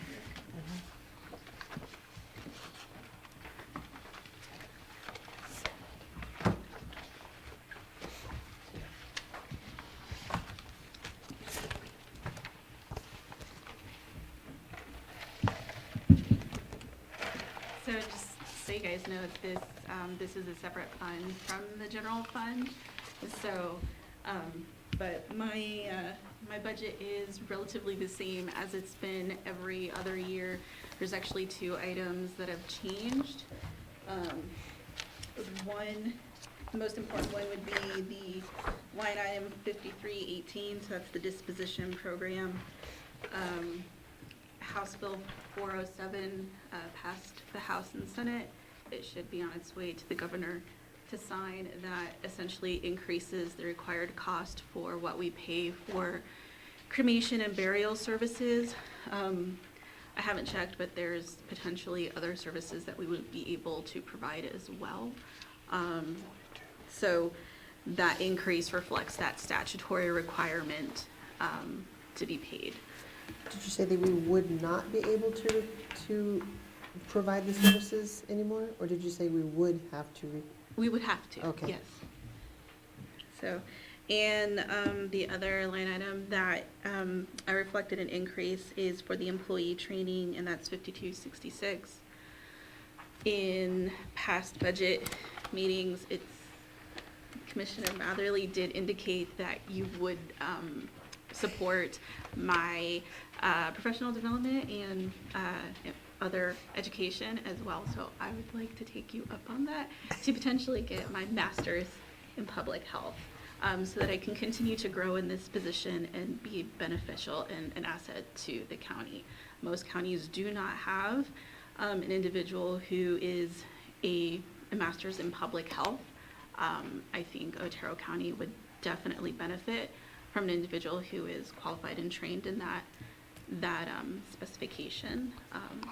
So there's a lot of stuff I have learned in my position.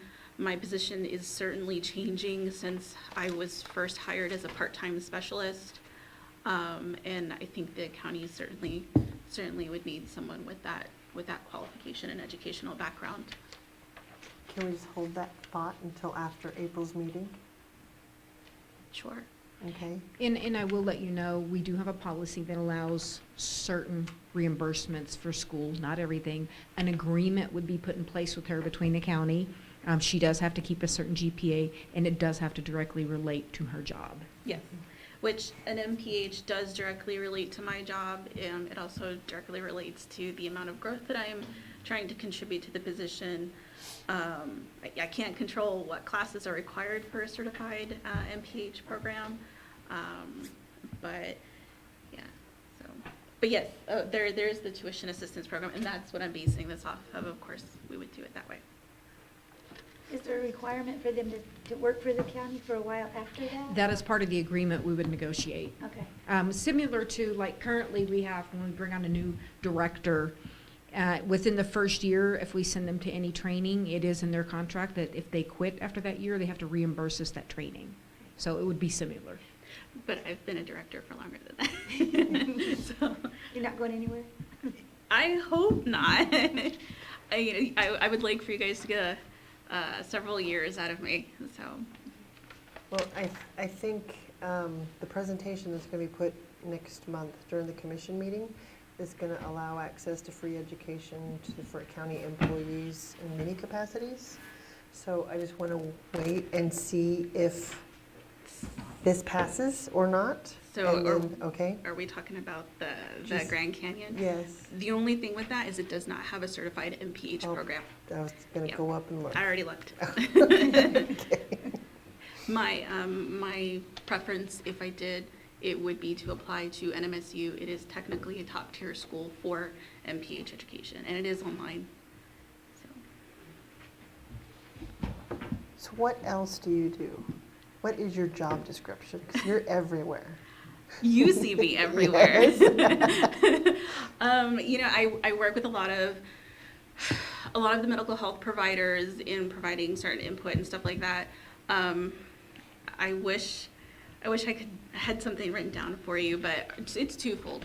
One of the things that we do predominantly at the moment is our disposition program. So if an individual passes away, our department, my department, we ensure that there's no next of kin, that should have been sought after, contacted, stuff like that.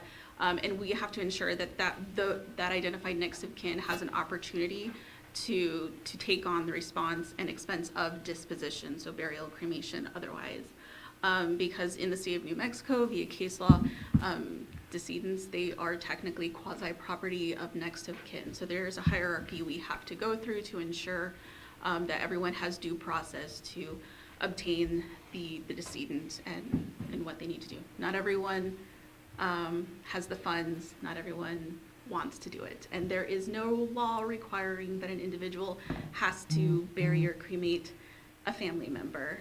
So when that happens, it is the requirement of the county to take over.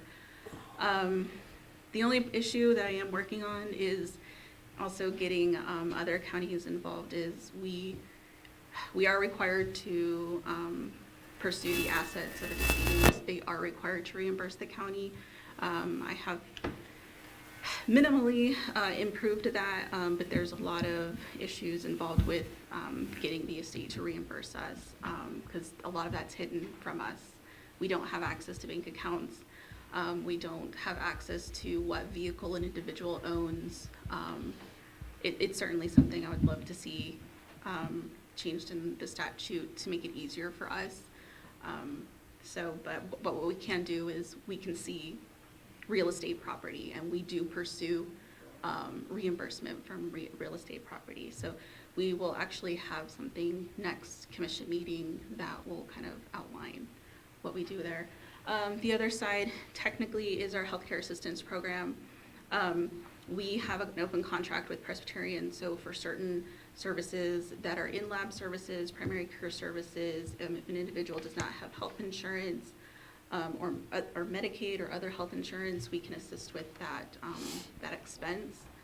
However, I am starting to potentially get away from that because Medicaid is being expanded. Well, it has expanded. It's potentially going to expand more, and that's eating more of the individuals that we would have potentially served in the past.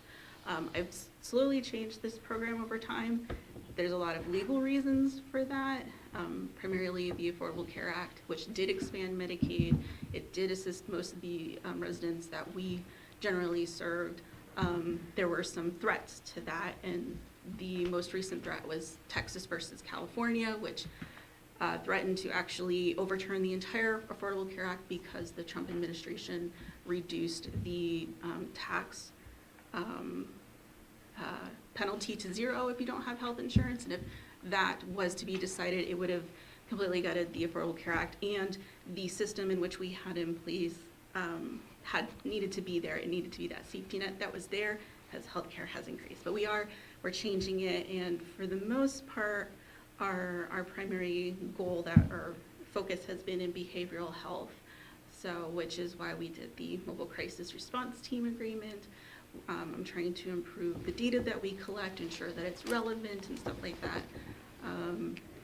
But there is that potential that, so with that agreement, how exactly should we utilize this fund to provide more services and assistance for people that would end up involved with the mobile crisis, so that we don't have people in our jail system who don't need to be in our jail system, and stuff like that. So I don't know if that was like too much. Okay. But that it's I'm doing changes. They are slow, but that's yeah. Do you have any way to access the Social Security death benefit? I mean, it's like $255, but a little bit. No. We don't get those benefits. Even if the VA has certain benefits, and we don't get those either. So the only thing that we get is we do participate with Bernalillo County and the New Mexico Veterans Services Administration in providing services for veterans who come through our department, and we do verify that they are eligible for an honors burial. So if they are, does the county process all that? I mean, do they do the arrangements and everything for the Yeah, burial? so we do the cremation, and then after our mandatory storage period, if no one has claimed the body or the cremated remains, because there is an option for us to be reimbursed by family, especially if we cannot find them in the initial investigation stage, or they just didn't have the money. They can eventually repay us and get those cremated remains. But if we don't receive that reimbursement and they are a vet, we send a referral to Bernalillo and the Veteran Services. They will pick up those cremated remains and they'll have a mass service. Generally, the governor is invited to speak as the primary speaker and stuff like that. But that's the gist of that. Okay. So, okay. So, this is a little bit on the wage deal. I see on here merit raises. Okay, you want to talk pay? Okay. I would like to address that if I may, and I know hers is not in general fund, but it's still taxpayer money, and it's still employees receiving compensation for certifications, with many, many employees that have these certifications. I feel that if you're gonna give it to 2 employees, you need to give it to all of them. I would agree with that. To back that up, why would we pursue this New Mexico Edge these certifications with New Mexico Edge or any other certification if there isn't some kind of benefit to us financially? And I do want to implement in at least, I only have power over my partner, right? But that encouraging not only me but also my staff to get this, to pursue this education, because it is beneficial. The New Mexico Edge certifications, they may not be directly relevant to our position in public health, but they are certainly relevant in giving people a good baseline background in how government works. That's invaluable completely. And I agree that people who get these certifications should certainly get a raise based on them. Well, I know a lot of people that have a lot of different certifications. I mean, I don't know. It's Additionally, if you open this can up right here, it's gonna go to a 55-gallon drum instantly. I can give you an example. I have 3, fixing to have my 4th certification, that's $4 more an hour. Sylvia's in the same boat. So if you calculate that across the county with all of the departments, and in order to give you that, we would actually have to poll each department who has how many certifications and look at that dollar amount. Additionally, commissioners, in past discussions, there has been the indication that you guys prefer merit-based raises. So that is why that's in there. But it's also the county is paying you for some additional knowledge too. You kind of almost double dipping there. Well, I mean, sure, I can go up to Albuquerque or have online-based training, and certainly the county can pay for it and call it good. But what's my motivation to pursue this training if I don't see a benefit to me in my pay? Why would I, how does my staff benefit from it? You know, if it doesn't reflect in their pay at all, what's their motivation? I can tell you one benefit, it can be used in other states. Yeah. It can benefit you in other jobs in other states. And you don't have to ask the employee, well, do you want to take it? Does it benefit you? You can say, I require you to take this training. You will get certified.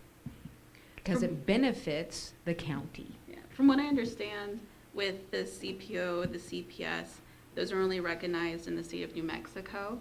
It's the CPM that's nationally certified. That's the goal that we're trying to get at. So you definitely want to have it so that people can see that potentially a $4 an hour raise in their salary. Because we've already done the pay analysis, and we don't want to see that your employees to be in that position again where we're still underpaid based upon the state's average. So you want to include, Okay, those merit-based raises. Don't take this wrong. You're asking for $3 an hour here. Mhm. You're asking for a 7.1% increase, and you're wanting the county to pay you to go to these schools for a motel, gas. No. Well, the school, okay, so the college portion, that would be the tuition. It would be online. That way you don't have to pay for the travel. And personally, I appreciate that New Mexico Edge now has online schools, or now has like the online classes, so you don't have to pay for the hotels, you don't have to pay for the meals, unless of course it's at the legislative or the summer conference, because they now have more sessions per year. It's one of the reasons I was able to require my staff person to get her CPO, is now that option has been available to her, and it's a lot less expensive budgetarily to have people go. What I'm saying is, it's just, you dig. I would think if you're paying for the education, you're getting knowledge, it's gonna make your job easier. It should. If it's not, then you don't need to be going. Correct? So even though the county has a program that indicates, that says that a benefit to working here is a tuition assistance program, that I would not be able to benefit from raises, because I'm participating in the tuition assistance program? Right there is, not only is it double dipping, it's triple dipping. It's not a double dipping. The 7% increase is you're increasing your base pay wage. We've already had our increase in our pay scale due to the study that was conducted with Otero County's funds. So we're increasing our wage based upon inflation. So what I make and what my personnel make, if we get that 7.1% increase, we're making the same adjusted for inflation. The merit-based raise means that we're actually reflecting the hard work that we've put into receiving these certifications and this education so that we can benefit the county. But we also need to be benefited as well. It's not just that we're, getting paid to go. We need to be able to see the benefit in our pay as well. I am also advocating for my staff person. I would like to see her get these increases as well, this merit-based increase of $1 per certification. I want to see her succeed, but I don't want to see her be unmotivated to increase her education because she doesn't see the benefit. You may see the benefit, the county may see a benefit, but the benefit to her is going to ultimately be based upon her pay, period. And that's with everybody. Okay, I'm gonna get off the wage thing right now, we'll talk about that later, but. Good argument. Thank you. But I mean, other than that, that's my budget. For the most part, my budget stays the same. Our focus has been providing better services for the community. And also our budget, it does come from a statutorily outlined administrative and planning budget. We are limited in how much I'm limited, county is limited in how much we can spend admin and planning wise. And this still is within that budget. We don't even meet that threshold still.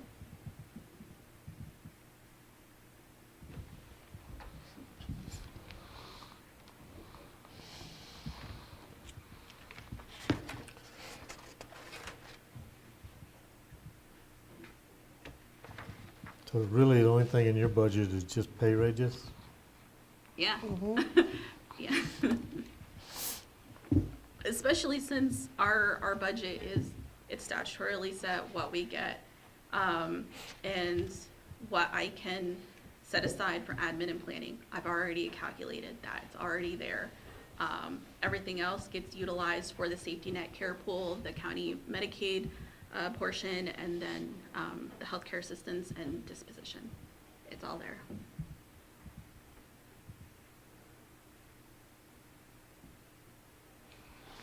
I'm not saying no more.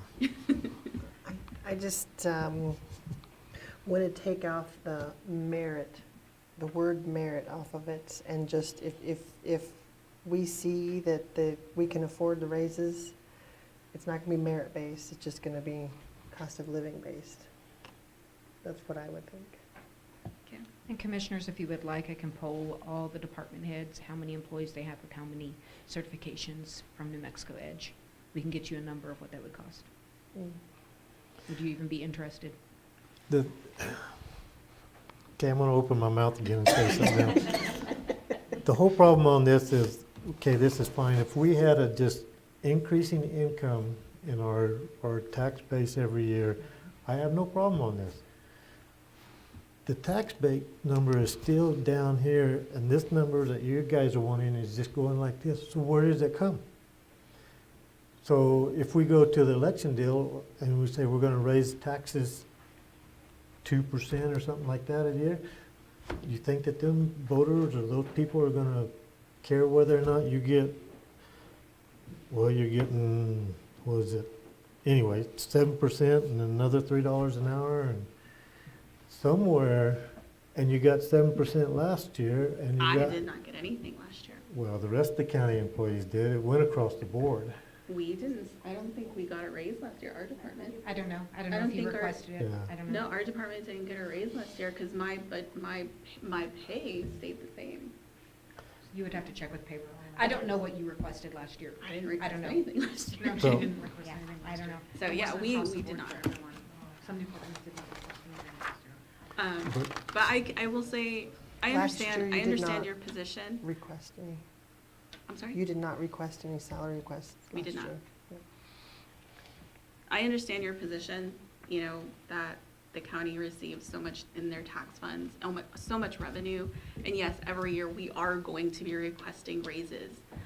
Well, that's because we need to request raises. We need to be competitive across the board in our community. You already have a huge problem with obtaining staff. How can you not prioritize staff pay? That's how you run. That's how you keep people that are beneficial to your community. Okay. So, but other than that, do Oh, we have yeah. any further Okay. questions? All right, thank you. Good Thank job.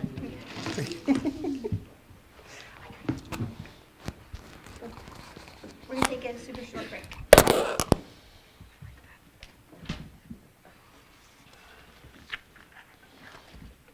Who's next? Dave, you back for round 2? I'm just watching. Oh. Just enjoying the show? So which one of you wants to go next?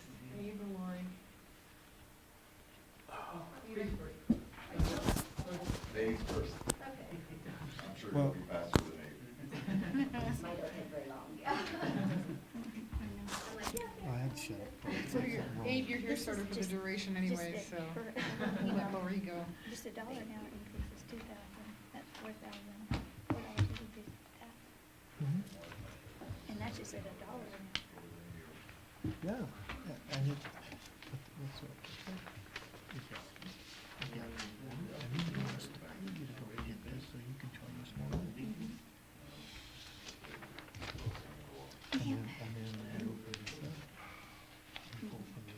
I'm telling you. We're on break time? Yep.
Animal control, where we at? So, Oh, let's see, 65.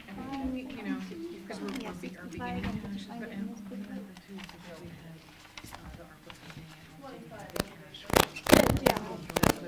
We need to, Eventually, that is I can fine. index next year.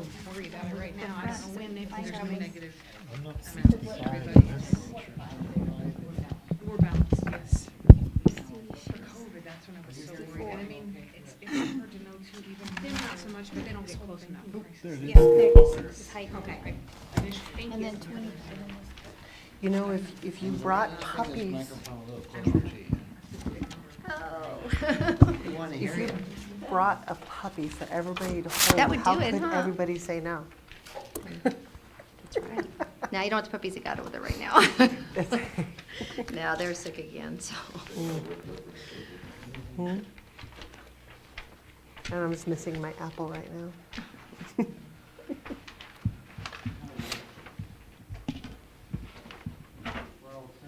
Okay.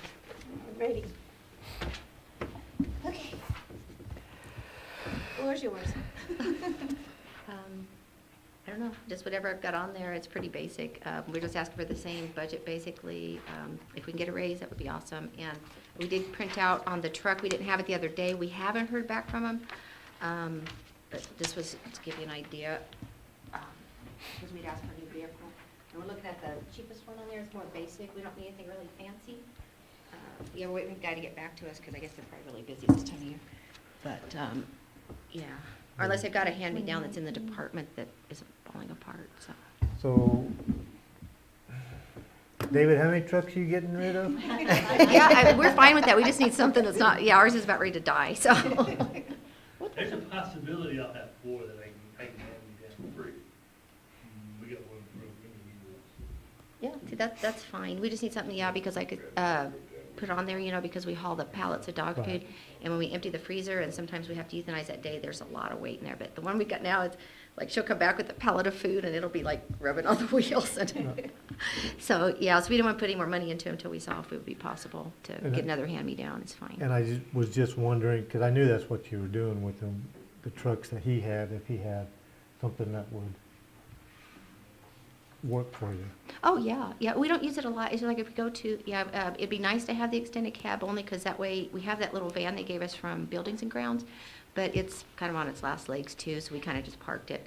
And, but yeah, that way if we've got the extended cab, we can put a kennel or 2 in there when we do have to go to the vet, so they're not in the back of the truck, which sometimes it's okay, but sometimes it's really cold or really hot, you know how that goes. And then, like I said, the truck bed itself for the, you know, hauling supplies and stuff, so. David, are any of those trucks 3/4 ton, or are they all half tons? All our mountain trucks are 3/4 ton. Because that's Yeah, what I she's think asking there's for. Yeah. 3 3/4 tons that possibly could look at, and then 1.5 ton. Yeah, Okay. because that's what Yeah. she's looking for, is a 3/4 ton to. Yeah, because usually those pallets will have like 24 bags on it and like about 45, if it's bonus bags, like 50 pounds, or it'll be 45 to 50 pounds per each bag, and then plus we'll have the pellets for the stuff, so we get quite a bit of weight on there. So yeah, if we could get something like that would be awesome. So. Yeah, we just looked these up because they had said to contact these was our vendors, I guess, and so we looked just to get an idea, but yeah, if they've got one in the department, it would be great.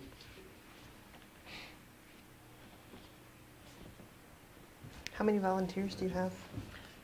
Right now through Dog Breath, we've got a regular buddy that's always there, and Kelly has been helping, and then they have another, probably 3 or 4 that'll kind of rotate out, and then we'll have a few here and there, a couple of community service people once in a while, but we had one today who was supposed to be there, didn't show, so. Of course. Yeah, it's always too much like work. So you're not asking for another employee, you're just asking to make a part-time into a full-time? If Correct. possible, or if it's better to do another part-time, what we're trying to do right now, we're just, we're there in the morning, you know, from like 7 in the morning cleaning, and then we open about 10. So that's where a lot of the man hours is in the morning doing that cleaning, and I've been cleaning since we're shorthanded. All of us are in there cleaning.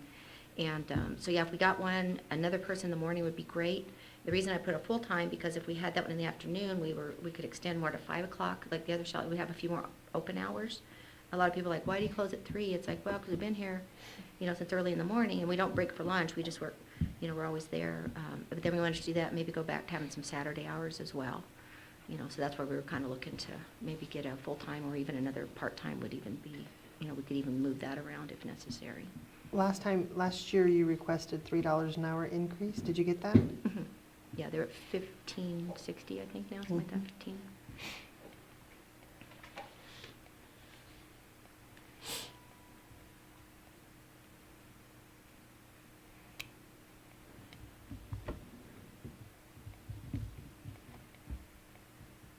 What is the revenue, kind of?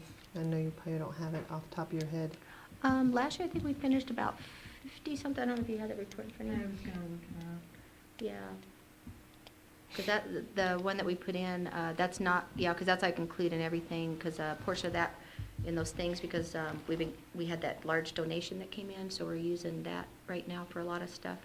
And so it's kind of offsetting, and yeah, so it's just, we've been very busy. Like I said, we were up about 500 animals last year.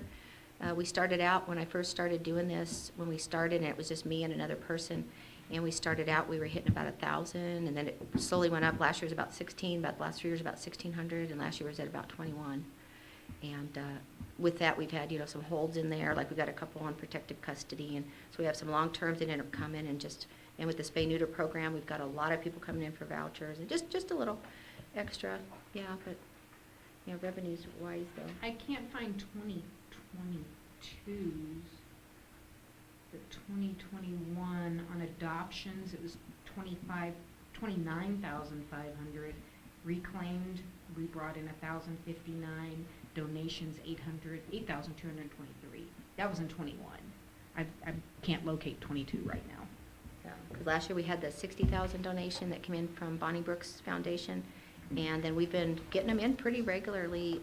We've been putting a lot of money into that line item as we do our spay-neuter program, but it's going back out because we're sponsoring a portion of it. We're just trying to get ahead of some of this population, and we figure, like I said, and they're bringing in a lot, but like we've got so many owner surrenders right now, and they can verify that. I mean, just tons of people turning in their animals, and so we're just trying. The vet prices around here are just unbelievable. Somebody earlier was talking about getting a Shih Tzu fix for $180. Yeah, I was going to ask you, the price of spay-neuter is almost doubled right now. Yeah, and if you call over, Alamogordo Regional Hospital quoted her $650. Dr. Hayes was $180. And so if they come in and get our voucher, we're getting the shelter pricing, which comes out to about $150. So if they pay $75, they're getting their required stuff of getting the spay-neuter and the rabies, and then we're paying the difference on it. So sometimes it's a small dog, sometimes it's a large dog. So, we're just kind of paying the difference on it. This will be our first year. I don't know exactly how much it'll go out until we finish with our budget and see what we have left, but anything goes over in those line items. That's why I said, so that'll come out of there to go in to cover all those costs on that, so. And we've cut our shelter adoption fees the same way, so everybody's like 75, and same thing, we're covering a portion of that to get the dogs adopted. Our euthanasia rate was pretty high last year with all of we had just a lot of dogs coming out of Chaparral, and it's getting more and more. As they're building down there, it's unbelievable sometimes, Do you spay and neuter the dogs before you relocate them, like out of town? It depends. Now, like, we have had a couple people that have gone, like, out of state, and they're only here, so if we can get them scheduled in for the people before they go, we will help them get that done, but some of them will take it, with just the vaccinations we've given them, and they'll vet them at their own place. But, anybody that we adopt from, we always offer them that option of trying to, and we only have the one vet, so sometimes it's kind of difficult to get them in before the people leave the area. But most of our adoptions are around local, or, even the ones that have adopted out of Cruces, they'll come back over to get them done over at our vet and stuff, because you can't beat that price. And some of them, if we don't think that the person's going to follow through, sometimes when they come in, they're like, oh, do we have to get the dog fixed? Yes, you can pick it up on Wednesday. And we'll go ahead and try to push them to get us in. We kind of went around and around a little bit with that, but, I kind of pointed out to them that we do have a contract with a certain amount of time frame that it needs to be in, and so they've kind of been better about getting them in a day or two, and instead of pushing us out, I said, like, no, that dog's adopted, it needs to leave the shelter. So, no, we're really trying to push this spay-neuter thing.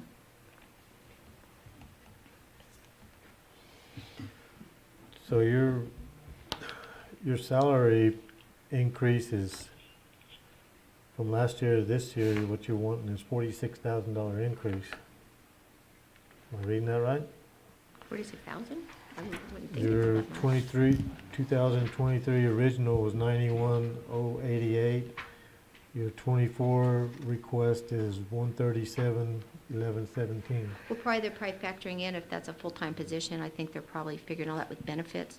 So that's why I said if that, like I said, I'd rather, if we had to make a choice, I'd rather go ahead and either keep that part-time position, or if we can get a part-time so that we don't have to worry about paying all that for benefits, so that they could have a raise. The employees have been there because they have been with us a long time, and it's hard work.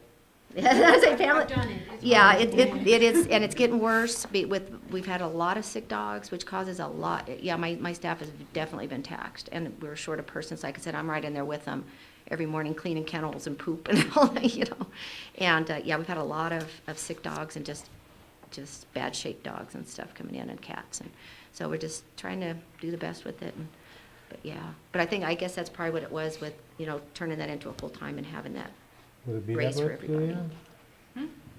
To turn the part-time to a full-time, 46,000? So, let me look at that. I think I left that part-time position in there and added a full-time is what I did on that. Oh, well, here we go. So, yeah. I'll take that too. Yeah.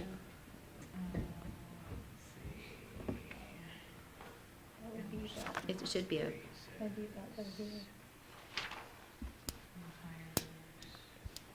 Yeah, so I added the full-time with full benefits at $17.75 an hour. And then I believe I had the vacancy in there for the part-time. So however you choose to do that, the total amount would most likely come down if you choose one over the other. So I do have a vacancy, and then I have a full-time, a new hire full-time that I had allocated in here. The part-time would be a lot cheaper. You wouldn't have benefits yeah. and all that stuff. that's why we went with that the first time, and then we finally got to make one into a full-time. So, yeah, if they added a new position, made it just a part-time, that even would be helpful. Or if we have to say what we're at, I mean, we can manage, for a while longer and stuff if need be, but, I figured it doesn't hurt to ask, see if we can get the extra help. And So one vacancy is what you have right now? right now, we're down to part-time, yeah. And the other reason, part of the reason that we wanted to push it to a full-time is because, like, it's been sitting there since January. We've had 4 applications, and 2 of those have been in the last couple of weeks, people that have volunteered with us before. And, yeah, we're just not getting the applications. A lot of people, I think, they just not looking for a part-time job. And so I was hoping we could maybe, draw a better group of people, if we had a full-time to offer. But it's not something we have to have, so.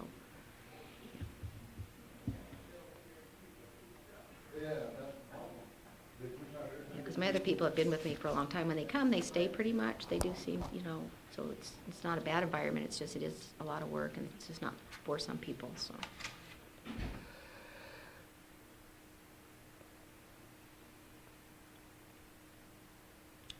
That would be the best way to,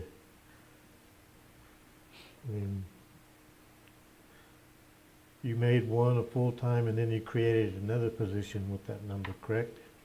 The person You'd that's have not to even create there a full-time left a vacant. position for them to interview for, and then the part-time position, I guess once you hire that, the part-time position would go away. You just wouldn't rehire the part-time position right now if you did it that way. Like Yeah. that part-time vacancy, we wouldn't hire that, and instead, we would advertise for a full-time position. And that's what I think we were But kind of. then you still have an open position in that, on the books on that? I do have both of them in there right now, so I could take off the part-time position vacancy and just leave the full-time new hire position. Or we could leave it as a part-time vacancy and then add a part-time position.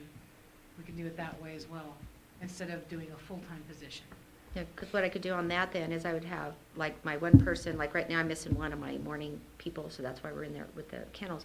I'd have that morning person to go back to, with the cleaning, so I can go back to doing more of my stuff, and then we would have one in the afternoon to help cover that. So between the 2, we could still do it like we had a full-time. Can you find part-time help? Well, we are going to do interviews on the 31st. I talked to Cassie earlier. We do have 4 applications. I think at least one of those should be, 2 of them I know are really good possibilities. The other 2 I haven't dealt with the people. So I think out of those 4, hopefully we'll get one in there. It would be cheaper for the county if you went part-time, right? Right, there's no insurance involved. I think that's how I would go, Yeah. be the part-time. I know you need help. Yeah, well, it just says, as it increases, and, and then that way, because right now it's just, the 2 full times, because we're there in the morning till we close, and then so what we would do then is start rotating out, so we could have open on Saturdays, because some people, right now we just do it by appointment, which we don't get a lot of calls, but it would be kind of nice to have it open so people can come in, sometimes they'll just stop in, and then, like I said, extend our hours more to 5 o'clock instead of the 3, and, because that's what been a couple of our biggest complaints is, but if a little more people, we can at least, put it where we can cover those hours. Yeah, right now it's kind of one or the other, especially with, because when I had one off and it was just the 3 of us on Monday, and that Monday is like just crazy. And so we, we're doing that. We got it done and everything, but it does put a lot of stress on the employees. And I know I've got one that's kind of burning out right now. She's not hanging in there too good, so.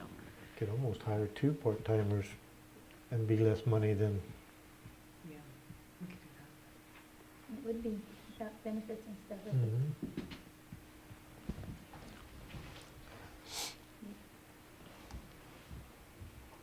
Well, once we get, because even with that, if we can get 2 of these applicants, if we even just got a part-time, you figure the one that we've got, if we fill that, it would just only be adding a part-time even if, if we needed to do that. Because I know you've had a lot of other stuff come up this year. And we just figured throw it out there and see where it landed. But yeah, we could get by if you needed to just add a part-time, and we were able to get 2 candidates out of here for the new part-time, and then, the one that we're filling, I think we would get by with that fine. So. I'd be good with that. yeah. Add a part-time.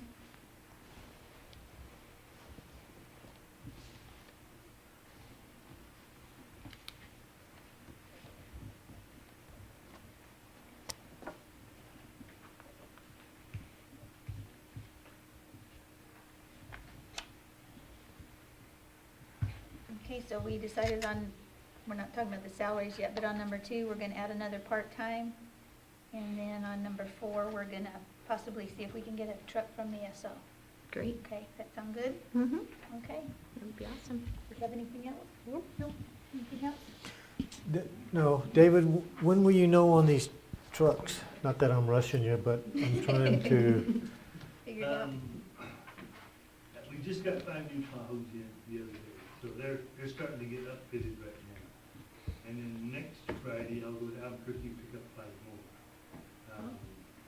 It's it'll take a little bit to get them upfitted and get them on the street, get them assigned so I can pull those other ones out, so couple of months.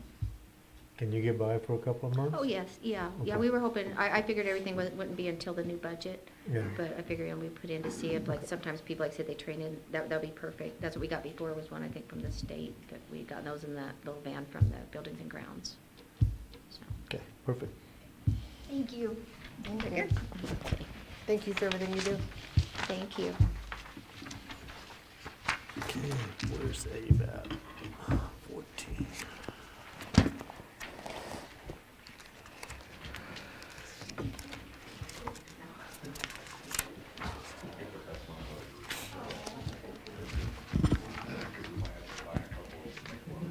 Page 14? Yeah. I don't know where he's at in here.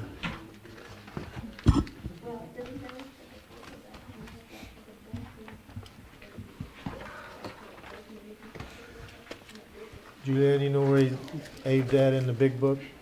So in the long book, IT is on page 6. And in the other one, what is it? 14. 14.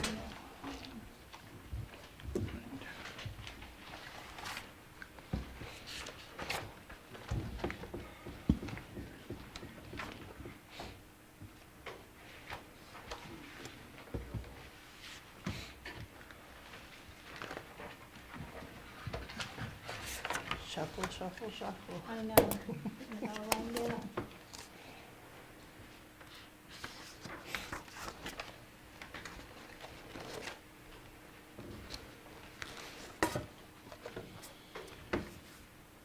All right, Abe, I've got one of my sticky notes on your deal.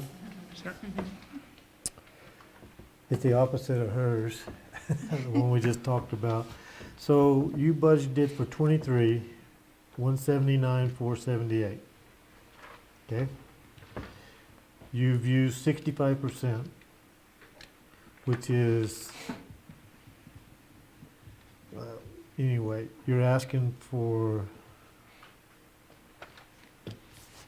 this is not reading right. Never mind, you're pretty close, you're just a little bit increased. I was thinking you were 30,000 more, but you're not.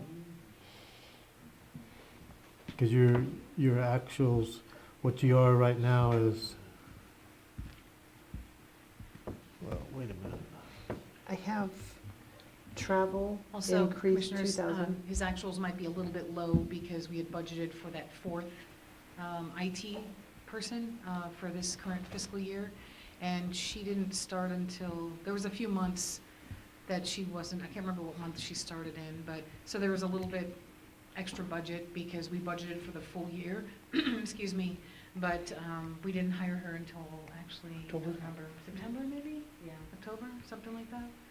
So that might be why it looks like their actuals are a little bit less at this point from what the original budget was. Okay, so that, the 188, his request now is gonna be pretty close to, or? Yeah, on that. and that's, that includes the 7% increase that he requested for the four, well, actually for 3 individuals, not for himself, so. So I have your travel expenses, your per diem is $2,000 increase from last year's request. Good afternoon, Commissioners, Madam Chair, Commissioner Melody, Commissioner Barla. Yes, Otero County IT Director. On those is because we still have some training pending. I'm still trying to. There's a couple of my employees that are they're trying to get this Security Plus training, but they haven't contacted me in regards to a schedule, like a set schedule. They're always like kind of like rushing. Oh, do you have time now? So I'm still working with that on training. So that's why I wanted, like, I know it's like close, but I know like going back and forth every day to go get the training in El Paso. It's like for them to come back and forth is, yeah. Mhm. And then that would justify your mileage increase of $1,000 then? Yes, unless it depends if I know we have only one county vehicle that we're using currently, so we use it for here. I mean, they could perhaps use it, but then we would have to use our, we try to avoid using our POVs, but if that's the case, we'll have to do it. So you've increased your per diem, but you've decreased your employee training based on last year's request by $2,000. Oh, on that one, because I still have some of the, I know I have some of the ones for the, there was some training that I had in knowledge transfer, and some of those, when Mike and I were doing the research, some of that part of that training, it includes like for example, if you're going to Florida for some training, like sometimes it includes the hotel or something, and that includes the airfare, you know, so. So it was kind of like a little bit hard to adjust because it depends on the training, like for example Linux or networking that we're trying to get, and also like earlier we were talking about some of the Munis training, except we were trying to figure out what type of, since Munis is a big program, we were trying to figure out what type of training, like specific. I know Daniel. I know Daniel's been working a lot on Munis, and I really want him to take advantage of this and see if we can get it. But I know that's why, in regards to knowledge transfer, we kind of reduced it because, you know, some of the training, it includes the lodging and the airfare, so.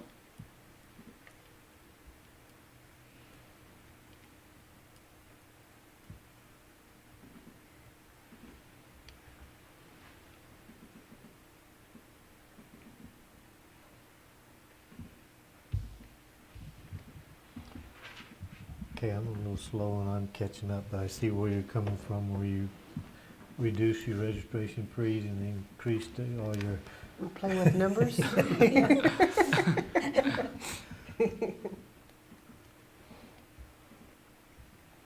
So you had logic behind that when you did that? When and the other one we haven't like, I know the one, I know Paso doesn't have that one, but I know there's some other ones like Linux, like for example, knowledge transfer. There's different locations. Some of the classes are virtual, and some of those are if you have to go to the classroom. But they do on part of their package deal, it has the lodging and the airfare. It had that included. Yes, sir. Okay, Not the what is it with I know it's like the where like your meals. It doesn't like it only included the airfare and lodging, but I don't think it had the meals there. Just the airfare and then the lodging. So that was in the registration fees? yes, sir. So you would need less money in lodging then? And lodging. And you added more money in lodging?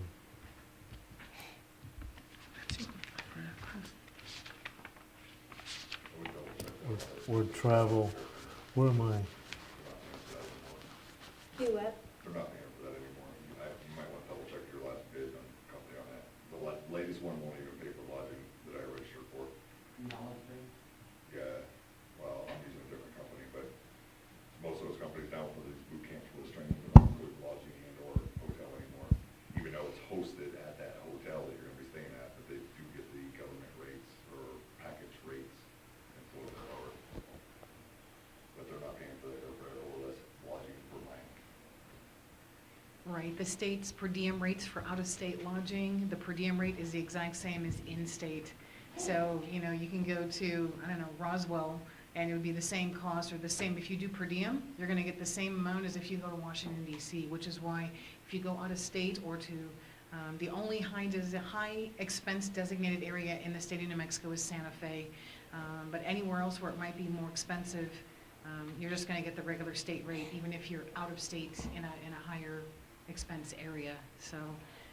And also, each April or May, the state has been, in the last 3 years, they have been putting out the increase in the per diem rates. The per diem rate stayed the same for probably 15 years. It was $85 a day. And they have been increasing them. They look at the GSA rates and cost of living increases and everything. And so each year, the DFA is putting out updated per diem and travel rates. So that'll be coming in April or May. But again, and I understand the increases, the 3,000 to 5,000 for the travel and per diem.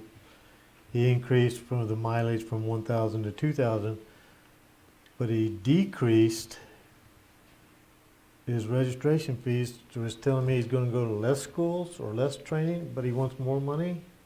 The training fees, yes. Right. I think some You of the should be going to registration. more schools if you want more money.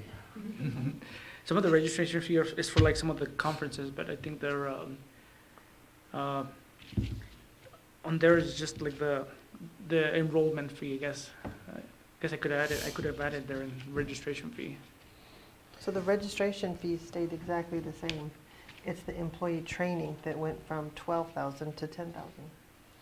Well, the registration fees right here at 5230 went from 1,200 to 700 on this.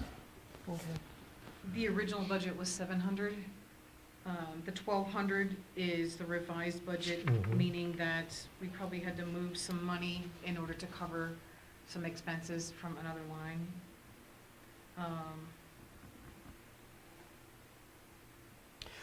Abe, you might want to check on what he was saying to see if what they include, the package deals, and make sure that that still exists, if they still gonna honor that.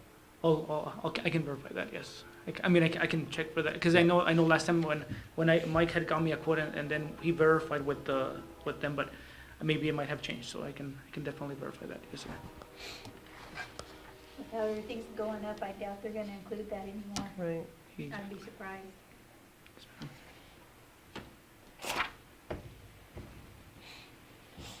Okay, the commission sound system. What's wrong with it? So on our capital outlay, we got some quotes because the second floor up, we wanna have basically have like an overflow, or also have like not only it could be training or conference room up there. I had talked to Eric a while back when I barely started working here, and he's like, oh yeah, you know how we can. And then I think the other room, that one you can't really modify that much, but they provided a solution and through HP Pro Sound or HP, what was it? That's HP Pro Sound. Right. Used to be called HB Electronics, but now they changed to HP Pro Sound. So. Can't you just put a TV up there and hook it up and put on YouTube? And we still need like I'm just I'm just saying, that's only like $500. It's only $500. Yeah, I think That's what because I watch it when I'm not here, right? I watch it on YouTube. So if they're in an extended room, all we have to do is provide a screen. and then some of the, like for example, if somebody has I know a couple of departments have used like up there, we always have to be moving that TV around, and it's so outdated. And I know for trainings, I know that for example, one department that does have it is the clerks, and perhaps other departments, but I know we have always been like trying to improve that. So, and over here, of course, our microphones, sometimes we kind of like putting a Band-Aid on is like trying to fix them and improve our sound system. So I think it's partially our fault too, for allowing people to speak without a microphone, and then the public can't hear that are watching. And just a portable mic might save that, I guess. Bet they can hear me. That's right. We can always hear you. that's another thing we wanted to do, see if we can have like something to capture audio, like the audio for the audience, you know, even if they're speaking from there. So there's some of the ideas that when we had HP Pro Sound come over here, and we asked them, like, what do you recommend, and get some ideas. So I'm a no on the sound system. Is that the $59,000 one? Yes. So tell me how your plan is to, say, the limit's 30 people here and you got an extra 20 and they're up there.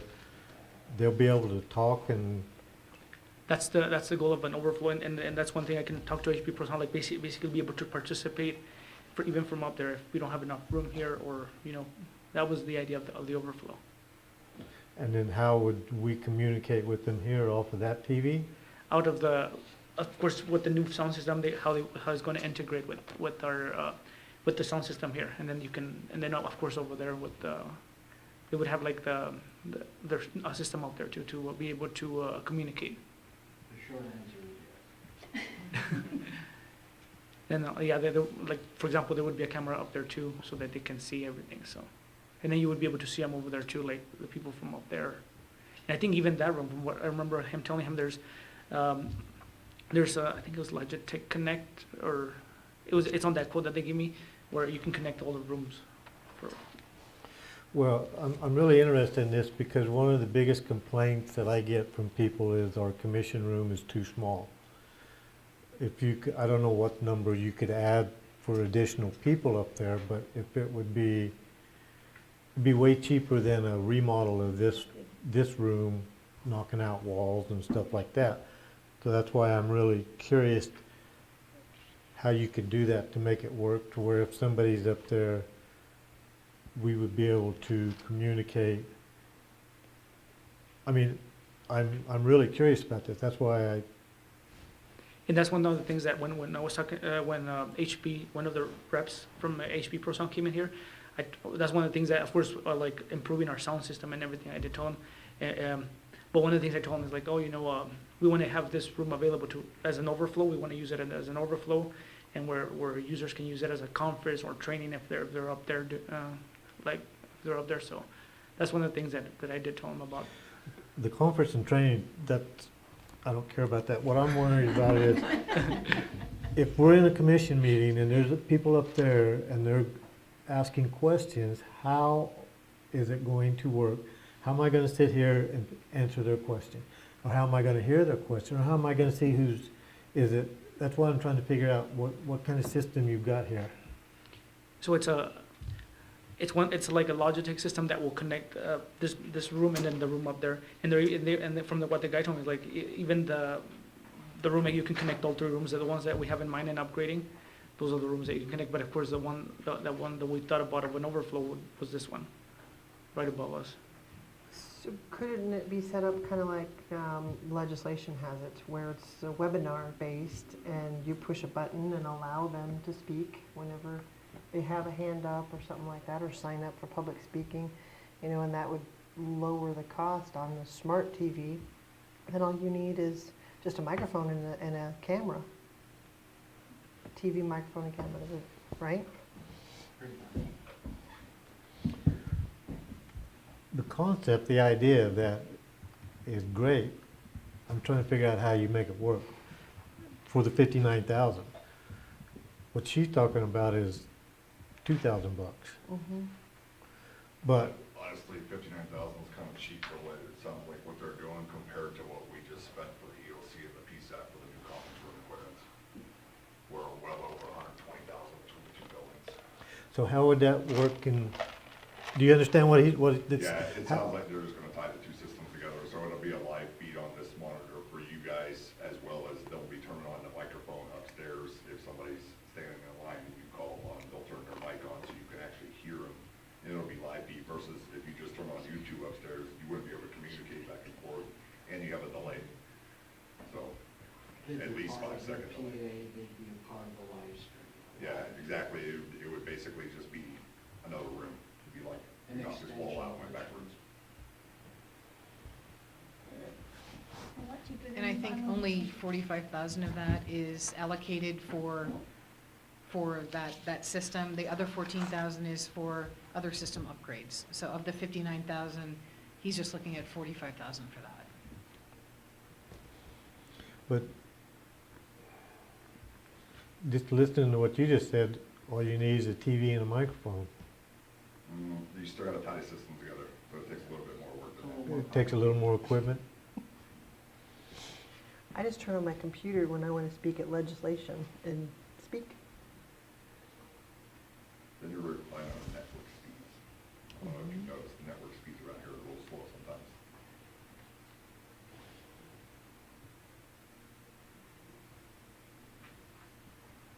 Can you give some more answers on that?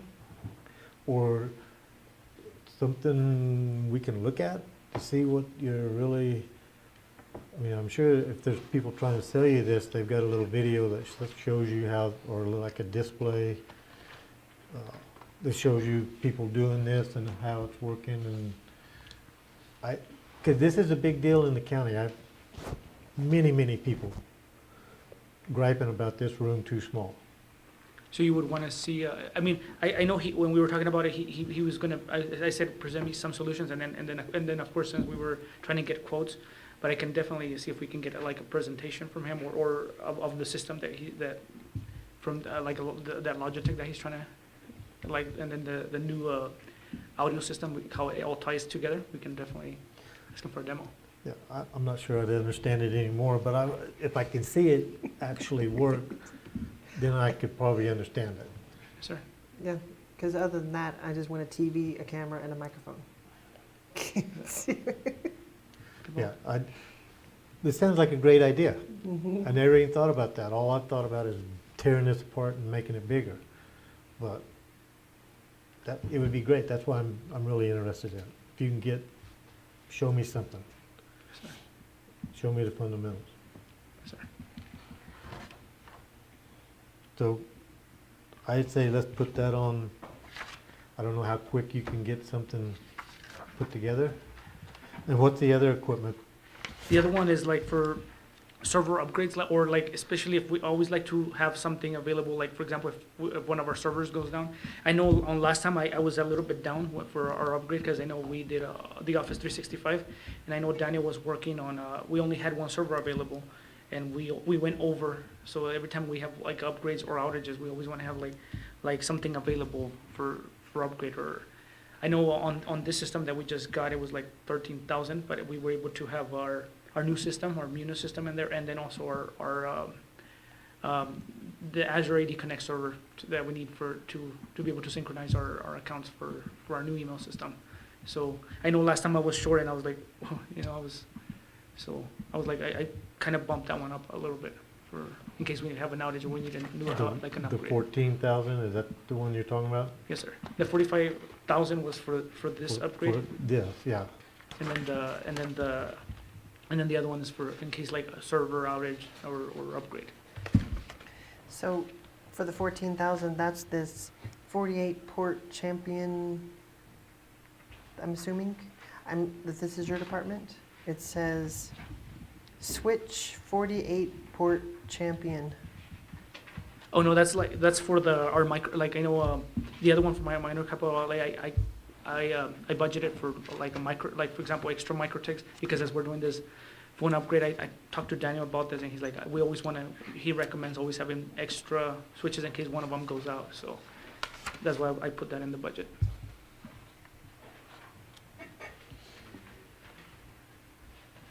And on the other ones are just servers.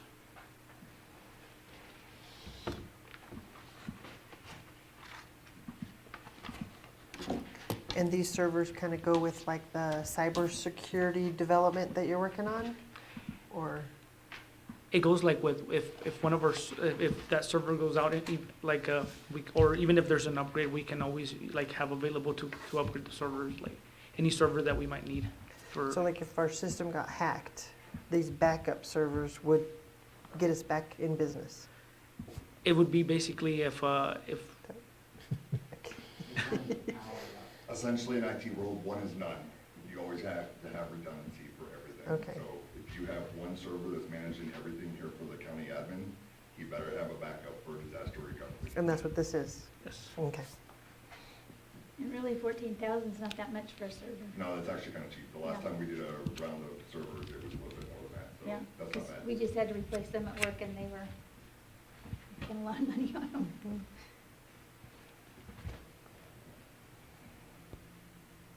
I say yes to the 14, and we'll hold off on the rest. I'll get more information on that so I can present to you. So you've got the 45,000 for some of that up there. What other equipment are you, you doing this, upgrading this stuff over here? Or, Yes, sir. The microphones and our audio mixer. okay, so it's more than just the little TV screen and, Yes, sir. It's more than that. okay. Can you break that out a little bit more? So there's one of them is going to be like a TV here. No, break it out in prices. If you're getting new microphones and equipment for over here, you broke out the 45 and the 14. Whatever this equipment for upstairs to make everybody be able to talk, So like- whatever that cost, versus whatever the microphones and This whatever is- he's needing over there. 2 microphones, $2,200. You got it in here somewhere? Mhm. Just keep going.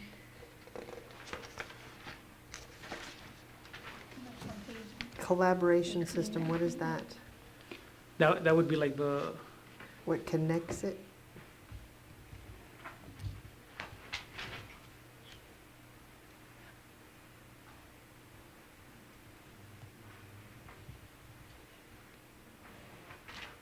I think the TV stand's a little, $900 for 2 TV stands, I think is a little pricey.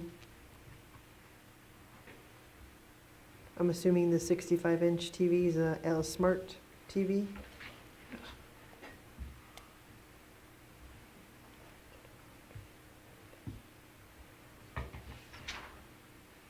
And this is with them installing everything?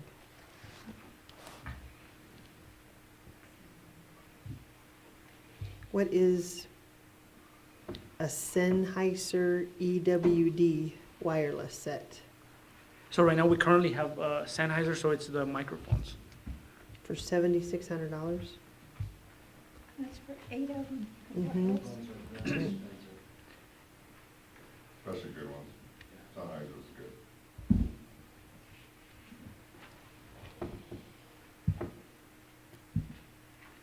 know a while back we tried to use what was it, the Vocal Pro, and those were just giving us feedback. $1,000 for a 7, 8, and they were terrible right out of the box.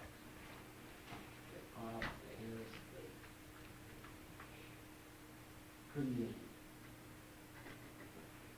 What is a lumen laser? That would be a projector that they're planning to set up on there, because for presentation too, so. Well, nowadays, you don't use projectors. You just plug your laptop in, right? Right, and I think on the idea is like having like a screen, instead of a projector, I would rather have like a TV where you can present, so. Mhm. So we wouldn't need that. Probably not, I'll probably like, Projectors really can make something a whole lot bigger and a whole lot easier to remove sometimes than what that TV would be. You know, someone sitting over there across the room, you're not going to read that TV. I'm assuming that's probably for upstairs for the training portion of it. right.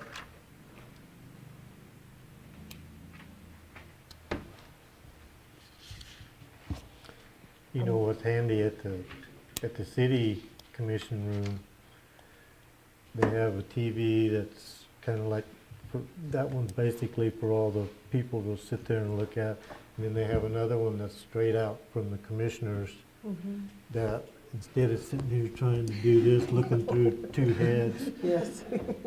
and trying to read it sideways, you have another TV that's set for them to look at. I don't know if we've ever been to have you been to the city commission room at all to see their setup? No, sir. The room's about this size, so but they have it to where the commissioners can see and then the people can see. I think they actually have two for the people. Right, they and have then one there. for the and- commissioners. Right. Mhm. So. Yeah, we can definitely think something. I believe the price was quite a bit more what they paid for it. Excuse me? I believe the price for the system that they put up was quite a bit more. It was a lot of money. Yeah, Yeah. I couldn't tell you. All I know is there's TVs and you have nowhere, wherever you sit in there, you can see whatever it is they're up displaying and you see what's happening. So, I don't know what the city paid for theirs, but I know that Tula Rosa just put theirs out for bid, and the same company that did the city of Alamogordo bid Tula Rosa $17,000 to upgrade the entire technology, live, watch on from the computers and everything. Yeah. So you may look into that company. Who was the company again? It's Better IT Services. Better idea. so this, I don't know. this page I don't right know. here, is that your communication between the two rooms page, which works out to $27,000 and then you got another one over here for $16,000. Is that for the equipment that you needing in here? Initially, when we were trying to like upgrade the whole system here, it was initially it was 27,000, but we didn't include the overflow, so that's when they send us the second quote, and that's the 16,000. The 16,000 is the overflow? Of course, yeah, you know how like the overflow, and then of course the training rooms, but yeah, that's part of the 16,000. So what's the 27 then? Initially, it was for the upgrade the commission rooms, like our microphones, and then have our new audio mixer, and then we were gonna put a screen too, like. The reason why, when I ask you for a breakout, it right here, I'm just trying to see what that overflow room is, $16,000. Yep, got that. So, right? And it's actually the two rooms is this room, and then the one over there, 101, I believe. Why are we doing 101? Are you wanting to use 101 as overflow? Oh no, it was because we were gonna set. I know when I told the guys, like, you can't really make much modifications in here because it's a historic building. So it was part of that collaboration, but that's for that collaboration, but yeah, that's not considered as an overflow. The So only- what do you want to do to room 101? Just be able to like have it like a, where they can do presentations and meetings and everything. So you want to replace the current system? Current system. Okay. And that's in which, 16 or 27? 16. On the 16,000 one.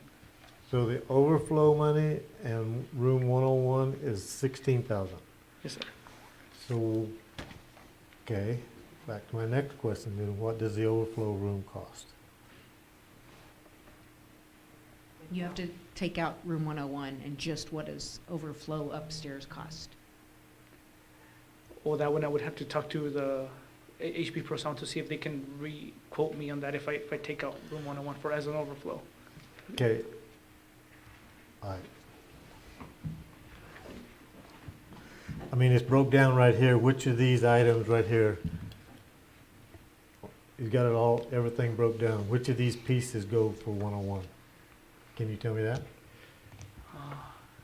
I would need to look at it. Let me see. Okay. So you've got your $16,000 right down right there. So you're telling me this is overflow room and 101. Which of these pieces right here goes to 101? So it would be the TV mount, I know it would This one? the TV mount, and then I know the Logitech readout, the microphone would need to be there, This one? sir. I think this one, the collaboration system would need to be part of that. 101. Yes, sir. And then, of course, the TV, this is the, yeah, this is the 16 one, yes, sir, that one. This one? Okay. How many did you? So there's two, you got two TVs, so it's only gonna take one TV away, right? Yes, sir, because I think one of them was for that, and then the other one was for that other one, yes. So everywhere where it says two, you're splitting that? 2 to 1. Okay. And then what about where it says, the same with that one, and then you got 5 TV mounts, what are you doing with 5 TV mounts? Well, this is the, 5 TVs. 5 TV, that's 5 TV. But it's 3 TV mounts. Oh, it's 5 65-inch TV. Yes, sir. So, just one of them is gonna go over there, the other 4 is gonna go in this thing up here? I believe so, there, from what I'm looking at, yes. Cable kit patch, and then, yeah, this is just the cables that we need for that. For And then over there? Yes, sir. And then, Which is only one of those. one of those, yes. And then, And of course, the installation, I don't, since this includes, I think, both rooms, but I don't, but it's just for one room.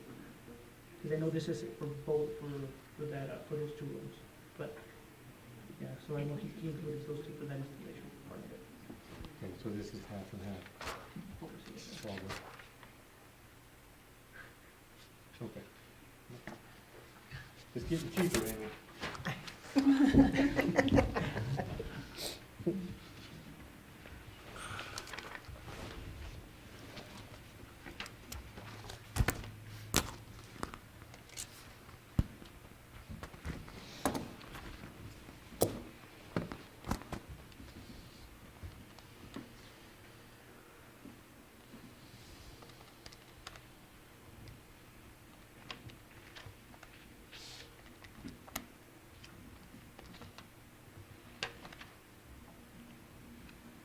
So $12,000 for upstairs and $4,700 for room 101. Was based on your breakdown.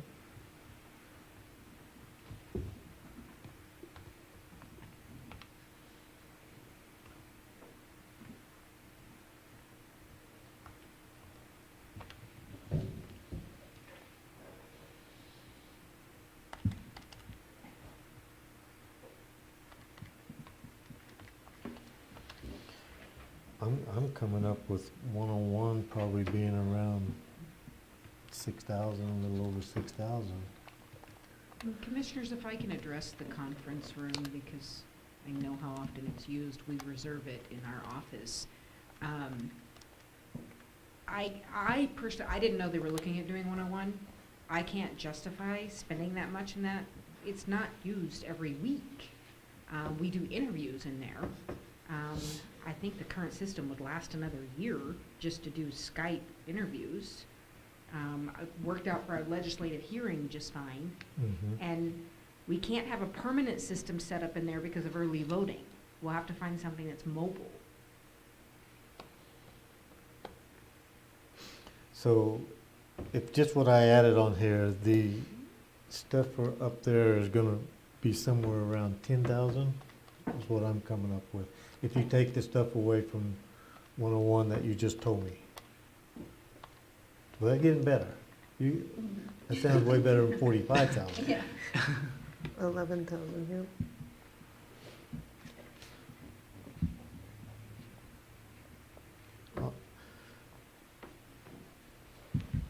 So, Just take 101 out of the mix altogether.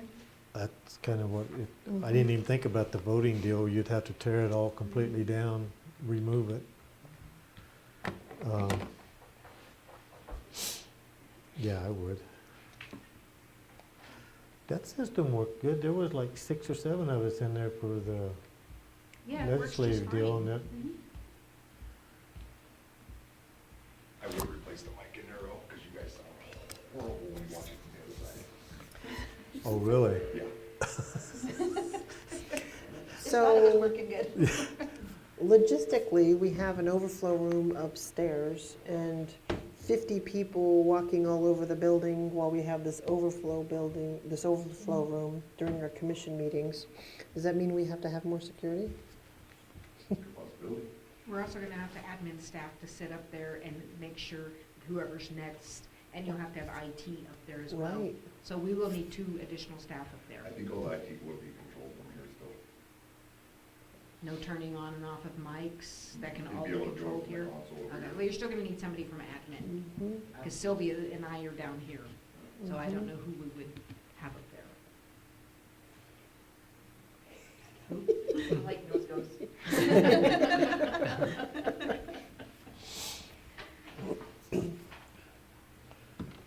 How often do we overflow?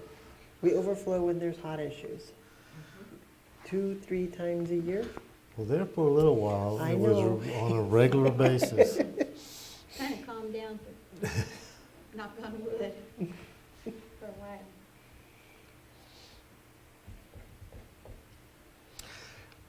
I could see where you could use it if you went on regular commissions like meetings, but then you're gonna have some of those special meetings. You could probably do 2, maybe 3 times a year. The night we had the UTV thing in here, this whole room was full. I remember. Yeah. Mhm. So maybe some occasions like that might, But then, can When we you- just use the flick? yeah, that's getting to be a touchy subject. Or the civic center, or the fairgrounds, or, I mean, rather than 27,000 or $11,000.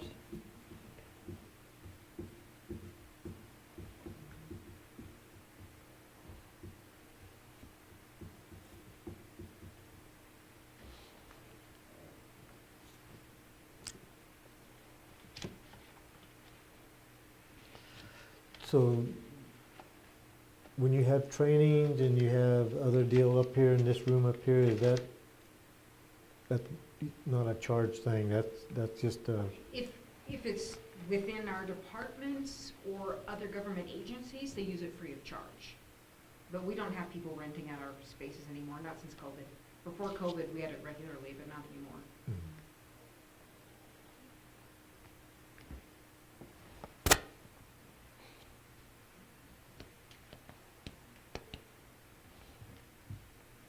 it would be convenient, I just don't know how much we'd use it. There will still be a few commission meetings that I see that will be overflow.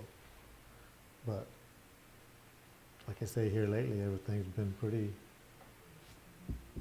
almost back to normal. Don't jinx it. So, I say no.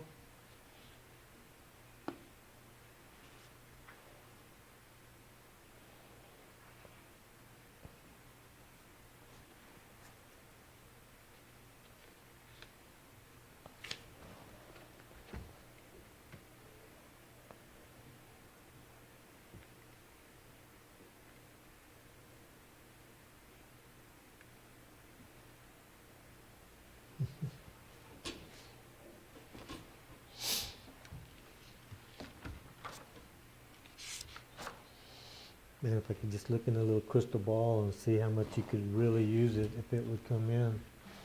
I mean, 11,000 is 11,000.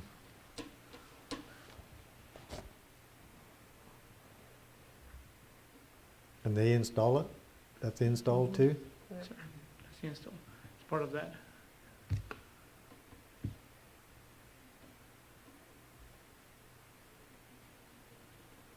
What's your thoughts? I think we should do it for 11,000. I can let them know, like, let's remove this room, like room 101, because that was part of the plans, but we can tell them to remove that, so. That's what you decide. What would we need to upgrade that room just for the sound when we do use it? Would that be a big expense? Is it the audio or is it the visual part that's bad? Are you talking about for 101? It's the audio, the video, I mean, you can make do with what you got, but the audio, you probably want it to be a little clearer. You guys are pretty static, you get kind of muffled, especially if they sit at the end of the table. And that's only because I had to set up the interviews with John Barney. We get complaints all the time too from audience members just in this room for the audio, also people listening online. So I would consider at least maybe upgrading some of the microphones and everything, the audio in this room.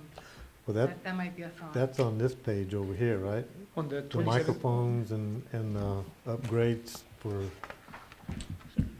that's on a different deal than what we're talking about, yeah.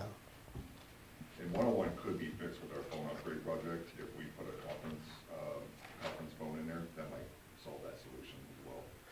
You could utilize that with your Teams meets and Google Meets and so forth. What's in there, Pamela? There is a, what's that thing?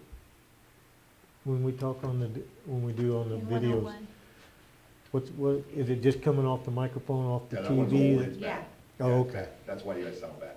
That's what okay. we talk about. Because it's, The new and it's ones so coming far in are- away are too. a lot better. So if we had one of those little pod things that sit in the middle of the table that was hooked up to that, that would probably fix that, huh? Hopefully. I don't know if that one was on that list, Dave, do you remember? I think the one over there on the 101, yes, like a conference, but I need to verify that. There were some conference rooms that we ordered for conferences. That would probably be a cheap fix, I would think. Wouldn't be too expensive.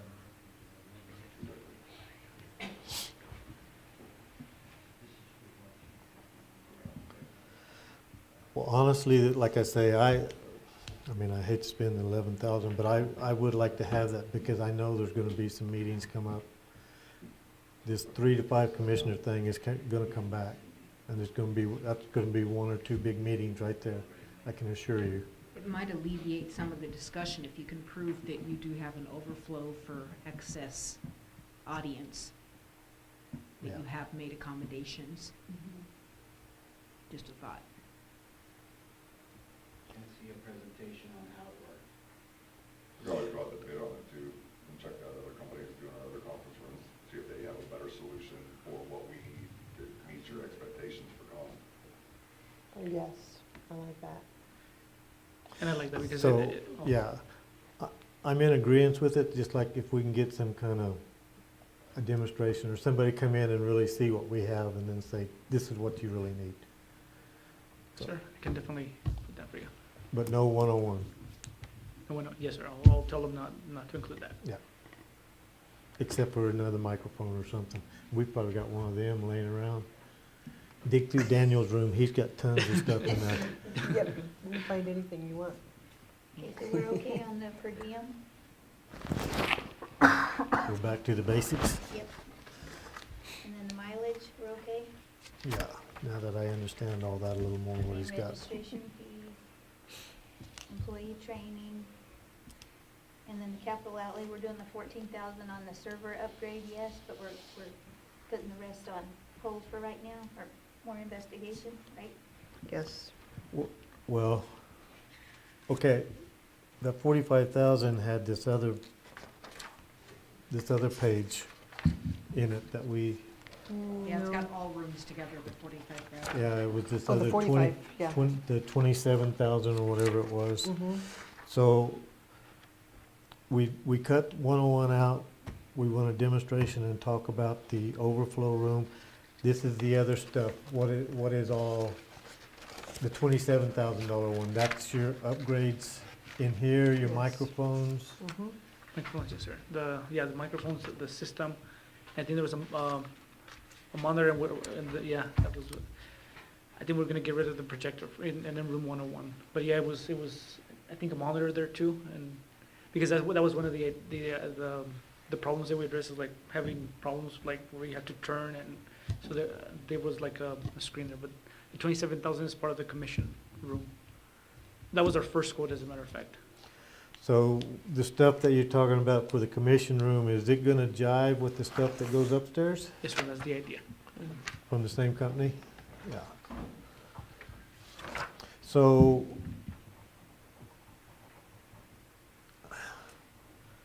do we need,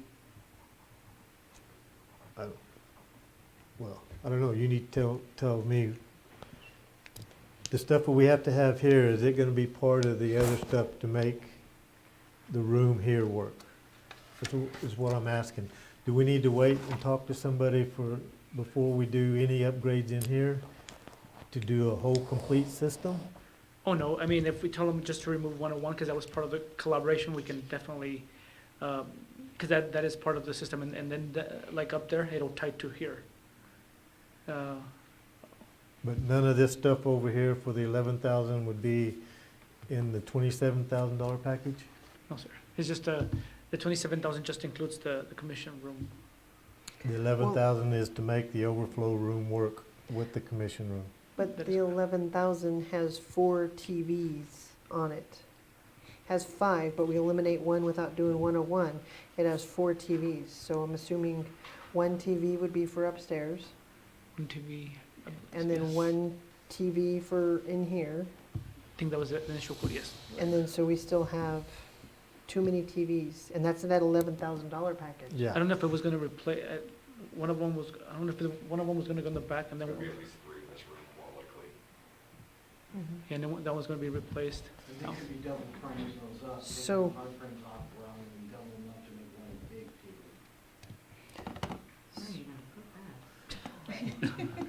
I think what we need to do is get somebody to come here, because this is from one company, right? Yes, sir. Analyze the whole system and give us a package to make overflow and upgrade this room here. Because I think, I don't know, yeah. Yep. I'm a little confused on all your up stuff right here, and then, because if you want to put TVs in here, then that's in the overflow number. Right. 4,800 of that overflow number would be for the commission chambers. Mhm. So can you get them here to come and HP Pro, yes. let's, Yeah, yeah, oh, yeah. When do you want me to schedule them? In the next meeting? How about the next Commissioners, commission meeting? We have a commission, we've talked about all this other stuff that we need to do at another meeting, and it was suggested that we do it at the regular meeting, but we think it might I be. asked for a special meeting to not include budget at our regular April meeting. We still have a lot to talk about. Correct. So we could technically bring them in at that special meeting. Right, and budget, if you guys are even available. the elected official pay thing? Well, we can discuss that then too. Well, no, that's on the April regular meeting, Okay. the resolution. Yeah. Yeah. Okay. So April 6th is what we are looking at for a special meeting, if that works for you guys. Solely for budget. Solely for budget. Does that work? That's Thursday, April 6th at 9 a.m. first golf Do we already day. have that on the calendar? or No, this is new. We're just- Okay. I don't have my calendar with me. April Let us know. 6th. April 6th is okay with everybody? I don't know. I think it is. To be determined. Yes. BBB. Let me Let see me if I check my can- calendar, Okay. my wife. Yeah, I figured you were gonna call us. Oh, I do have access to my calendar. April 6th.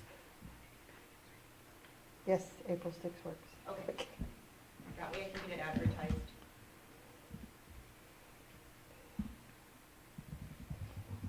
I'm assuming 9 o'clock? 9 Okay. o'clock.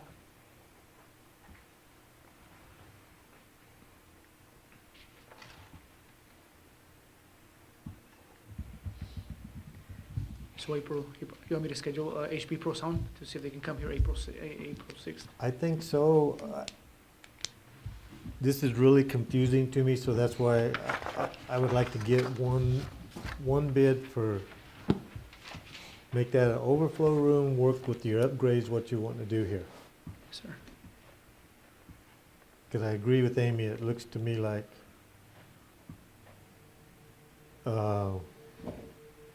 you got a whole bunch of TVs that will go in here that's on the other deal. And I'd be curious to know why so many TVs in here Yeah. and where. Just one. Right. We've got that one, that's good enough, and one for, I think would work. I would have to be done by 3:30 that day. Schedule them first thing in the morning, and then we can get to regular business. Try to schedule them, okay.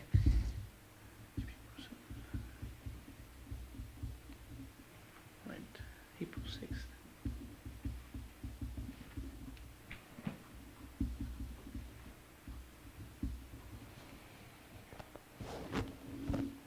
Wait.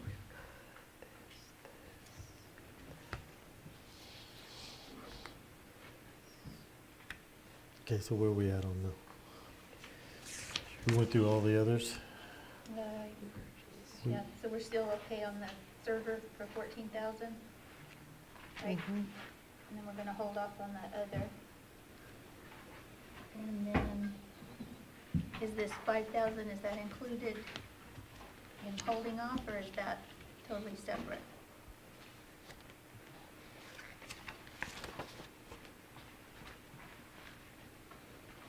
Minor capital about this. So Abe, is this That's a- 5,000, is that in this mix that we're talking about, or is this something separate? I think I put that in minor capital outlay for the switches, for our microtics. That was on the minor capital.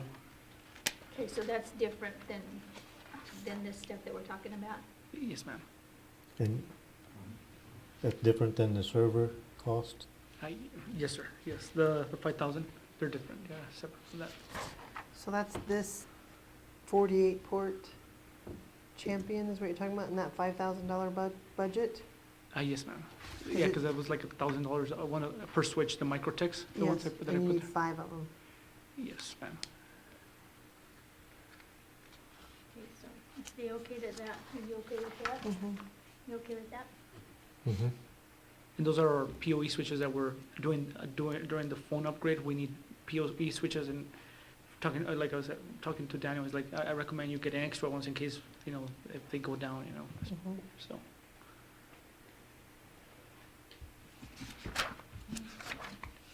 All right, so I guess we're finished until we have our presentation, right? You'll have to do Eric at the next meeting. RB wanted to talk about his, but I can't reach him, and Wildlife Services has just minor fuel costs, no capital outlay. I told him not to bother coming. Okay.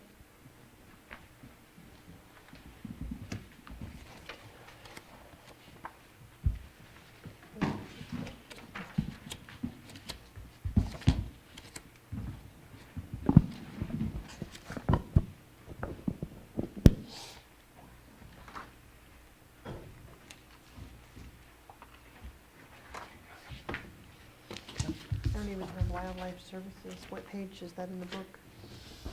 It says 59. Yeah, that's right. It's a Oh, is that one-page email-looking thing. Yeah. I see it. Is there supposed to be attachments? No. Richard runs pretty low profile. He thinks next year he's gonna be able to, he thinks he can get by one more year. So he was just fuel and maintenance and repair for those vehicles without any changes in name. 57, yeah. 57.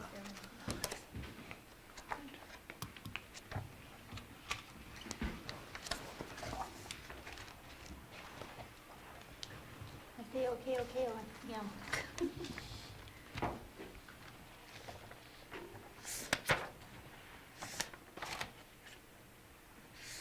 I think we're through with you, or did you have something else? Oh, no, and then just on the maintenance contracts, that there's some new services that I still calculating to add because of the new services like Armito or Granite, Office 365. So I was our finance director, Julianne, I was talking to her this morning about some of those that we need to readjust, but it's just maintenance contracts. The ones that I had questions about, what were about.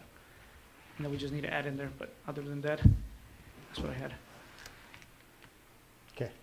Any other questions or concerns? All right. Thank you I for really appreciate your it. review. Thank you. I don't have any problem with Richard if we want to just Yeah, just go on through. Richard's good. And so we're not waiting for RB?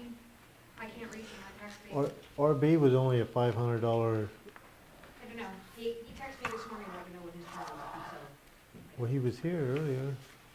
Y'all were, RB? yes. The only thing that he was asking for literally was just $500 in one line item for a subscription that went up from 11,500 to 12,000. That's the only thing he asked for.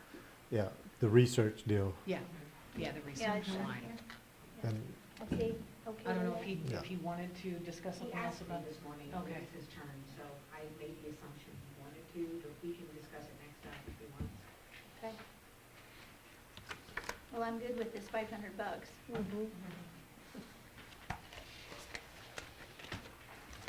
was that the last one? That's it. That was the last one. All right, you have anything else? All right, we're adjourned. Oh, whoa, time out. Tell you real quick, No, you're done. You're. We already cut your fun. Cut it all. Did you have something else? Just briefly, and the $500, that's just for online research and filing program. So if you have any questions, I'm available for that. The other thing, I know you've gotten lots of requests for raises today. The economy's shitty, and we got Biden inflation, and there's nothing you guys can do about that. Unfortunately, the federal government's put you in that position, all of us in that position. So my 2 cents on that is if you can find the money, I think it's warranted for our employees because of their efforts and the economic situation. But if we do that, I do think we should take a systematic approach, use the wage study that we had, and do some comparisons with other counties, what we can, especially in relation to any consideration give to the elected official pay. I know those won't take effect immediately, but it's something that's worth reviewing because it hasn't been done for 4 years. And I'm digging into some collateral pay issues right now, and I think there's things that we need to clarify through a resolution. So if we're gonna go to that effort already, I think it's worthwhile to do some looking into what other counties are paying and what their resolutions are and what our approach should be. So I'm available, I'm looking into that now, and I'll be able to answer questions if you do have those. So when you do that, my first question back to you will be, what is the other counties' tax rates and what is their taxable property deals, their income? Which matters for sure. It does. It's like, I did look at Lee County today and surprise, they're paying the max amount. Well, they've got a lot of oil and gas money that they probably don't even know what to do with. We should probably ask them for some of it because spread the load, but. That's the whole problem on this Mhm. whole deal on the, so you hit the public for a tax increase somewhere? Something's got to give. Yeah. You can't get water from a rock, so. I was actually looking last night at some of those pay scale and deciding who gets what and all that, because to me, a heavy equipment operator and a keyboard operator should have a different scale. But the keyboard operator has the knowledge, so we don't want to discredit them. Mhm. But we're paying our heavy equipment $16. And so that's where I was trying to figure out a baseline of value, I guess you could say, to actually give to the employees, that's fair across the board, if we're gonna do it that way, based on production, I guess. And certainly, there's a lot of different approaches and ways to consider it. And, you know, the most basic and simple is a cost of living increase right now that can be tied to the economic situation. We know relatively how much things have gone up, you know, what the percentage of inflation is, and we know things are likely not going to get better, but probably worse in the foreseeable future. So that is the most straightforward, probably simplistic approach, but we do have some data from the wage study that we did that we can dig into, and if you want to, we have that tool and some other data that we can analyze and use to help you three make any decisions that you're going to make in regard to that. So. I would just like to say something in regard to the wage study as well. I believe it would be beneficial if we did have some sort of an actual classification system for the county, for human resources, and for all of our departments, so that we'd have a structure in place, and there wouldn't be, well, you know, this person, I want this one to make more, I want this one to make less.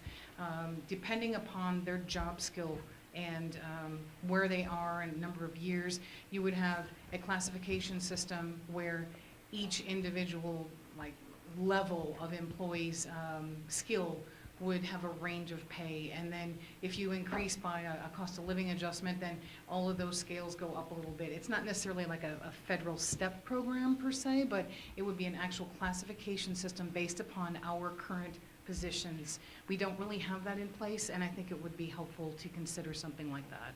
And we did have that several years ago since I've been here, and the commissioners, I think it was when Donald was commissioner, they got rid of it. We did have clerks, 1, 2, 3, road truck driver, 1, 2, 3. We did have a system in place. You know, and now you can't just go take the CDL test. You have to go to school. So then we go into that merit program. You know, they actually went to school rather than just drove and took the test. And then there's also the value that has out in town for private employers. But I don't think we can even compete with that. But, no. And again, we don't have more money coming in, but we have job shortages, or we have holes in our employment, and it's just something to think about and be strategic. I don't know what our answer we come up with is, but Okay, so let me ask you this. David's the only one that's got a full staff. If we got rid of them other open positions that we're paying for, then we could do all the raises. We're functioning without those people now, except for the detention center. But Right, the detention center, because of the new construction, the vacancies just for the new construction portion alone are 14 deputies. Are we going to be able to hire that many? Are we going to be able to open up that new construction? I don't know. So technically, I guess what you're saying is put some of those vacant positions on hold, essentially, in order to give increases to other positions, or completely? I'm trying to find money that it's not coming in, so you gotta be able to play with the pennies you got in your pot. Right. So, I asked that question yesterday, actually, of all the vacant positions, not just the ones we're actively seeking placement for, but these positions that are still there, they're in the budget. What if we hired them all tomorrow? You know, where would we be sitting? And that goes in line with you. If we can do without, then yes, we can spread it out. well, I mean, But we don't know how many of those positions exist. she should. I don't know, I mean, and the other thing, just talking about money coming in, I believe the state is going to be reducing the gross receipts tax again by an 8% this year. I think it's over the course of the next, like a 3-year, I'm not sure. I know they reduced it an 8% for fiscal year '23. I think it's going at least an 8% for '24. We do have capacity that we could increase our gross receipts tax by an 8% to make up for that difference. The other thing to think about is the 8% that we have right now for the detention center that is paying the debt service on those bonds. That is going away as soon as those bonds are paid off in 2028. So for 2029, that 8% gross receipts tax is going to be gone. And we'll still have remaining debt service for the 2020 series bonds that are also for the detention center. And all of that's going to need to be covered by the 0.25% hold harmless. So it is something that you might want to consider in the next couple of years, potentially increasing our gross receipts tax by about an 8%. So another thing, we haven't went into this picture yet because Eric hadn't got here, but he's got a $600 and something thousand roof repair on the prisons. That's gonna, where that money's gonna come out of. And then, And that's already budgeted, correct? That is in here. That is That is in his already? capital, Okay. yes. Yeah. so I didn't know if that was gonna have to be added in on top of all this other stuff. We figure out where we can get the money, and I don't mind giving raises. Right. We gotta figure out where to get the money to give them. Well, and from the department requests, I mean, if you look at like a 5%, it would actually be a little bit less than what all the departments are requesting. And granted, some departments are not requesting anything. Some are requesting 10%, some are requesting 2 or 3%. But to do it, a cost of living adjustment across all departments, it would be, from what's currently would be budgeted as a flat amount for FY '24, it would be an additional about $670,000. But that includes, you know, vacancies, everything. So, I mean, I guess maybe it would be a question for Nina as far as what realistically do we really think we're gonna be able to hire as far as some of the vacancies out there? Because in addition to the 14 for the new construction, I believe they still have, oh gosh, quite a few 25. other vacancies. Yeah.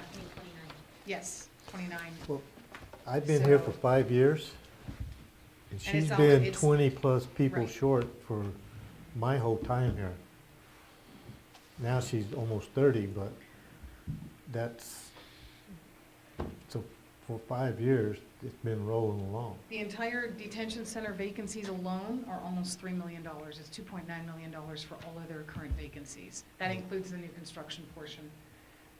And that alone, the new construction, because you also have to consider you have to budget for full family health care, because when you hire a new person, you don't know if they're gonna want health care or not, so you better have the budget for it if they have a family and they want the entire, you know, family health care benefits.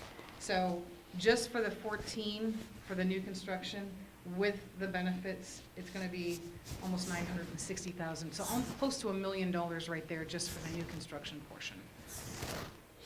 Recurring, you know, obviously salaries are gonna be recurring year after year. Yeah. So para is for sure gonna be going up 0.5% every single year up through 2026.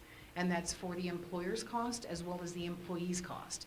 So the employees are gonna be hit with another 0.5%, as well as the county for para, starting on July 1st. And then the health insurance, that's another thing we're waiting on the state to let us know. We have not had increases in the last 3 years.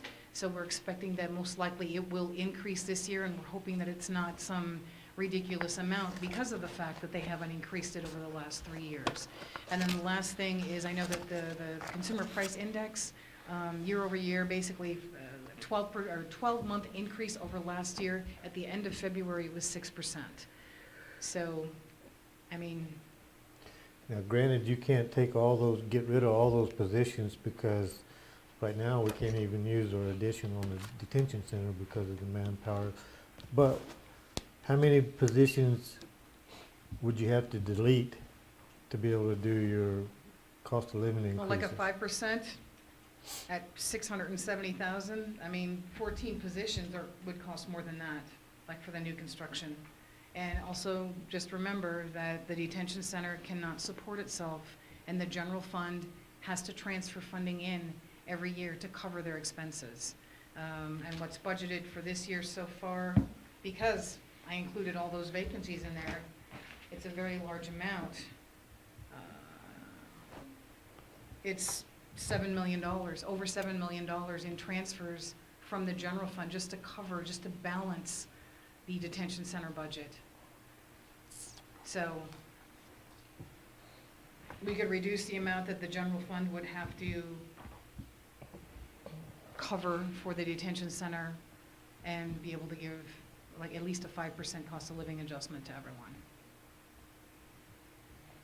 Another thing for budgeting purposes, I don't know if the assessor's office has been in here yet, but Oh, yeah. those incentive pay rules that I've emailed you about that we're looking into, there was actually a updated bill related to those passed in the legislature this current session, and it's awaiting the governor's signature. I assume she's going to sign it, but I don't know for sure. But it does change the qualifications for that. It raises that pay, and instead of saying it is for any appraiser in the assessor office that gets those certificates, it says it's for any employee in the assessor's office that gets those certificates. So that's something that you need to be aware of when budgeting for their pay. That'll go into effect July 1st if Okay. it's signed, so. I know he did request certification pay for 2 individuals, 3,000 for one and 4,000 for the other. And then I did budget for his certification, 3,500 on top of his elected official pay. So And that's those already are been going up. budgeted for. And any other individuals in those departments that have certification, they've already received it in past years, so their salary would reflect that already. I'll send you the bill so you have the updated amounts. Okay. Yeah. But, yeah, just food for thought, and any way I can help assist in looking at this strategically and helping it help the county and help our employees, I'm available. So that's all I got. Thank you. Thanks, Harvey.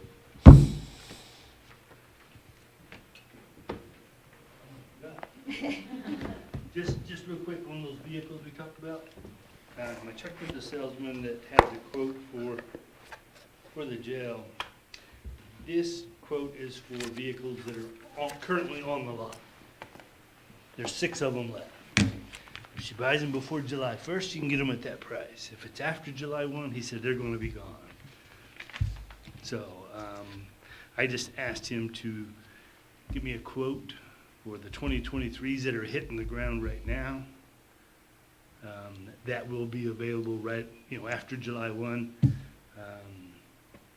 'Cause I just assumed with her asking for these, she doesn't have the money for it right now. So I just told her, give me a quote for 4 of them, based it, on July 1 pricing. So he's gonna send me that. So I just let you know that 37,000 prices is not gonna be a good one unless Yeah, it's. they'll be gone by July 1st. Yeah, so. unless it's purchased right now, so, anyway, I'll get you another quote, and let you know about the price on all 4 of them. Okay, thank you. Yeah. All right, anything else? So when we're gonna talk about the wage thing, is that Yeah. later? You can do it April 6th in our next budget. Okay. Go through the last couple of departments, and you gotta revisit some of the things you talked about today. Will you have a little idea on what it would take for Yes, what I I have asked notes you? on the items that you wanted to have more research done, and so we can I can do an agenda for those particular items and also the departments that we missed. I'm which just really curious is only- how many positions we would have to delete Yes, to cover okay, I can do that that. have been empty for Right, a Yeah. few years. years, yes. I hate to do anything in road department because I know that ideal situation for everybody would be 100% full. But is that gonna happen? Right, so I can do that, I'll take a look at that, and So did I understand this right? If they're reducing the tax rate, we're even gonna get It's the less money? The state tax rate. So the state tax rate last year in '22 was 5.125%. For 2023, as of July 1st, they reduced it to 5%. And now they're gonna take another 0.125% off of that for July 1st of 2023 for fiscal year 2024. And it's to help consumers. It's the state tax rate, so the state would be receiving less, but it's also reducing the overall tax rate in Alamogordo. So we did have an 8.125% gross receipts tax rate in Alamogordo. It's now 8%, and it will go down to the 7.8750, whatever it is, 75. So that would reduce that overall for Alamogordo. So if the county were to implement an 8%, it would essentially keep us at 8% gross receipts tax. If we did that now, I mean, we would have to actually wait probably until January 1st to do that, because March 31st would be the deadline to get anything to tax and revenue for them to increase the gross receipts tax by July 1st. So at this point, we couldn't do anything until January 1st. We'd have to have ordinances and everything done for that by September 30th to get it to tax and revenue for a January 1st start, if we were to think of doing something like that. And we do actually have the capacity to increase by 1/8%. Actually, I think it's a little bit more than that. Without going for referendum, the board could just choose to do it without having voter input. So that's a thought. So the constituents are gonna be happy with 1/8 less tax, but when they go to file their annual taxes, that's where they're gonna get hit with even more than that difference, if you read that tax bill too, to offset that. So, then they're gonna be coming back and saying, oh, we need more money because we are being taxed higher. It's-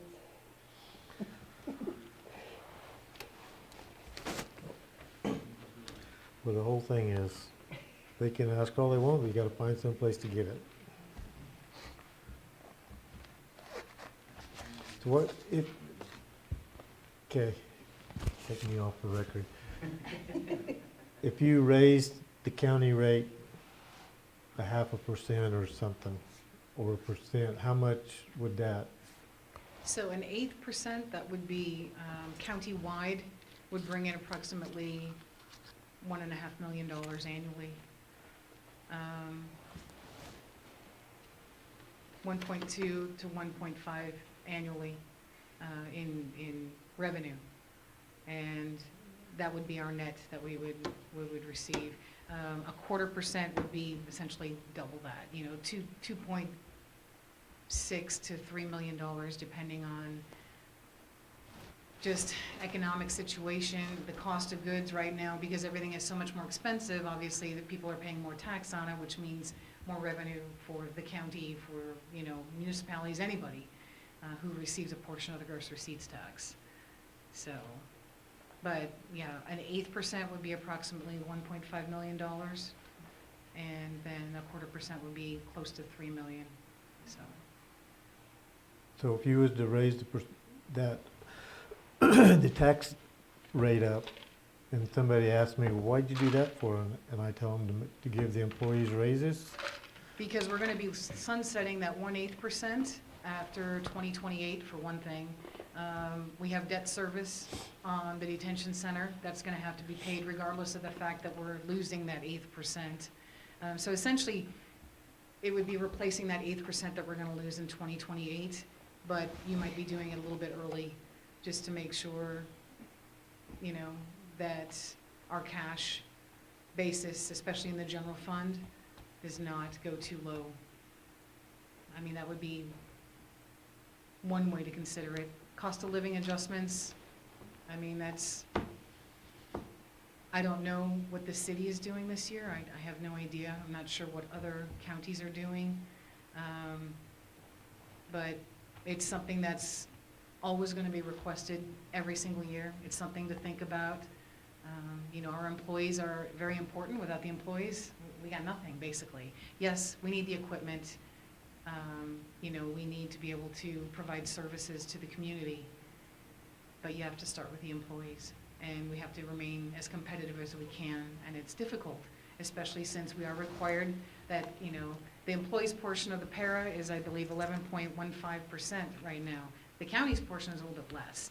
So the first 11.5% of your paycheck is just gone.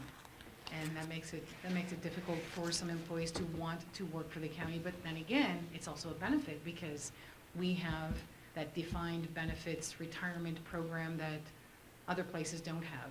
And people are seeing their 401Ks just, tanking. So, yeah, it's all intermingled because even, the para system, of course, is invested in stock markets. So, the amount that's funded for para, they're going to continue to keep increasing the amount that we have to pay in order to be viable and to be able to pay retirees in the future. It's kind of a guessing game all the time. It's so hard to know what's going to happen. And with the bank situation right now, So, Mike, this is the big question for the almost 5 o'clock. Where does the county stand if we took everything everybody asked for?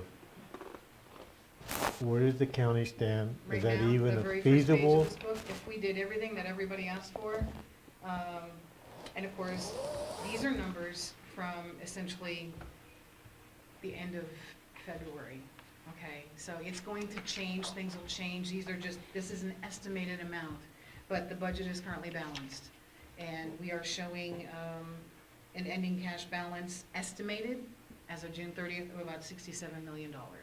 So if you look at last year compared to that, we're actually in a better position by about $20 to $25 million. But a lot of the reason for that too is because of some of the federal funding that we've received that is still sitting there in cash. So some of the ARPA funding that hasn't been spent yet, that was $13 million total. We still have funding left from that. The LATCF, which was another offshoot of the ARPA funding, we've got almost $5 million sitting there, just sitting there waiting. That was the money that we had set aside that we weren't going to use. So that is part of that cash balance that's sitting there. Some of it is that federal funding. Also, some of it is the Chaparral, the prison and the processing center. We have to book those revenues and expenses and their cash balances, even though it's not really our money to spend. But we are required to book that on our financials. So that's a portion of it as well. But the question that you asked, if we give everyone everything they're asking for, it's currently balanced in here. It is balancing? Yeah. And the general fund, right now, it looks like the ending balance would be close to $8 million. And that's, at this time of year, it's usually anywhere between $6 to $8 million. That seems to be about where it's at. We have received additional revenue, but of course expenses have gone up. And it seems like, as you've mentioned, we do tend to remain somewhat flat as far as being able to get ahead, because while we might receive a little bit more in gross receipt stocks because costs are going up. So we're paying more for things as well. So, it's not like we won the lottery and got an extra $50 million in cash that's just sitting there. I wish that could happen. So I'm not sure that I can give you really any advice on that. It's sort of a guessing game, really. All we can do is go off the best estimates that we have, and the best estimate that I have right now is that the general fund will end the year with approximately $8 million. Since I've been here in 2019, our general fund has increased slightly each year, between probably $500,000 to $1 million. So it's not like it's being depleted every single year. I know that on the budget letter we receive from DFA, they're always telling us to be cautious, but it's because they're seeing that we budgeted a certain amount, or maybe we budgeted a little bit more than we did the prior year, but the cash balance at the end of the year is actually, it ends up growing slightly each year. So I don't think it's doing terrible at this point. What's going to happen with the banks, I don't know. Nobody knows. So I think all we can do is, make some of the changes that we discussed today, and I can rerun this cash sheet with, I should have another month's data that we can update this with and try and get a little bit closer to what it looks like it's going to be, at the end of the year. So, and hopefully that'll be helpful for April 6th. Does this help?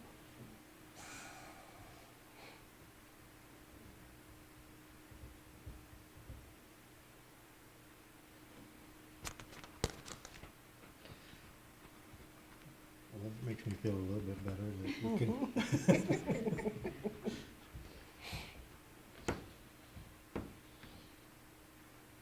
So do we want to talk about payroll now, or do we want to wait till April 6th? That's whatever. That's up to you. What do you want to do? I think we need to wait till April 6th, let her rerun the things. Yep, that's what I went to. Let's get a little harder number, Mhm. because we took, I mean, the ditch crew is $1 million, Mhm. so, we're right at it, 900 and something if I remember right. So, let's see what that comes in, and then it'd be a little easier to make So a your new decision. numbers are going to include the ditch crew or not include the ditch crew? If the new numbers will not include the Everything, ditch all the crew. changes you made today will reflect in April Okay, 6th. yeah, okay. So right now, what I asked her a minute ago is if we didn't delete one thing, Right. would we be all right? And it Mhm. was- There's yeah. 8 million left, and I still don't want the ditch crew though. Would too. I don't know why I'm holding this up, it's not, yeah, it's on. Oh, 1.5 million. He's still listening. There's ears everywhere. Okay. Anybody have anything else? Thank you, everybody. Thank you It for was a long day. long day. All right, we're adjourned. All right.